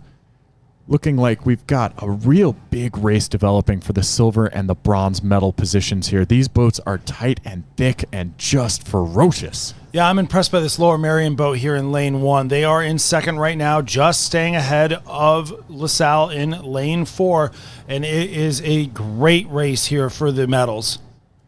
I'm liking this Riverside boat too in lane 2. It looks like they're doing a real smooth job of it. Some nice contact and connection with the water. But wow, so much speed in this event. This is one of the more competitive races across the board that I think we've seen today. Yep, we've got less than 500 meters to go, roughly 90 seconds or so for our leaders here in New Trier.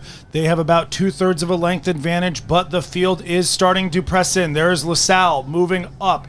They are trying to press in. There is 4 boats fighting for the last 2 medals right now. There are 4 boats well in the mix. LaSalle going toe-to-toe with Lane 2, Riverside, and Lower Merion still very much in the conversation. I'm not even mentioning St. Ignatius Cleveland, but they are right there. Wow, and it looks like Riverside has found another gear. Maybe they're going early, maybe not. Look, Riverside has a nice layback to their strokes. 250 to go, nothing early here. This is it.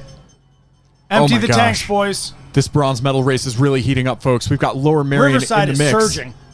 Riverside's going for it. They are taking a look. Wow. This would be an awesome upset. Meanwhile, LaSalle and St. Ignatius on the other side of them, vying for those silver and bronze. We're going to see what can happen. St. Ignatius going from 4th to 2nd right now, or sorry, 4th to 3rd.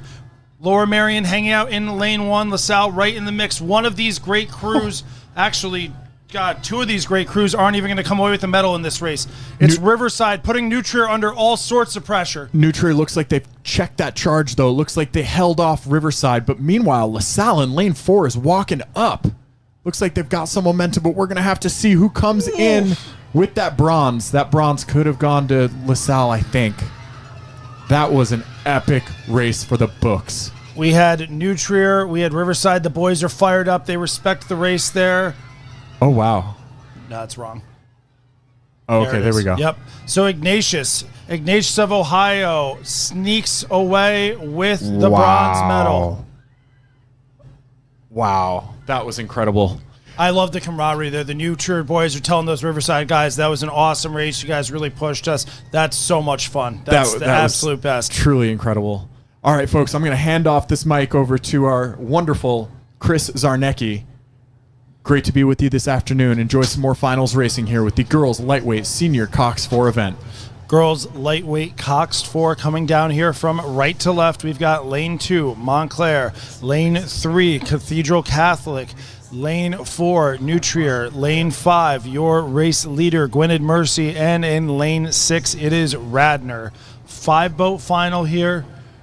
Yesterday's heats, last place was eliminated from each heat, so we've got a 5-boat final, and we've got a good race out in front. It is Gwynedd Mercy with the lead, with some contact to Cathedral Catholic, and the race for bronze between Montclair and New Trier is very real.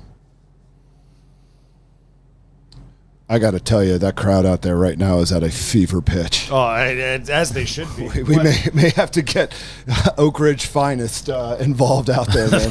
Hey, man, if you can't get excited for a boys junior 8 race like that, what can you get excited for? That was absolute fire. It had everything you want. My God, they just traded. I was so impressed by that Riverside crew and their surge. And then LaSalle, Lower Merion, and St. Ignatius all holding their nerve, trading places really for the last 3 minutes. Yeah. Just dead overlap there. And that's, you stay focused in your boat and you just put the oar in the water and push and hope it works out at the end. Stay technically sound, right? Remember your fundamentals, execute them. Some real calm under pressure.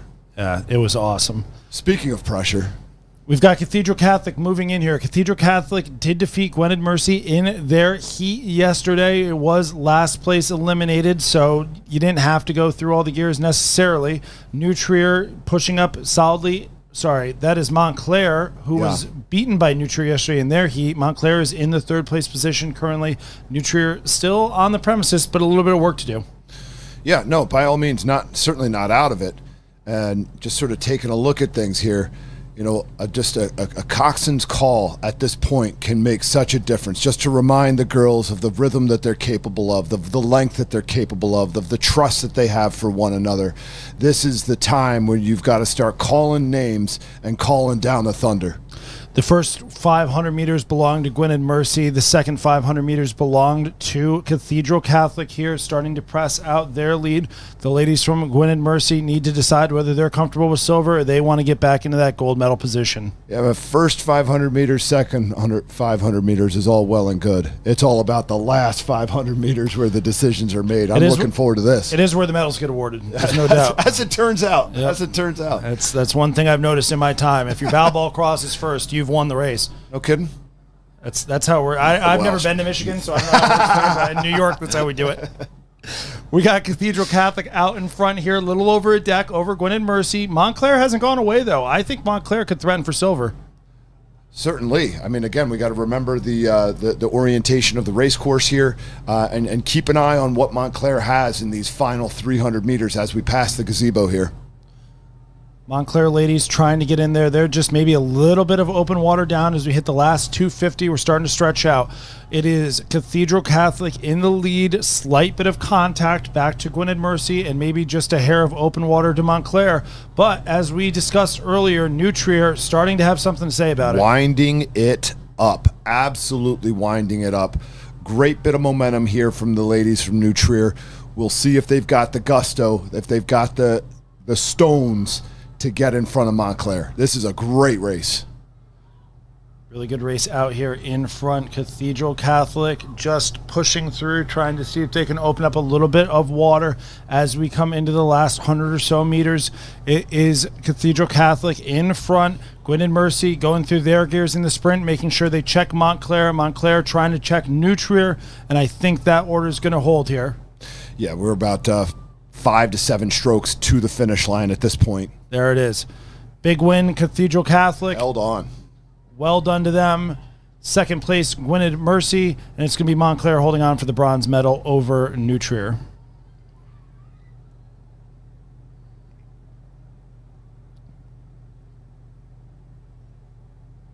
Great stuff here, man. Again, I think we got to give a shout out to all the referees, all the organizers, all the board members of the SRAA that are, have made this event possible, have made this event such a high quality event, right? Like, these things don't happen by accident, right? Somebody's got to have the plan and have the process to put this thing into action. Yeah, there's some parts of it there where the work's already started on next year's regatta in a lot of ways here, and it all comes together. And we do it for the athletes.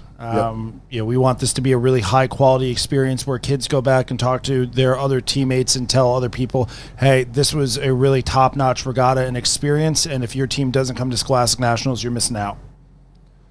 Boy, oh boy. I think we saw both LaSalle and Trier demonstrating some speed in the early going today in the semifinals, and this was definitely one that I had checked off on my schedule as a race that I wanted to see. Like, these two crews, LaSalle, Trier, throwing hands. Yeah, we're already coming into the last 500 meters here. Up at the top of your screen, it's Pinecrest in lane 6. It's Winter Park in lane 5. New Trier in lane 4, duking it out with your race leader, LaSalle, in lane 3. CBA, Christian Brothers Academy, is in lane 2 on our picture, and we cannot see the Ridgewood crew. They are in lane 1.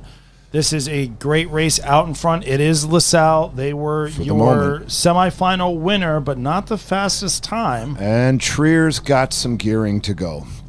Again, you got to just be mindful of the stroke rates these crews are at as they come into the final 500. You know that, we kind of talked about it with some of the earlier racing. Like, if you're really pushing that rating in the early going, how many more steps do you have to go, right? Yep, and speaking of pushing in the early going here, the Pinecrest crew has started to launch its charge. They really couldn't wait anymore to try to push back on CBA, and I think they are starting to draw a level there. But speaking of drawing level, it is New Trier with the momentum on LaSalle. LaSalle's still going higher, though, right? Like, not relenting. Like, this is an impressive response from the boys from Philly here. Hey, you can go as fast as the seat will get up and down the slide. Right. Get the flux capacitor. We're traveling in time. Doc Brown's waiting in the DeLorean. And we're not looking for efficiency here. We're looking for fast enough. Right. That's it. Yeah. This is gut check time. We'll hand out the style awards at some future regatta, but right now your bow gets in front. We don't ask how. Right. Speed through the water. Lock on. Get the legs down and get the hands out. They got a great press going there. They have checked Nutria's charge, and I think Pinecrest is continuing to try to push up there into that bronze medal position. May have gotten contact from Pinecrest with Trier. Yeah, they are darn again, close. we're like last 10 strokes here. Last 10 strokes. I don't know that they have enough space to grab Trier, but maybe to grab third. Yep, CBA is going to need to really mount it, but I think I'd like Pinecrest for the bronze medal right here. Here we go. Great race from the boys from LaSalle. Jubilant and deserved their celebration. Winners of your boys lightweight senior 4, little over second over Nutrier, and it was Pinecrest with the bronze medal. Well-timed sprint, got it done for the boys from Florida. A way to hang on to those guys from LaSalle, right? Like they were raiding up there in the thin air, man, to make sure that they kept that momentum through the final 200 meters, because that's you saw Trier bring it up, and they had a great response to that. And we've got girls second varsity 8s here. The girls 2v8 from right to left. Lane 1, St. Ignatius, California. Lane 2, Mount St. Joseph. Lane 3, Winter Park. Lane 4, New Trier. Lane 5, Loyola Academy. And lane 6 on your left, Jackson Reed. So far, the girls 8s have been the Mount St. Joseph show. However, Winter Park has joined the chat. Yeah, pretty impressive stuff from Winter Park all weekend in these the first varsity 8, second varsity 8 categories. Just really impressed with the technical proficiency, really impressed with the consistency of the stroke. Like literally, it's the same stroke over and over and over and over at a really punishing cadence. I'm going to guess about 36 strokes a minute right now. Go ahead, folks.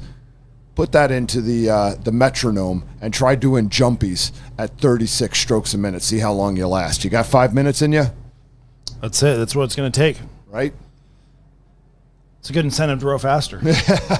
Get this thing over with, please. Yeah, we got to get this thing done, So we've got Winter Park. They were heat winners earlier. They posted the fastest time coming out of the heats, so the advantage was to them. Mount St. Joseph, your second fastest time, and New Trier, your third fastest. And right now, that is the order. It is Winter Park over Mount St. Joe's, over New Trier, but the pack is tight with Loyola Academy and St. Ignatius from California right in the mix. Right, Loyola really pushing back into Trier here. This is a boathouse rivalry for these two schools, right? They share the same rowing facility there, and they are incredibly familiar. They race each other all spring long, right? And nothing would be sweeter than to have the last laugh. And that boathouse rivalry may just propel them ahead of Mount St. Joseph, who is unaware that this push. Chicago rivalry is brewing about 60 feet away from them. Right? Man, just a great push there from Loyola to really enter into the conversation here as we are coming up on the final 400 meters. Yeah, this is a great race developing here. It is Winter Park with maybe just a hair of open water out in the lead. Winter Park delivering as advertised in this girls' second varsity 8. It is Mount up there in second, but under duress from the Chicago party of New Trier and Loyola Academy. Certainly looking to crash it here are the ladies from Chicago, right? Families of the Winter Park crew, look. Your kids are way up, all right? We're going to watch this race back here, this absolute battle. Enjoy the final couple hundred meters here from the ladies from Winter Park, putting on an absolute expose of speed. But the real racing here, the real doubt is back there for second, third, and fourth. Man, and that Winter Park boat, that's a 2V. Yeah, right? Unbelievable. Jeez. Really impressive. Good luck, man. Impressive stuff from the ladies from Winter Park there. Coach Mike Vertulo's girls from outside of Orlando punching their ticket, getting the gold medal here in really impressive fashion. You're winning your event by open water. Brother, you're doing something right.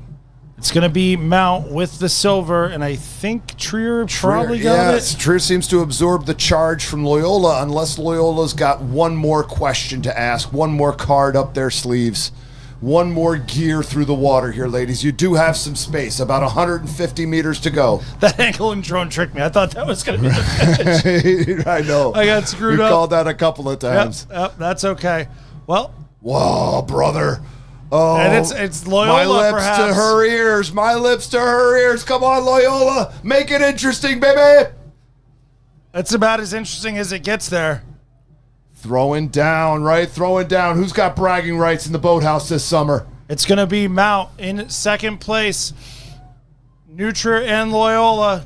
Coming down to it here. Who's going to have their blades in the water as we cross the line It's here? going to be on the surge. Holy moly. Who's got the surge? Who do you think? They're both going in right now. I think it's Loyola. 0.02 is the tightest margin we've had thus far today. Loyola! There it is. Way to go, ladies. Way to go. Winter Park throwing up the W's. Yeah, Dubs. Yeah, Dubs. Dubs all around for the ladies from Winter Park. WP, way to go. Really impressive. And just like what a charge from Loyola, man. Oh, man, that's like awesome. coming down to it. Like, and you are talking from way out, way early in the second 500 meters of that race. They just started throwing down, brother. That was so good. That was everything you'd want in that race. And as we try to recover from that dramatic girls second varsity 8 final, we're here with the boys. We've got Yorktown on the right in lane 1, St. Peter's Prep in lane 2, Bellin Jesuit in 3, Nutria in 4, St. Ignatius, Ohio in 5, and Chaminade in the yellow boat all the way on your left in lane 6. Certainly seems like Bellin's been able to push out here just a little bit, right? Nothing massive as of yet, but a really efficient style from Bellin right now. Striking a little bit higher, maybe a couple of beats higher than Trier, but again, stylistically, that's the way that these kids do it. Yeah, we're going to be able to see some tight racing all the way through here. Your 6 boats here were separated by a total of 5 seconds between yesterday's heats. Nutria with a 440.9 winning theirs. Bellin Jesuit with a 440.6 winning theirs. Nutria pressured a little bit more in their win. Bellin Jesuit had about a boat length here. And right now it is the boys from Bellin, maybe just up, but Nutria is right there. Tough to give anything between them. May have given a bit of a push here as they came into the second 5. Wow, man, those bow balls really sort of trading places here. Does not look like Trier has necessarily raised their cadence per se, but again, just doubling down on that juice off the foot plate. And Chaminade in lane 6, making it very interesting. Chaminade's lane 6 there. They are trying to get onto terms with St. Peter's Prep in lane 2 to get in that medal conversation, and they are right there as we have 500 meters to go. Man, we've kind of seen that happen a couple of times today where the race is really going on in the middle of the course, and lane 2 may be focused on what's happening in lane 3, and all the while, lane 6 just is like, don't mind if I do. I'm just going to go ahead and put my bow ball up there in front of yours if you don't mind. Oh, is that your bronze medal there? Don't mind if I take don't that. Don't mind if I do. Now, I certainly think that St. Peter's is not going to let it go without a fight here. But these final 300 meters, it's about to get interesting, brother. Yeah, St. Peter's, long and low. They've got room to move here. They look strong, confident, but they're probably going to get challenged with some gears, but they should have them. The race out front, though, with Nutria and Bellin has stayed just bow to bow there. These guys are throwing the kitchen sink at each other as we go to 250 to Bellin's go. Bellin's lifting. We've got about 30 seconds left in this race. Bellin is going through the gears. Trier needs to answer here. I've got maybe a foot to Bellin at this point. Trier's got to find some gearing. You got about 10 strokes to go here. You got about 10 strokes, and you just got to find a surge. Oh! Keep your head down and send it. I think Bellin's still holding on. Almost looked like Trier was able to find some rhythm there and get pushed out. This is super close as it comes down to the line here. I've got Bellin just by a little bit. This could change with 1 or 2 strokes, and here we go. Oh, man. Gonna have to wait for that one. I think it's going to be Bellin, and then it's going to be Nutria and St. Peter's Prep. 0.09. Great spirited race from Chaminade to take 4th there. They were fighting all the way down. Wow. Oh, man. Edged out. 0.08 to the bronze. Wow.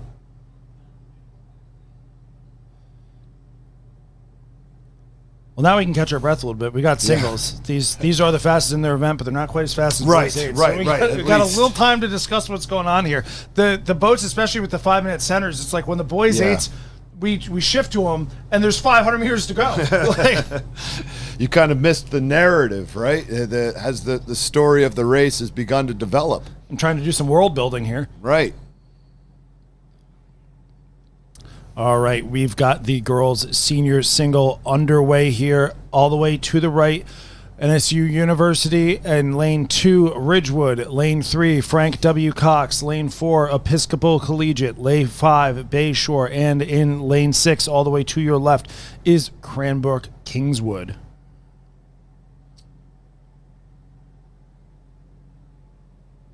Well, we've got a nice lead here from Ridgewood.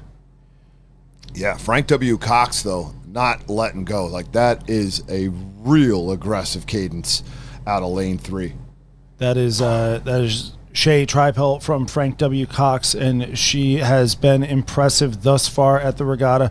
Jaya Suri from Ridgewood currently out in the lead there. Lane 4, our athlete from Episcopal Collegiate School, Alice McCormick. She is currently in your bronze medal position, and this race up front is exciting as we come through the first 500 meters.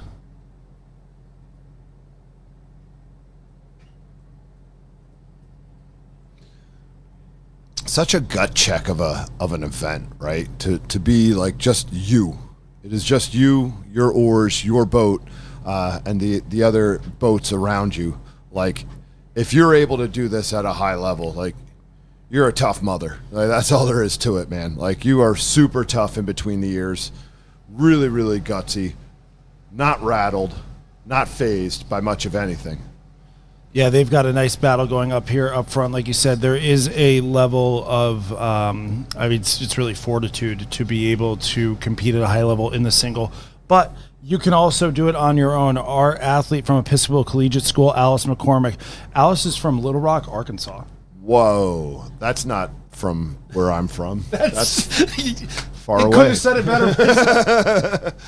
Yeah, Alice McCormick coming up here from Little Rock, Arkansas. So, she probably has to travel a fair amount to reach any competition. Yeah. But as a single sculler, you've got your boat, you've got your times. What's fast is fast no matter where you are. And so you can kind of train on your own. And right now she's doing a nice job there. Currently in a bronze medal position. But it is our athlete from Frank W. Cox, Shay Tripel, out in front. Still aggressive. Right? Shay is just absolutely hammering, brother. Yeah, Shay's out there. She's got it moving, and the momentum is with her. And momentum in the singles, it's a confidence race. Like, you've got you got nobody to back you up. There's nobody in your ear telling you, hey, you're doing good, or you're this, or you're that, right? It's your own inner thoughts, which could be good or bad. Yeah, that internal monologue and how you control it, right? Like, that is something every one of these athletes has certainly trained over the years, right? How do I, keep the messages that my brain is giving me about my current status quo, in the right perspective, in the right framing? Yeah, as long as they're not talking to themselves like I talk to myself on the golf course. I think good stuff's going to be going all right there. Yeah, nothing nice to say. Nice to say.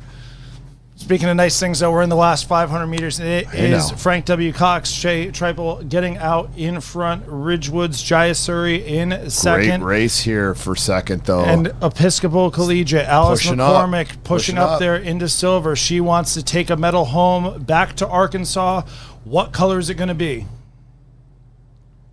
Wow. And again, this is so close, and it's so close for so long. You have to just take a look at the clock, right? Like, these two have been just absolutely throwing fists at one another for the past 5 minutes. 5 minutes. You ever been in a fight that lasted 5 minutes? I'm not much of a fighter. Oh, fair enough. I'm the other thing.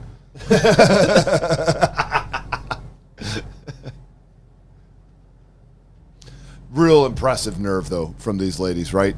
To stay composed, to stay precise, and still just keep pushing.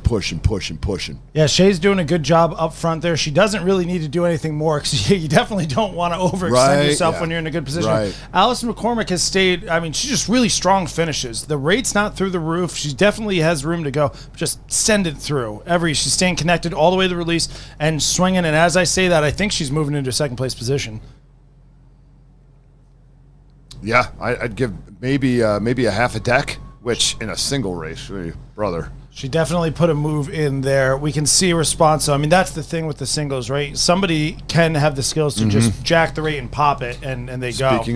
Speaking of, don't look now, Ridgewood, right? Here they come. Yeah, we're moving all the way through here. We're in our last a quick little response stretch. from Episcopal.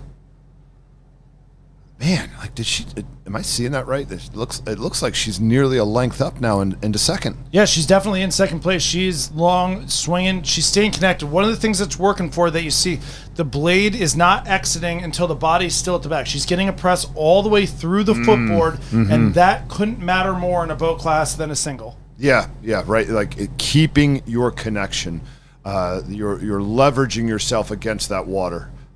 Wow, brother. And the top three there, your winner, Shay Triple from Frank W. Cox High School. Alice McCormick of Episcopal Collegiate School in Arkansas takes a silver medal back to a state that is not known as a rowing power, but hopefully she can spread the gospel. Right, there we go. Not yet known as a rowing power. I love it. That's so cool. Athletes, anybody that's at home, I think somebody said we have something like 20 some odd states represented 18. here. 18 states. Yeah, so you can do it anywhere. Here we are with the boys senior single coming down here from right to left. It's Ridgewood in lane 1. He's your early leader over FD Roosevelt in 2, Plant in 3, Western Albemarle in 4, Green Hills in 5, and St. Anne's Belfield all the way to the left in lane 6. Your early leader is Ridgewood.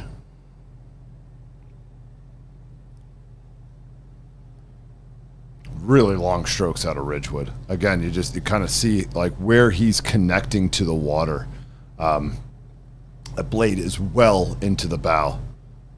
And again, an aggressive style, keeping things a bit spicy off the front end, keeping it popping. Not a lot of time on the recovery, keeping the rating somewhere. If I'm calling it, 35. Yeah, we've 34, seen 35. Jun Han has been a fast starter here. Thomas Lambert from Western Albemarle has been more of a second half racer. Gotcha. Both of these athletes have been fast through the progressions, but they are rowing according to the style guide so far that we've seen through the earlier progressions. Really, and then the battle really for bronze, I mean, holy cow. Yeah, hang on to it here. Again, so many things kind of trade places here through this middle 500, right? Ridgewood, Gates, great send through. Right? Staying connected, getting the shoulders powerfully through the hips. And it is brother tight, man. Coming into the final 500 to go. Right now, your bronze medalist is Green Hills, Rowan Tyndall. I think that he left a little bit in the semifinal to a bit too late. He is putting his bow in the race a little earlier now, which is what you need to do. But we see all 6 athletes in the picture here. Yeah. Yep. This is a great singles race here, man. I mean, honestly, the pack is connected. There's a lot of parity, a lot of yet to be determined in the final 400 meters here. Single scullers usually develop a really nice camaraderie with each other too. Yeah. You start to race the same guys over the years here, and so some of these guys may have known each other since they were younger rowers, and battling it out there. And there's it's a begrudgerous respect for one another. Yeah, no, I mean, how tough it is, right? You know what you just went through. A physical and emotional ringer, insofar as a tight singles rowing race.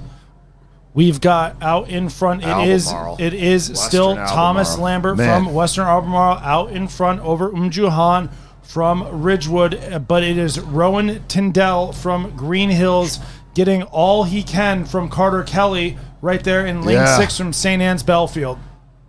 Oh, boy. This race for third is going to be something, brother. Man.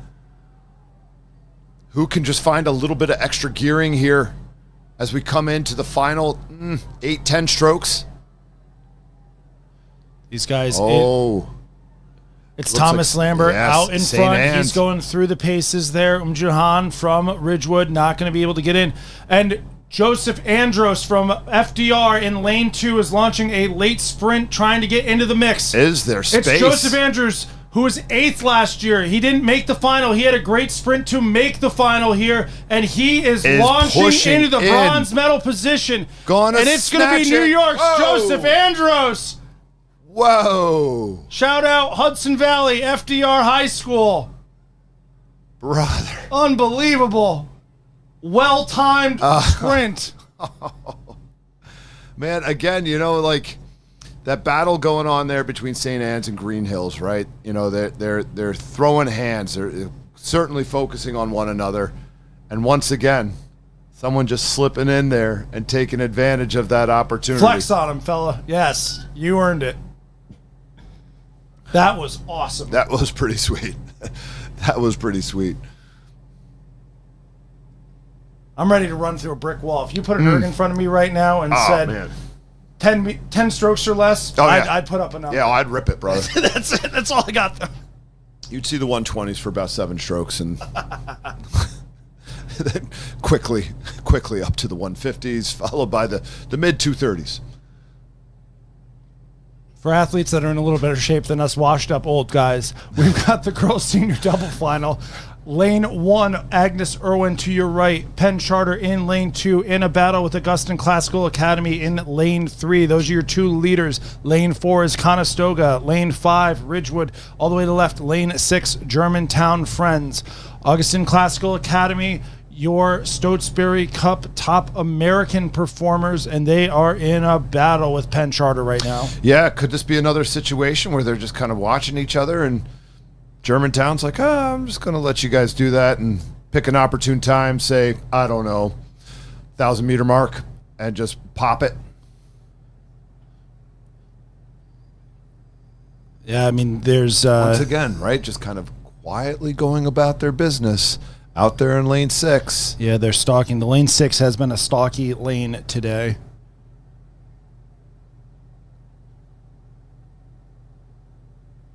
Certainly not going about it casually there from Germantown Friends, right? That is an assertive rhythm that they're putting down. Yeah, no, they're doing a nice job there in lane 6. It's ACA, Augustin Classical Academy, just under control there in lane 3 in the second place position here. Penn Charter sticking their bow out in front, however, and trying to keep it there. Augustin Classical Academy had the fastest heat time. They beat Germantown Friends. Their heat time was significantly faster than Penn Charter's. So I'm waiting to see if we can get some fireworks here. Right. I mean, the game, right? Playing the game, doing what you need to do to be in a position that's just close enough.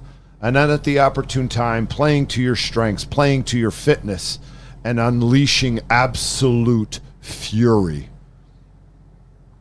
Brother, this race for second here as we're coming into the final 500 meters. Yeah, the Penn Charter girls in the last 500 meters, they are continuing to be in front. It is Germantown Friends putting ACA under a ton of pressure. Stroke C, Evelyn Gorse, and bow C, Hannah Trauburst.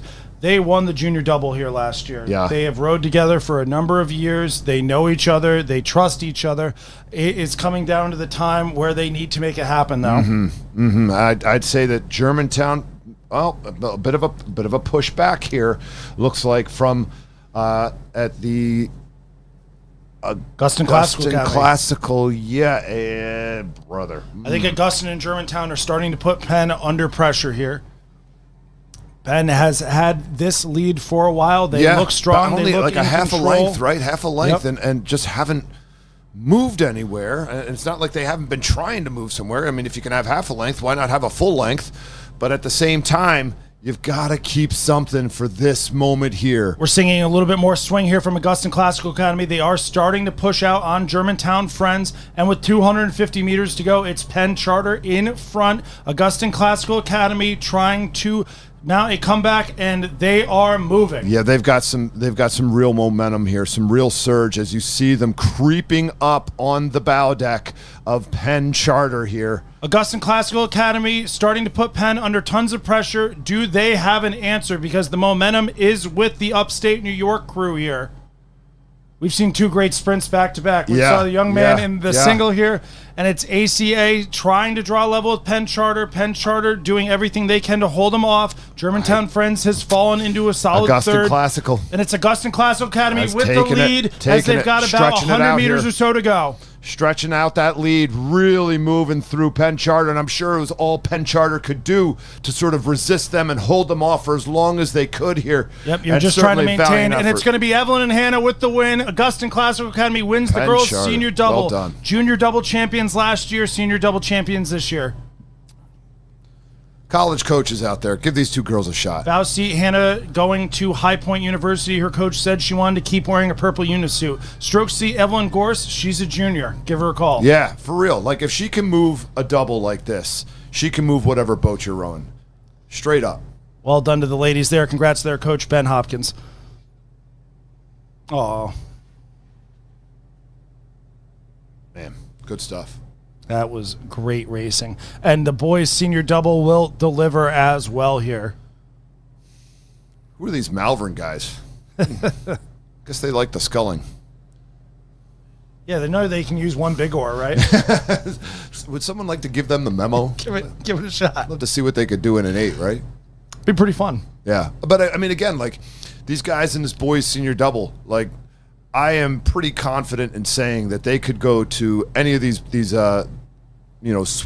sweep programs that hit the 8s, and these guys could make the top 8, right? They're Like, these athletes. are strong, adept athletes that really know how to move a boat. Yeah, the standard for the event is fast. They've got fast ergs. They've got boat moving skills. And speaking of boat moving skills, we are here with Lane 1 Ridgewood, Lane 2 Albemarle, Lane 3 Malvern Prep, your early leaders over Lane 1 and Ridgewood. We've got Lane 4 Augustine Classical Academy, Lane 5 Conestoga, and Lane 6 Friends Select Crew. Right now, it is Malvern Prep in front, just maybe narrowly over Ridgewood, and a great battle for third. Friends Select just eking it out right now and rowing a little bit lower, a little bit calmer than the field here, which, again, you got to keep an eye on. At what point during the second 500 here do they maybe sort of make the choice? Or is it just hang on till I get to the third 5 and begin building all the way through that final 500? As we go through here and we're entering our final 500 meters, it is Malvern Prep continuing to be out in front over Lane 1 Ridgewood. And It's got contact now. they definitely do have contact, and I think the angle is deceiving us still, but I like Friends Select. Yeah. I like Albemarle. Yep. I like them gonna all. be a I'm good. sure they're great guys, No, but, they're you know, for good the dudes, bronze right? medal, it's different, yeah. Salt of the earth, Yeah. absolute salt of the earth, right? Open doors for old women, all that sort of stuff. Proper gentlemen. Surely, and I tell you what, don't think it's the angle here. I think that Friends Select has gotten in contact with Ridgewood. Yeah, they've got a nice move going there down in lane 6. Again, that is kind of a lane you can creep up in. And right now it is working for them. So Friends Select, they finished second in their heat to Malvern Prep, but made sure that they just qualified. Their time, maybe not as expected to be as competitive as they are right now in this, but that is the beauty of the heats. You just have to do enough to move on. Yeah. Albemarle is very much in the picture, though, in lane 2 for that medal hunt. A little bit of steering from ACA there. Good recovery. Didn't cost him too much. And as we enter our last 250, it's Malvern Prep in the lead over Ridgewood. And it is Friends Select currently hanging on for the bronze medal in front of Albemarle. Yeah, we will see who's got the answer here. Is it going to be Albemarle? Is it going to be Friends Select? There's really maybe a seat between the two with 25 strokes to go. I see the momentum with Friends Select here. I think they get a little bit more They have striking. They're lifted. getting They a have little bit more definitely send lifted out of here. it. Yep. I don't think they're going to be able to sneak into Ridgewood, but they're No. giving it an effort. Ridgewood's got it moving pretty well Yep. here. But here comes Albemarle. Albemarle lifting the rate. lifting their own here. Hopefully keeping the length here. Got to stay long in the water, fellas. Oh. I told you. Oh. Friends select Oh. second, potentially. Man. I told you they were creeping up, man. Oh. Wow. There it is. That lane 6 is dangerous. Woo-wee. If you are launching a boat right now and you are in lane 3 or 4, you better make sure you're keeping an eye on lane 6. Malvern boys. Oh, hook 'em. What a guy.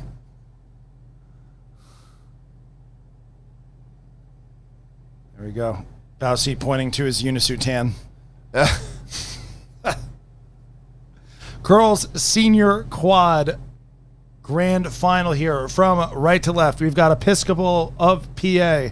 We've got lane 2 girls prep. Lane 3 your early race leaders. Who else but Waterford? Yeah. Lane 4 Conestoga. Lane 5 Agnes Irwin. Lane 6 Justice. Waterford really demonstrating some real pedigree again. Like this crew is really, really sharp. I heard you guys speaking earlier on the broadcast about the coaching staff out there at Waterford, and tip of the cap, guys. Like this is some absolutely impressive rowing. The Waterford girls are up and out. They are your defending Scholastic National Champions. They cut their teeth in the Southwest region against club teams like Los Gatos. Yeah. And so when they come out here to play with the Scholastic teams, it is a little bit different. And we are seeing the speed standard that we've got. Good crowd out there by the Jumbotron. Love to see that. I'm sure that there's a powerful Waterford contingent there right now cheering their team on.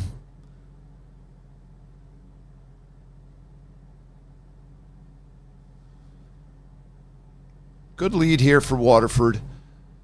Looks as though maybe Episcopal's not far off from getting back into contact. But they've probably got their own challenges. I don't necessarily need to worry about getting back on Waterford so much as it is holding off the crews on the other side of the course there. We've got a great race here with Waterford out in front of Lane 1 Episcopal Academy of Philadelphia, the PA crew there. I just got a text from the Malvern coach. We were joking about the unisuit point there. The letters on the back of all the Malvern boys' unis, LLKT, live like KT, an athlete and a teammate who passed away this fall. So a tribute to their teammate. And what more fitting tribute could they have than going out there and winning a national championship? 100%, right? The girls from Episcopal here staying in second place. Waterford with a strong, commanding lead. Battle for third, though, pretty hot between Conestoga and Agnes Irwin. Absolutely. Not much between them, about a deck. And again, those sorts of things we've seen evaporate.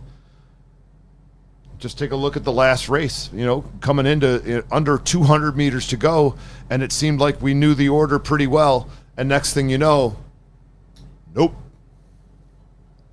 Yeah, this one's going to heat up here with 500 meters to go. We are just crossing that 500 meter to go threshold, and it is currently Conestoga staying in front of Agnes Irwin.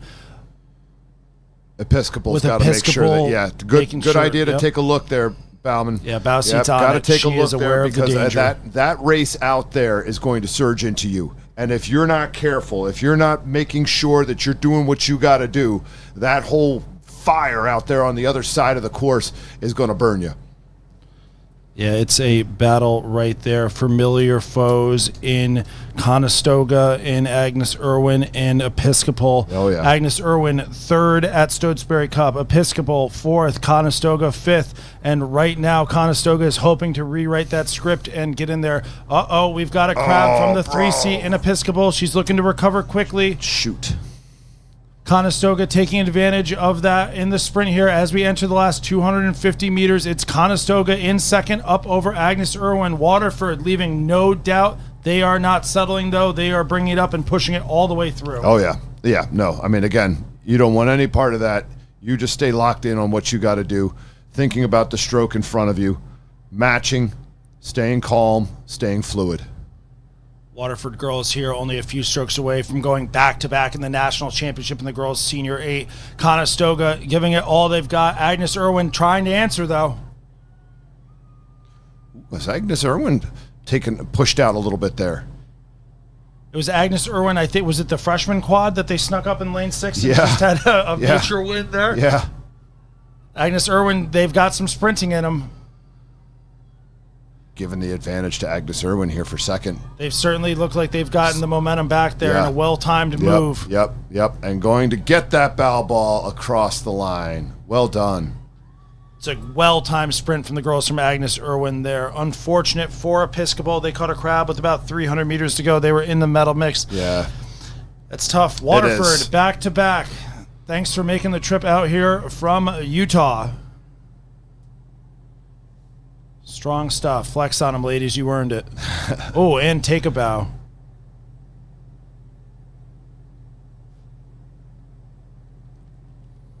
It's impressive. Mm-hmm. It is impressive racing. Boys senior quad here, one of the premier events, just like the girls senior quad. From right to left, we've got East Grand Rapids in lane 1, Conestoga in lane 2. Early leaders and favorites, Malvern Prep in lane 3, Ridgewood in 4, Haddon Township in 5, Fox Chapel in 6, and Malvern is putting in the work early. Brother, that is scorched earth. That is leave no doubt.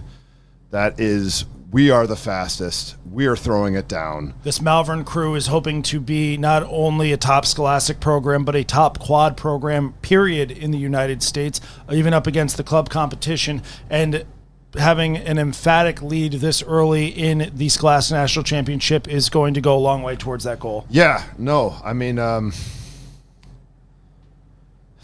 there's just nobody who's asking them a question as of yet. I mean, they've broken free here. They've got open water. Ridgewood has asserted themselves strongly into second. Looks like a good battle here for third between Conestoga, East Grand Rapids. Yeah, East Grand Rapids out of the Midwest making a run at it here.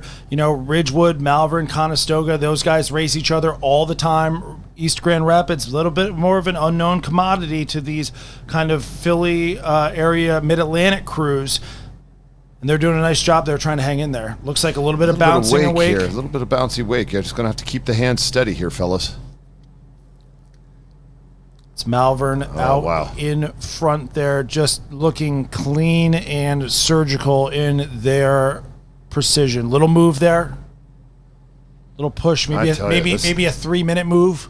This is going to be pretty interesting here between Conestoga and EGR, right? I feel like EGR is really throwing the kitchen sink at them right now, right? Really trying to throw everything they've got to stay in contact with Conestoga and see if they could sneak into medals contention here. Yeah, based on how the progressions were moving on, it would be East Grand Rapids pulling the upset over Conestoga here, but they are right there and not going away. It's Malvern just continuing to open up on the field. Ridgewood clearly in second, maybe a little bit of open water over Conestoga, and it is East Grand Rapids trying to spoil the Mid-Atlantic party here.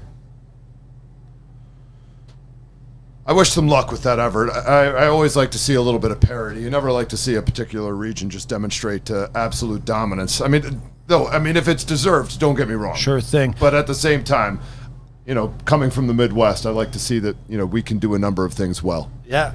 The boys from Mixer Media here are putting in a nice clip that I'm sure the WinTech guys are downloading their phones right now, highlighting that slick Cobra paint job on the quad there as the Malvern boys are rowing to their back-to-back national championship in the senior quad. It's Ridgewood in second, Conestoga getting the better of East Grand Rapids. Those are going to be your medalists, barring any misfortune in the last 30 seconds here. I mean, aggressive out of Malvern, but so controlled. Yep. Right? It looks very sustainable for 2,000 meters. Yeah. It's really, you watch some 1,500 meter crews where it's fireworks for 1,000 and they hang on. This looks sustainable. And it does seem as though Conestoga has thwarted any sort of attempts from East Grand Rapids.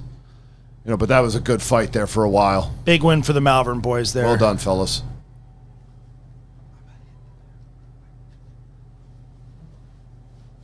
Soak it all in. Well-earned, deserved win. 3 of those athletes won back-to-back national champions. 3 of them were in the boat last year and are your big winners.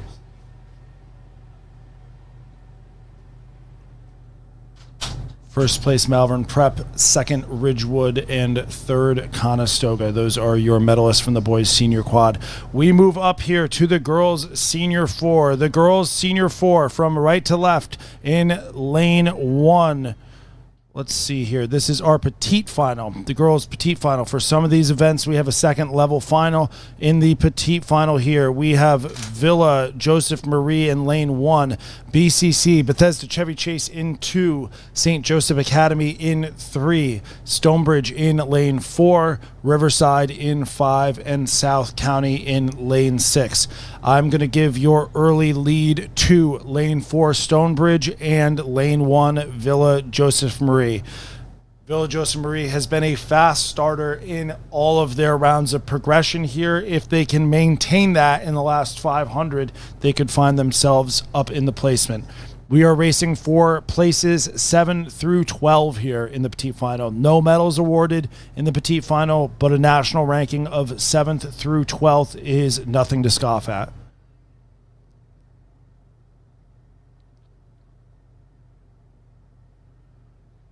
We are coming up. We are probably another 10 or so strokes away from the first 500. We're going to come through the 500-meter mark in a little under 2 minutes or so. So these crews are well into their base rhythm, and we're going to see who can go to work here.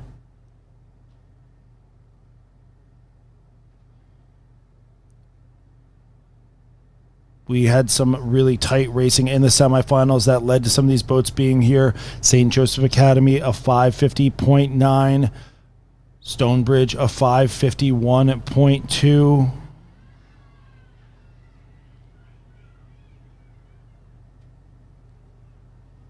So we should see some tight racing between those crews. Riverside, a 552.3. BCC, 552.8. So a lot's going to shake out here. The petite final is a challenging one to get geared up for. You have an emotional roller coaster of a day, depending on what your expectations were. If you're just happy to be here and make it out of the heat, you probably don't mind being in the petite final. If you had medal aspirations or grand final dreams and you find yourself here, you really need to rebound in that break time between the semifinals and the finals and make sure you put together a strong effort. I myself have been a part of a number of crews, either as an athlete or a coach, that couldn't necessarily rebound for the petite finals, which I always found to be a bit frustrating. It is nice when you do see your crew go out there, though, and step up and take that petite final. Speaking of stepping up and taking it right now, it is lane 2, Bethesda Chevy Chase. They have a slight lead over lane 5, Riverside. Very tightly contested with lane number 4, Stonebridge. And hang out at the top of the screen is South County. Villa Joseph Marie, a fast starting crew. Again, they are trying to hang on in the middle 500 and stay in the mix.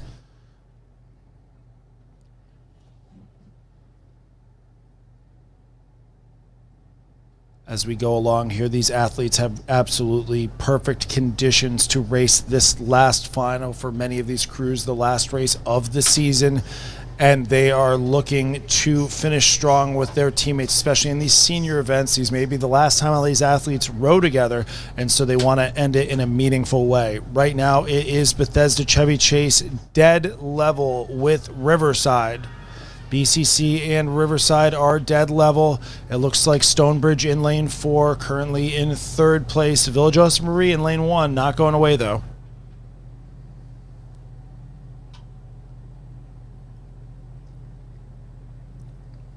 We are out here running with the front 2 crews. We're going to pan here. We'll see Villa Joseph Marie on the right if we pan enough there.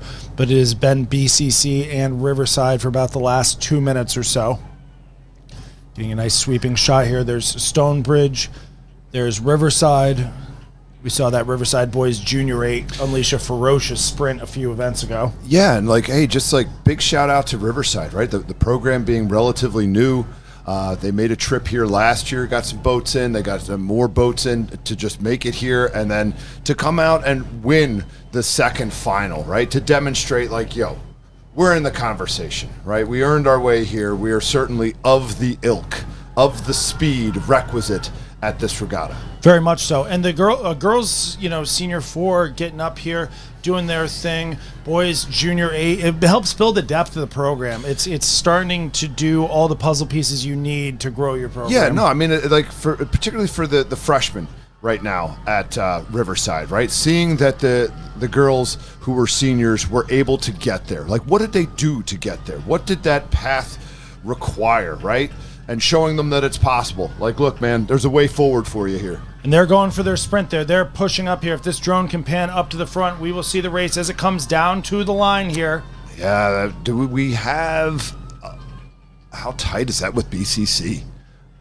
That angle is going to make it really tough right, to it call. does make it look like it's maybe closer than we think.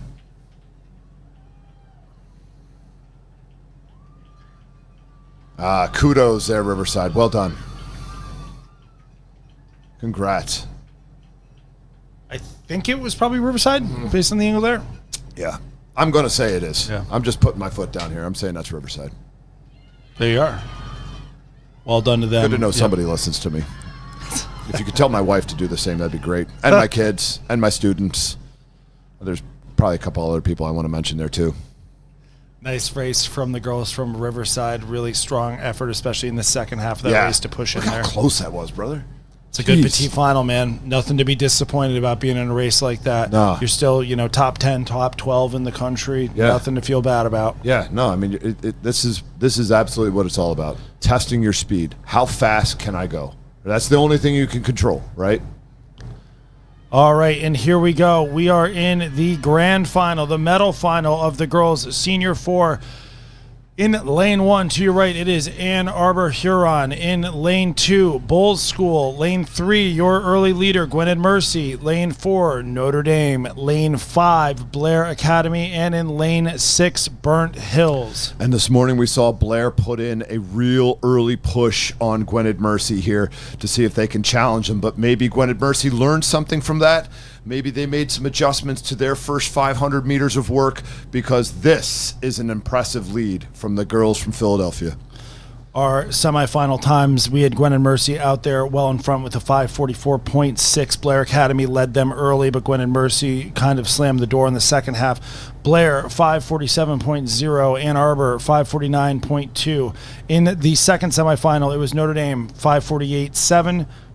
Bulls 5:48.9, Burnt Hills 49 flat. So this race for the medals is going to heat up. No, right? I mean, assuming things continue on here, and we certainly hope the best for the team in the lead. Don't want to see anything unfortunate occur, right? Not trying to breathe it into existence, but rather just saying, hopefully they carry on. The race for second place, the race for third place here is going to be an absolute face melter, dude.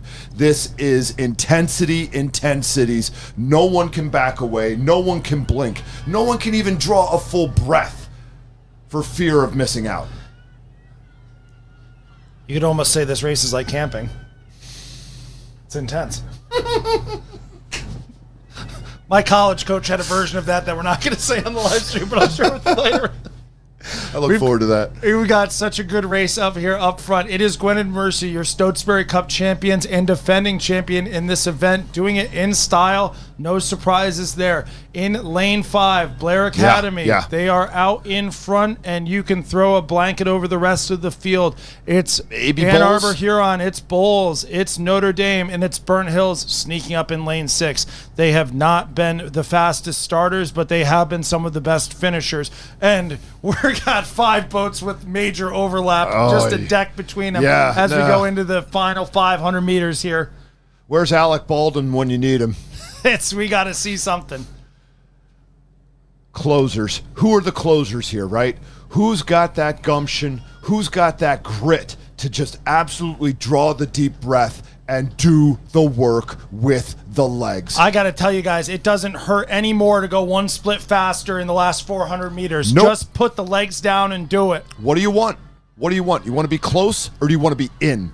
We've got the Bulls School here just slightly in the lead. I'd call them in second. I think Ann Arbor Huron is in third, but just barely over Notre Dame. Burnt Hills is starting to pull ahead of lane 5, Blair Academy.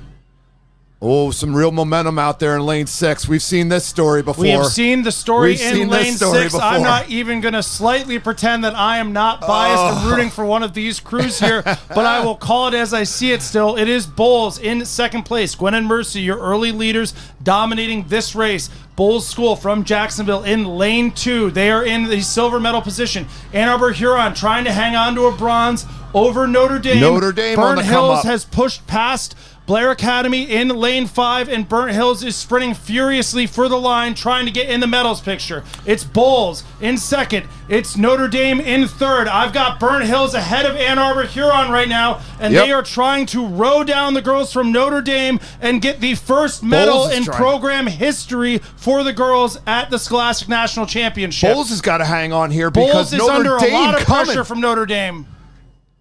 Big surge here out of Notre Dame. It's Big Surge. It's coming all the way down to the line here. One of these fast-moving crews is Who's not got going to the get a blades medal. in? Who's got the blades in? Big push from Notre Dame. Ooh. Holding on. Oh! And I think Burnt Hills is just going to end up in fourth on that. Yeah. It's Gwen and Mercy Wow. with a commanding win over Yeah. Notre Dame. Yeah. Bulls just back, and Burnt Hills 0.2 of a second off of the medal. An excellent race there. Ann Arbor Huron's going to be close in 5th. And Blair Academy. Blair Academy let it out early. They were brave.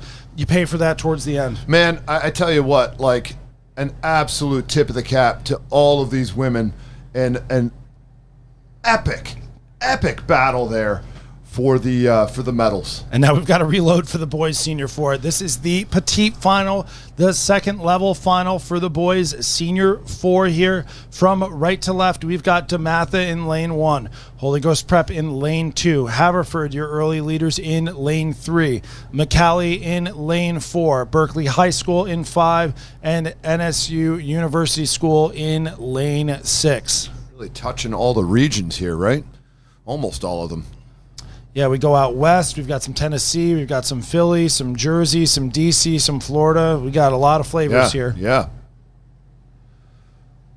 Pretty good looking piece out of Haverford so far. I like the rhythm that these guys are putting down.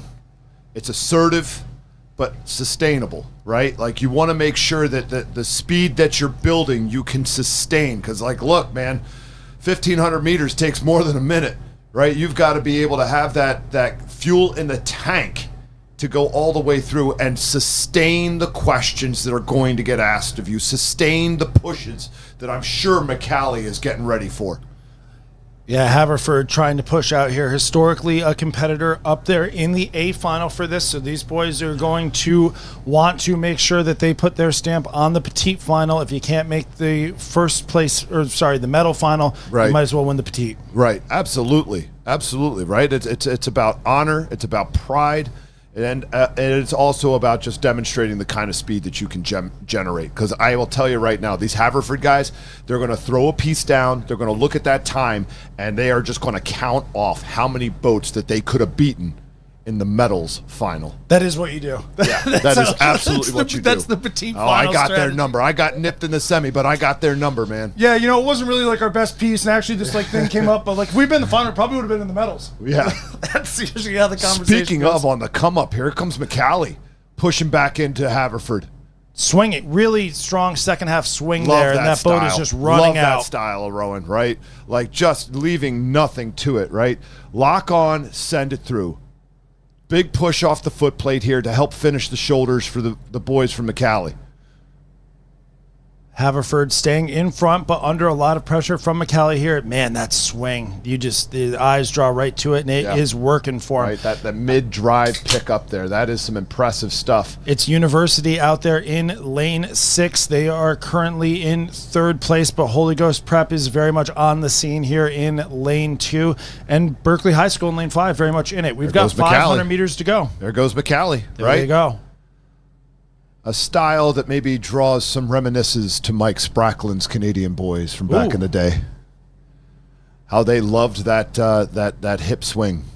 They did. Those guys. I mean, this is like rowing upright compared to that. I know those guys were almost are laying swinging down. for the fences, Almost laying down. But it's working for them. It really isn't. It's a noticeable second half of the drive, and it works really nicely. They're pressing through the feet, and they're getting a lot of send in the second half of the drive, and that has propelled them over the last 500 meters into the lead over the Haverford School. Still some race to go here, and still some gears to go for Haverford.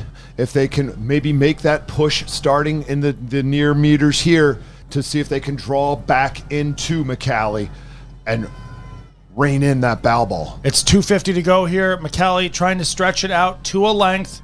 It is Haverford in second, University School in third, Holy Ghost Prep off our screen to the right, probably in the mix for fourth, and Berkeley High School hasn't gone away either back there in lane 5. Wow. McCallie out for blood here. Oh, yeah.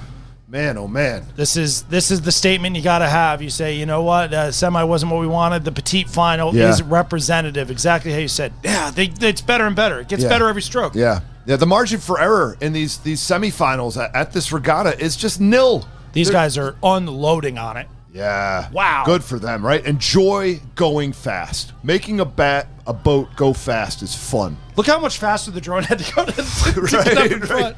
Better make sure we got fresh batteries in these things, boys. Nice race for the McCallie boys. Well done. You guys should be really proud. You and your coach is very proud of your petite final finish there. That was fire from McCallie. That's awesome. 5:12. No joke. Good stuff from the McCallie boys there.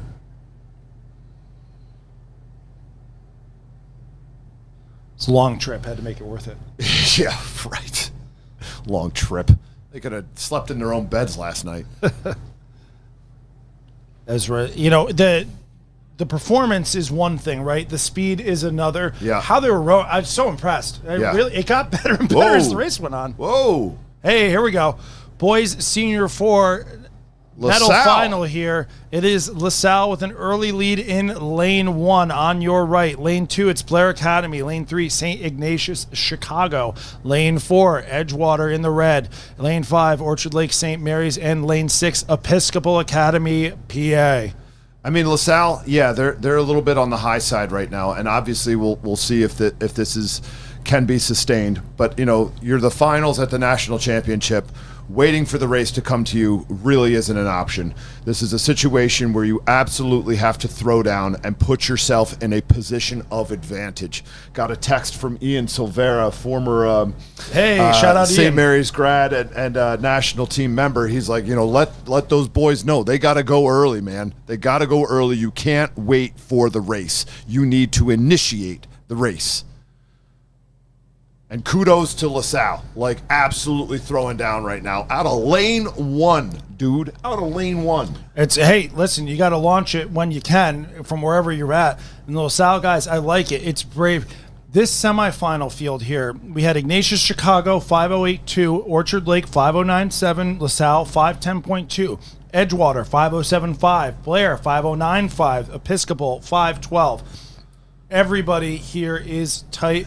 Lots in the to conversation. Play for the medals. Episcopal Academy in lane 6, trailing a little bit here, but we have seen lane 6s start to mount a bit of a comeback as it goes. Yeah. Here, though, now is LaSalle in lane 1. They are up. Edgewater in the red boat is in second. They are in second place over St. Ignatius Chicago, and it is very tight between Orchard Lake, St. Mary's, and Blair Academy there for fourth. So here we go. It's go time. We're getting into the final 5. This LaSalle boat looks good, man. Yeah. With 500 to go, they're dangerous. Edgewater, you got to do it now. Yeah. No, I mean, obviously, they've been running it ragged here insofar as just the rating, keeping it high. But I imagine these boys from LaSalle are quite fit to be able to generate the kind of speed that they've generated thus far. Now, do they have just a bit more in the tank because Ignatius is coming. Edgewater is coming. Can you hold them off? All of those crews are right there. Orchard Lake is not going away. Oh, they are popping. They are absolutely popping here. Evan and the boys trying to take a lift and get that bow ball into medals consideration. Is this John Brown? John Brown. He's our boy. That's our guy. Great American, past the impressive. Yes, sir. What a guy. 250 to go here. LaSalle under 250 pressure. to go. They are still in the lead, but the field is closing in. St. Ignatius Chicago giving Edgewater all sorts of fits. And Edgewater looks out in front of them, just out in front of them. Ignatius Chicago just past Edgewater. Edgewater continues to look out over at Chicago. And if they're not careful, St. Mary's is going to nip them. St. Mary's pushing up. St. Mary's in front of Edgewater now. St. Mary's has the momentum. It is LaSalle still Surging in front. here. Can St. Mary's catch Ignatius? St. Mary's is moving. Here it comes. John Brown and the boys. 10 strokes to go. Who's got it, fellas? Who's got it? LaSalle. It's Ignatius. It's St. Mary's. The finish line can't come soon enough for LaSalle here. Oh, my God. They are hanging on for dear life. Breathing. Oh! Oh, John Brown's hyped. John Brown's on fire! Yeah, buddy! God bless America. What a time to be alive. Oh, man. St. Ignatius Chicago hangs on for third there. Edgewater, unfortunately, got caught up in a Midwest battle. Yeah. This is the first time that St. Mary's has beaten Ignatius all season long. They have had our number at every regatta, every stop along the way. They've been able to get in front of us. Great race, great season from Ignatius. There's a time to do it. This is the one. So impressive. And big shout out to Dave Strachan, the coach of that four, man. Like, he is a young coach on the come up. Did a great job with them, really honing their precision. They're not a bunch of big dudes, right? There's some smaller guys, but man, are they effective. I love it. That's awesome. Congrats to that program, and congrats to LaSalle. They were brave. They went out. They took it by the horns, and they held it the whole way. I tell you what, like, you've seen it before where a crew just, makes a decision really early on to go for it. And you're hoping against hope in some of those situations. Like, brother, I see what you're doing, but there's reality. Reality's a thing too. Physiology, all that sort of stuff. But man, that was impressive from LaSalle. Hey, We're going to be talking about that one for a minute. Sometimes you can be brave, and if you can just be brave long enough, all of a sudden it becomes real, and all of a sudden it's not a fantasy there. Yeah, and I think absolutely. We could see that in some of these eights as it goes on as well here too. We're into the end of our field here. We've only got a few events to go. This is the girls' senior 8 petite final. From right to left in lane 1, it's Yorktown. Lane 2, Loyola Academy. Lane 3, Wakefield. Lane 4, your early leader, maybe Jackson Reed. Lane 5, Alexandria. And National Cathedral is in lane 6, who I think is bout with Jackson Reed for first. A push coming right now from Loyola. A real concerted effort to elevate speed and get themselves back into the conversation here. The girls from Chicago really pushing hard right now. We are 500 meters down here. We are in our middle 500 of the girls' senior 8 second level petite final here. And man, we got a great race. Yeah, Loyola. I mean, every one of these crews, right? If something just breaks one way, they're in the final, right? Like we've said it before, the margins for this race are so narrow, right? Who has a better start? Who's a push at 500 is a little bit more effective? Who's just able to stay a little bit more relaxed and a little bit longer every single stroke, right? There's all these little details that go into making a boat go, and to get them all to line up at the moment you need them to is so difficult. So these crews are really throwing down once again to demonstrate that they have the mettle, that they could have been one of the top 6 contenders. The Wakefield girls were edged out by that ferocious sprint from Orchard Lake St. Mary's to be knocked to the petite final, but Wakefield a 5:13, Alexandria 5:18, Jackson Reed a 5:12.5, Loyola 5:15.9.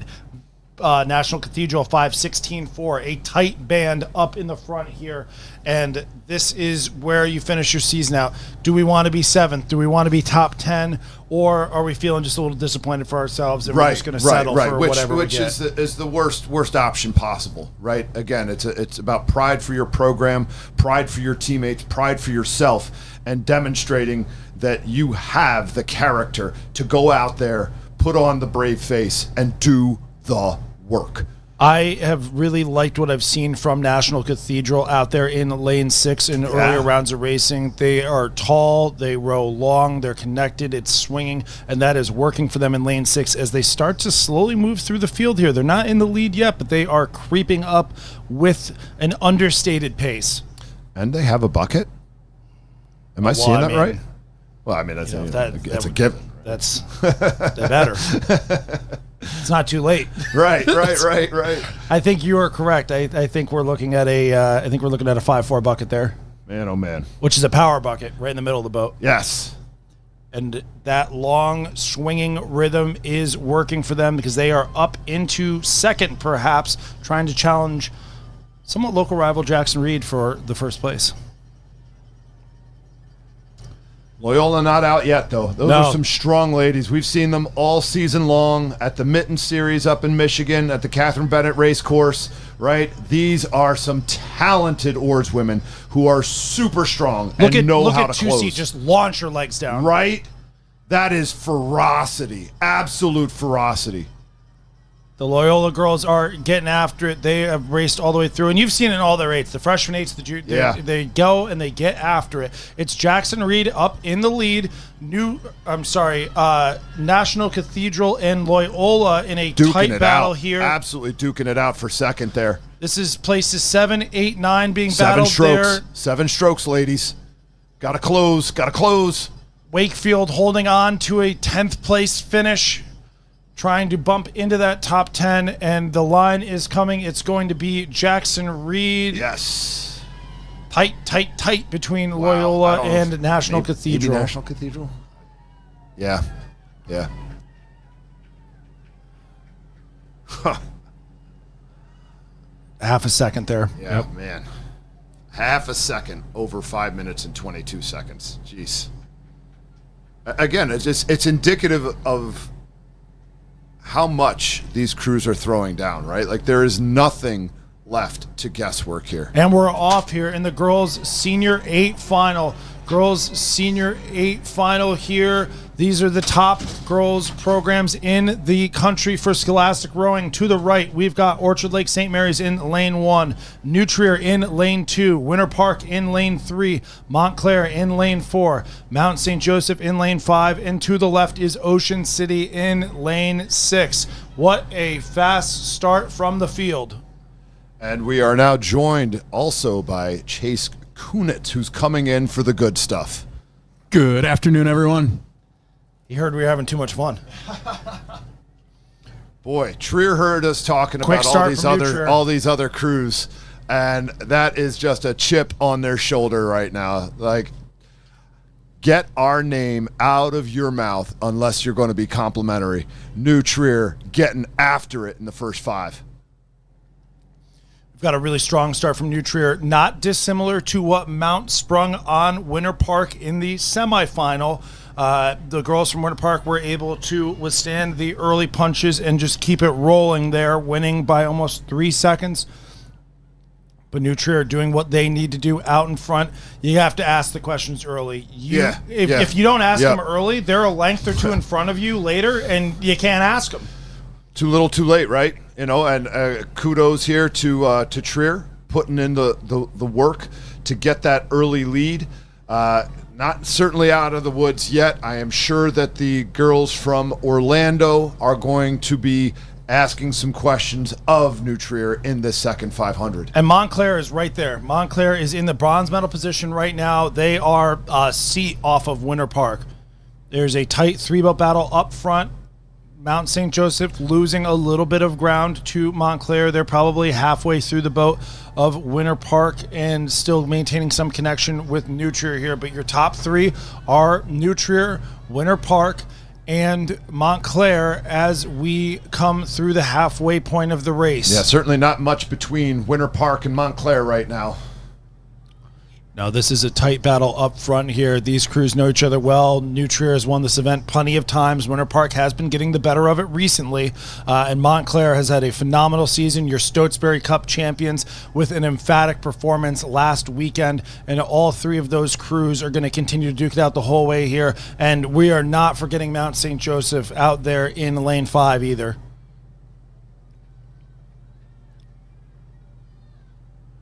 New Trier continuing to stay in the lead out in front. They've got about half a boat over Winter Park.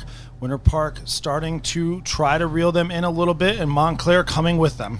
Not like frantic, like these are not frantic rhythms coming out of these crews, but they are certainly not leaving anything to guesswork either. It is absolutely determined rowing coming from each one of these crews, putting it down every single drive. Cadences here, 36, 37 strokes a minute. Yeah, and it's well measured and well executed here. The Nutrier girls were a full length off of Montclair in the semifinal. That is not how this race has gone. Nutrier had a game plan. Let's go out and launch. Let's attack early. We need to put these crews under pressure, and so far they have done so. And with 500 meters to go, it is Nutrier in the lead, but Winter Park is stalking. Winter Park, stroke for stroke here. And Montclair is coming with them. The Winter Park girls here, you're defending national champions. They are trying to work their way back in. Here comes something from Trier. Looks like they just took a little bit of a lift here to see if they can eke out another seat. Just gain a little bit of space here so that maybe they can hang on for one more lift. Montclair very much in the conversation. They are about halfway into the Winter Park boat, and with 250 meters to go, it is about a quarter of a length to New Trier over Winter Park. Let's see what the Winter Park girls have. They have not been challenged at this level very often. They haven't been down much this season to almost anybody, and with less than a minute to go here, it is New Trier. Hang on for dear life to win the national championship. 15 strokes to a gold medal, ladies. 15 strokes to a gold medal. Do you got what it takes? We know you do.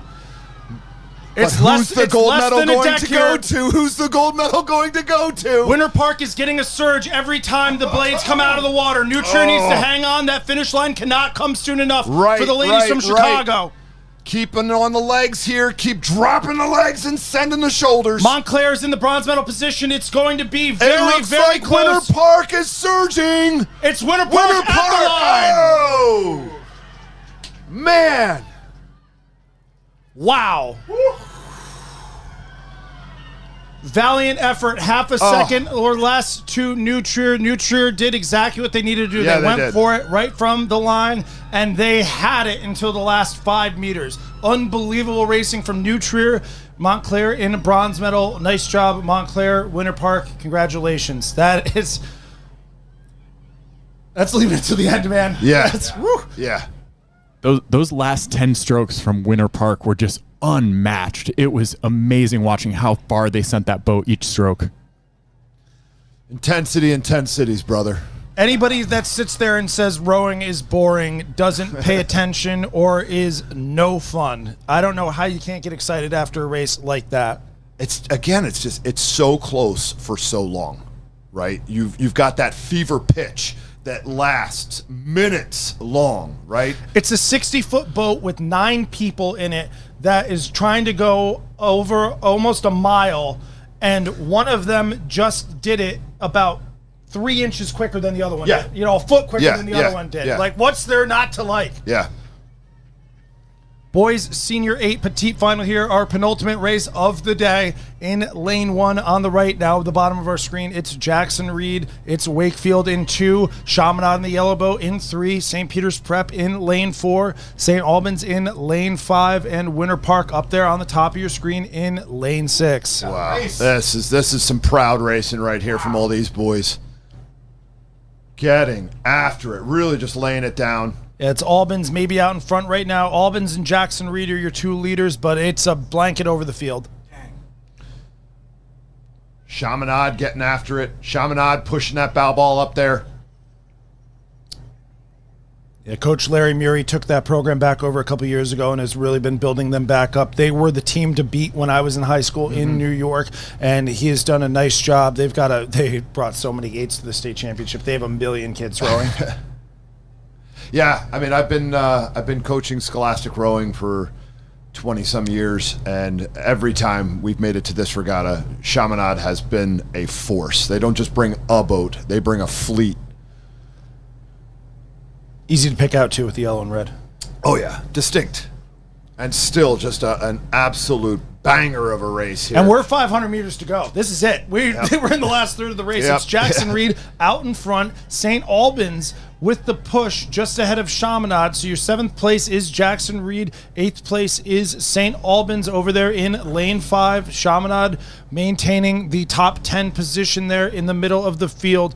And everybody has some level of contact with someone going into the last 400 meters. Great time to uncork it, boys. What are you saving it for? Let's see it. Can't take it with you. Nope. You can't bring this on the flight. Nah. FAA won't allow it. Leave all your speed at the course. I think I saw that sign on a plane once. That's maybe it could be. Oh, Albans. here comes St. Albans. Here comes St. Albans. St. Albans going through the gears here, trying to level it up. Jackson Reed trying to respond. They are far away and with some Here crews they go. in Here between goes Jackson them. Reed. Here goes Jackson Reed. A rate shift here from these boys, and you can see it. The surge there out of the Jackson Reed boat. They've got a foot on St. Albans, F that. It is a great race up front there, and Chaminade looking to put their nose 15 in the strokes to go. conversation. If that, maybe 12. This one's going to be over quick before we know it here. It's Jackson Jackson Reed Reed, Jackson up Reed. about a deck on Yep. Albans at most. Does Chaminade Chaminade in the have it? middle. Does Chaminade have one more gear to maybe nip Albans? I think they're going to run out of real estate. Oof. Albans surging. Oh, man. It's gonna be that Jackson was tight. Reed just Jackson ahead of Reed by Albans. about 4 feet. Really good stuff from both those crews. Well done, fellas. All right, so we went 441 here, so we're going to see 430s and below, I would imagine, from the final race of the day. The fastest boats on the race course, boys senior 8A final here. I'll tell Button you, the chin straps, put the mouth guards in, because this is going to be a fight. they're off. I don't think we have Holy Spirit in lane 0. That'd be a surprise. I think we've got lane 1, St. Ignatius, Ohio. Lane 2, Yorktown. Lane 3, Belen Jesuit. Lane 4, Montclair. Lane 5, St. Ignatius of California. We've got a bit of, and lane 6, New New Trier. Yes, there it is. I mean, and the Holy Spirit can really be with you in any lane if you choose. That's If we come at it from the dogma perspective, Amen, you're brother. absolutely correct. We've got a great race out in front here between Here comes Montclair and Here Belen comes Jesuit. Montclair. Putting in a big push here on Belen. Montclair has had an unbelievable season. They've knocked off a number of top crews in the United States, winners of the Garden State Championship, the Cooper Cup, the Mid-Atlantic Regional. But bridesmaids at Stotesbury Cup last weekend to the prep. They are looking to rewrite the narrative as they head towards Youth Nationals. And so far, so good. They are up on Belen Jesuit, but the Miami boys are not going to let them have it away, easy. man. Not going away. It's maybe a deck right now, and certainly Belen's got that very aggressive style. Rating really high here, 38 at least out of those guys, and just not letting the boat slow down. Not to be left out of the conversation, St. Ignatius, California, up there from San Francisco in lane 5. Your Junior 8 winners from last year. These guys know how to move the boats, and it's Yorktown. Yeah. Yorktown is way in the mix here, fighting for that bronze medal. Absolutely. That will be an interesting race to see how that unfolds here over the course of this second 500 meters. About 600-700 in here. We'll see who's got the move. It looks as though Ignatius, California, putting something to it here and eking out a bit more of a lead on Yorktown. It's super tight between those two. We're through the halfway point in the race here. It's Montclair out in front, getting about half a length over the boys from Belen Jesuit. Montclair, your race leaders here through the halfway point, and man, they look long and strong. Yeah. Again, you want to talk about what a look that looks sustainable. Miami is Belen Jesuit is such a fun crew, though. Those guys are going to launch. What they're going to go through to try to get out in front in about a minute from now is going to be epic. Yeah, this is a pretty sick leg drive from Belen, right? I mean, the way that they are just dropping those legs with absolute ferocity. Yorktown continuing to be in an absolute battle with Ignatius, California up at the top of the screen. These guys have been horns locked for, 3 minutes now? Yeah, Almost? massive fight for bronze right now. Oh, my gosh. Not much between it, right? I don't know that you even put a playing card between those bow balls. It's Ignatius, California, trying to hang on. I think Yorktown's got a little momentum on their side. The boys from Belen Jesuit are going through the gears, but it is a big task to close that much gap on a crew like Montclair with 300 to go. Pushing out. Yorktown is pushing out that bow ball on Iggy from California. Yorktown's got a deck on California right now. Belen, if you're going to launch it, I want to see it right now. You got to go through the gears. And Montclair is already raising their rate. Here they come. Here comes Belen. Here comes Belen. 250 meters to go for the boys senior 8, our final event of the regatta, and we are going to see the top speed on the course. These boats are easily 120 or Ignatius below. lifting. Ignatius in front of Yorkton. I'm not sure if they quite have it yet, but they've got the momentum on their side, and they're going to have about 100 or so meters to go. 12 strokes here. 12 strokes, guys. Montclair out in front. Belen Jesuit has not had an answer. Montclair got up early, and they held it. The boys from Belen Jesuit are going to have to settle for a silver medal here. It's going to be Montclair out in front. Yorkton's just staying maybe just ahead of St. Ignatius. St. Ignatius has about 2 or 3 strokes to make something happen. And it's Montclair. Belen Jesuit and Yorktown. Those are your medalists. Wow. York. Montclair takes the 32. gold medal for 32. Excellent job from the boys from Montclair. Wow. Well rowed, well raced. Boys senior 8 field. That's all you want. Yeah, hats off to those York boys, though. They held off charge after charge from Ignatius and held tough and held strong. It was a really resilient race from them. Well-earned bronze medal. Yeah, to your point earlier, Andy, right? Like the horns were locked. Like neither crew was flinching there between St. Ignatius, California, and Yorktown. Those guys held the line, held the nerve, held the resolve. Really, really impressive stuff. We had an unbelievable Scholastic National Championship here in Oak Ridge in 2026. Oh my God, man! Like there'll be some races that we're going to be talking about next year when we come back. Back down here to do this thing. And I'll tell you what, shout out to the officials. We keep talking about the regatta organizers, the officials, everybody, the volunteers that have to do with this. This forecast was awful for this whole weekend. It's, not great. And other than, the microburst was unfortunate last night, but the regatta ran on time. Yeah, it did. The conditions, generally speaking, have been gorgeous. Even when it was raining, it wasn't really windy. Yeah. No. I mean, you get that's the beauty of Oak Ridge, right? You get flat water nearly all the time. Like we have not really ever missed a day when we've come down here for spring training. Due to wind, right? The conditions are always really, really nice and ideal for racing boats. Yeah, and I mean, God, look, the drones are going to take us out. Shout out to our guys from Mixer Media, who we have thoroughly enjoyed working with this weekend. They put on an excellent production.